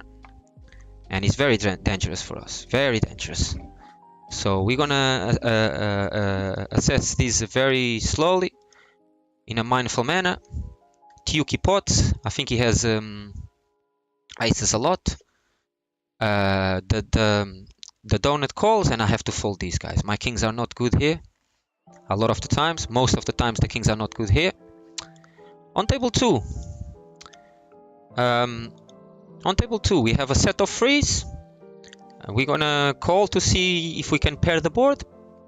Because there must be a straight in there already. 5-6 is a straight. Everybody, look. They are going at it. And we have to fold now. Table 2 over there. And our work continues. I'm very sad that we couldn't take down that hand, guys. It was such an important hand. And then straight after we have 30, and like the queen jack 8-9 is a squeeze, and because we hit an ace on the board, we have a lot of faces, right? Because we squeeze pre-flop. Vincent Law folds and understands that. Donut has 2 pair, and I understand that he didn't let go, obviously, with 2 pair. We are unlucky there, and we get stacked again, guys. We get stacked again. But now Vashka is playing against us on table 3. We have a set of 7s. We checked again to see if he can bet any money. He doesn't bet any money, so we're gonna pot now and try to make a bit of money out of this hand. He has queens, we take it down. On table 1 we just call. And we have a wrap on table 1 with the queen 10-9. And we're gonna call here out of position against the donut because it looks like he's playing a ton of hands. He doesn't like to fold. And we flops only a 6. And table 1, guys, we could raise these and try to take it down, or we could just call. I think we can have some fold equity here, so I'm gonna opt to raise and push the equities there. And that's exactly what happened. Both of them fold, and a great decision by us to raise instead of just calling on table 1. They fold, we had fold equity, and we take it down with no risk. Let's see how much do we have in our bankroll. We have 30. We have 85 in there. We have 106, so we are down about 30 pounds, 30 euros. And everything could have changed if that 6 doesn't come on the river, but that's the game. Nothing we can do now. Nothing we can do now, guys. We need to continue strong. We need to continue trying to do the best decisions, not let that affect us, because let's be real, we are playing an amazing session so far.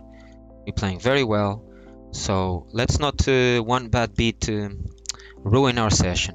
That it's very important that we don't let that happen, guys, so we don't crumble here.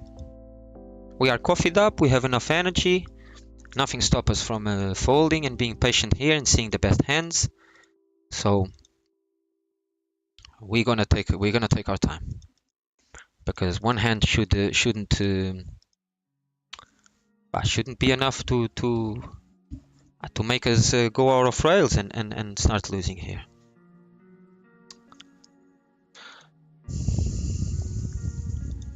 It is what it is. And here on table 4, this micro penis is outplaying the donut. The donut is a super wide player. He plays shitty hands and he's taking money from him over and over again. And if we want to do the same, we require some hands. But he's getting raised a lot. Everyone is raising him. We're just gonna call here 50 cents to try to see a flush, try to see a big hand. And table 1, we're gonna try to take this down. 90-cent bet. Table 4, nothing comes. That is our range. So it's better for us to just stay sharp and fold this. On table 1, if anyone has ace king, is completely dominating with a full house. We have the nut flush draw, but a full house is better than a flush, so we're gonna check and keep the pot small. And let's see what people do. I believe someone might have ace king for sure. So whatever, if someone bets even half pot, we have to fold, even with a nut flush. What we want is check, check, check. We want everyone to check, and we check these as well. And we win with a flush if no one has a full house. No one has a full house, beautiful. We take it down a 5 euro pot, very important. Every single pot here is important for us. I regret my decision with the queen jack 8-9. We were aggressive. Was the hand straight away after losing that big pot, and it damaged us, you know. But to be honest with you, if we think about the decision, we played well, man. We played well. It's a hand that we should be aggressive with. We were, so it is what it is. Here on table 1, we're gonna check on table 1. No, on table 3 we have aces. We raise the guy. We check now. The flop is jack 9 deuce. We check. He checks as well. The queen comes, and now he's dangerous. But I prefer to bet than him betting, and if he's bluffing, we have to fold. So I'm gonna bet, and hopefully he folds. Hopefully he doesn't have a straight, and he folds. Rat catcher. Because if I check and he bets, I have to fold a lot, and he can be betting with everything, right? And if he's betting with everything, he's just gonna bluff us. And good decision, guys. Good decision. We take action. We grab hold of the hand, and we take it down. And we're playing beautiful poker so far. Although, well, it is what it is, guys. It is what it is.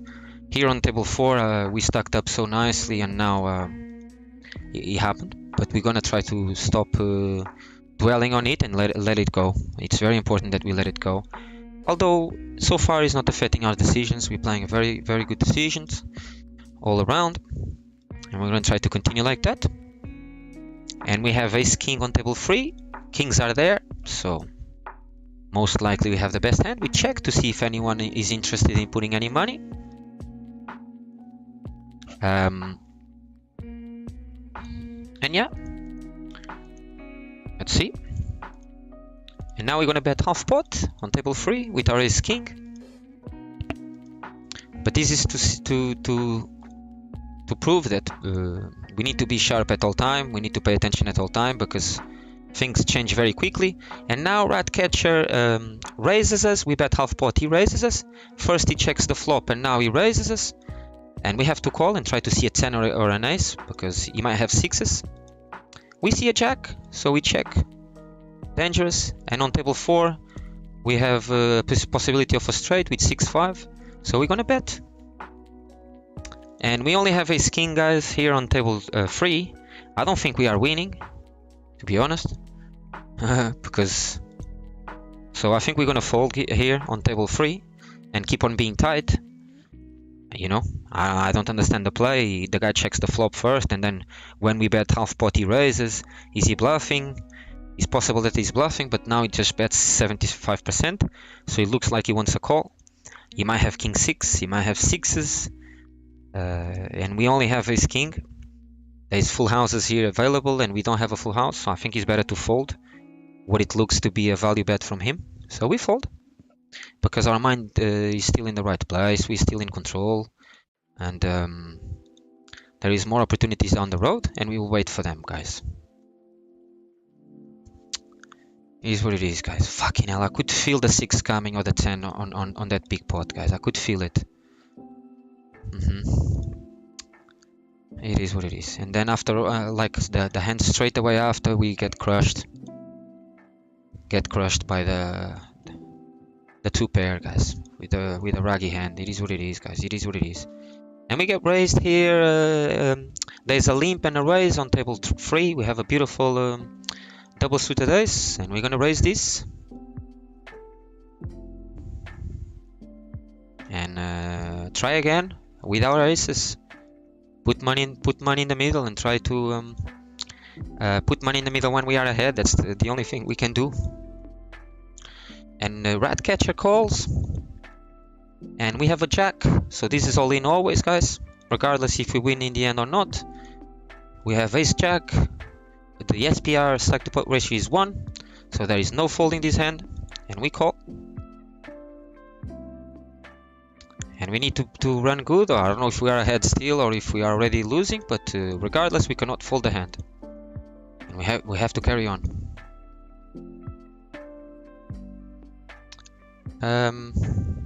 Straight draw. Yes, guys. Yes. Important, guys, for us. Very important, guys. Very important pot, guys, on table 3. Very important pot, guys. It doesn't come his way, and we take it down. And nice double up for us. Very important double up, guys. Very important double up, guys. And now we have only an ace. I don't want to give our money back, so I'm gonna fold. I only have ace 5, 7, 7. And people raises. Vincent Law raises here on table 4. We have ace jack 9, 8, and we're gonna call and try to flop good, flop a straight, flop a flush. And we flop a very strong hand, guys. Very strong hand. This is a very strong hand for us.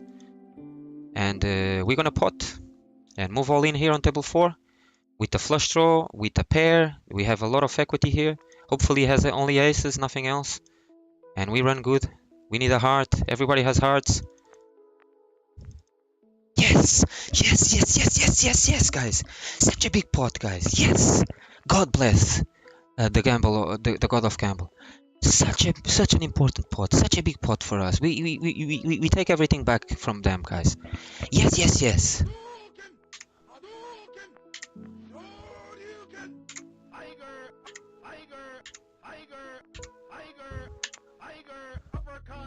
Yes.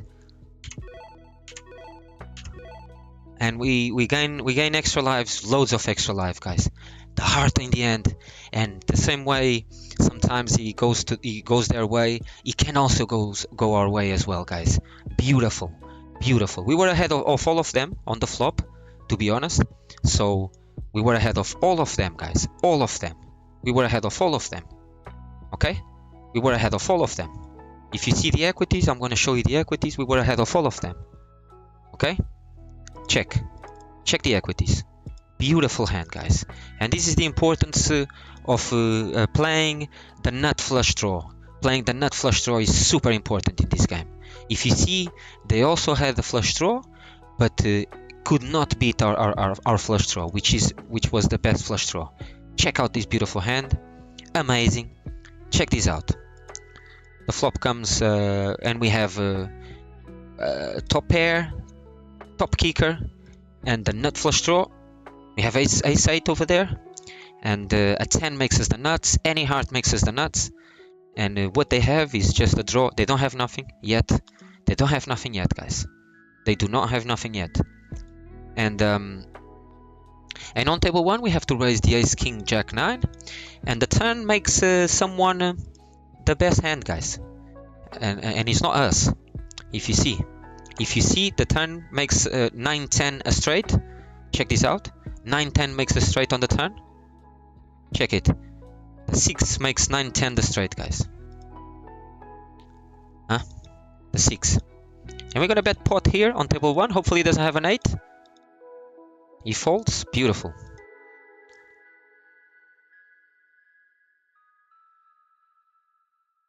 Beautiful, beautiful, guys. Beautiful, beautiful. We're playing well, and we run good in that hand. Beautiful, beautiful. So see, 78% now for the guy that makes the straight. 78%, guys. And we need a heart or a 10. That's the only cards we can win this hand with now. And the blessed heart comes, and he makes us 100%. And everybody had hearts, guys. If you see, it was very tough for us to win here. Everybody had hearts. Everybody was drawing to hearts. But our heart was bigger. Our heart is bigger, guys. We have a bigger heart. And he showed. And 7 of hearts, guys. Beautiful, beautiful, beautiful. Just what we needed. We scoop it. Now it was our turn to have less than 20% equity and to win. And beautiful, beautiful, beautiful. We take it down, guys. We take it down. Nothing else to be said about the hand. We scoop. We smashed Vincent Law and the other donut. And we are alive. And we are alive. And we have in the lobby $31, and we have at the tables 150. So we have 180 bucks total. We are up $30 since we started, and this is exactly what we needed, pal. It's exactly what we needed, guys.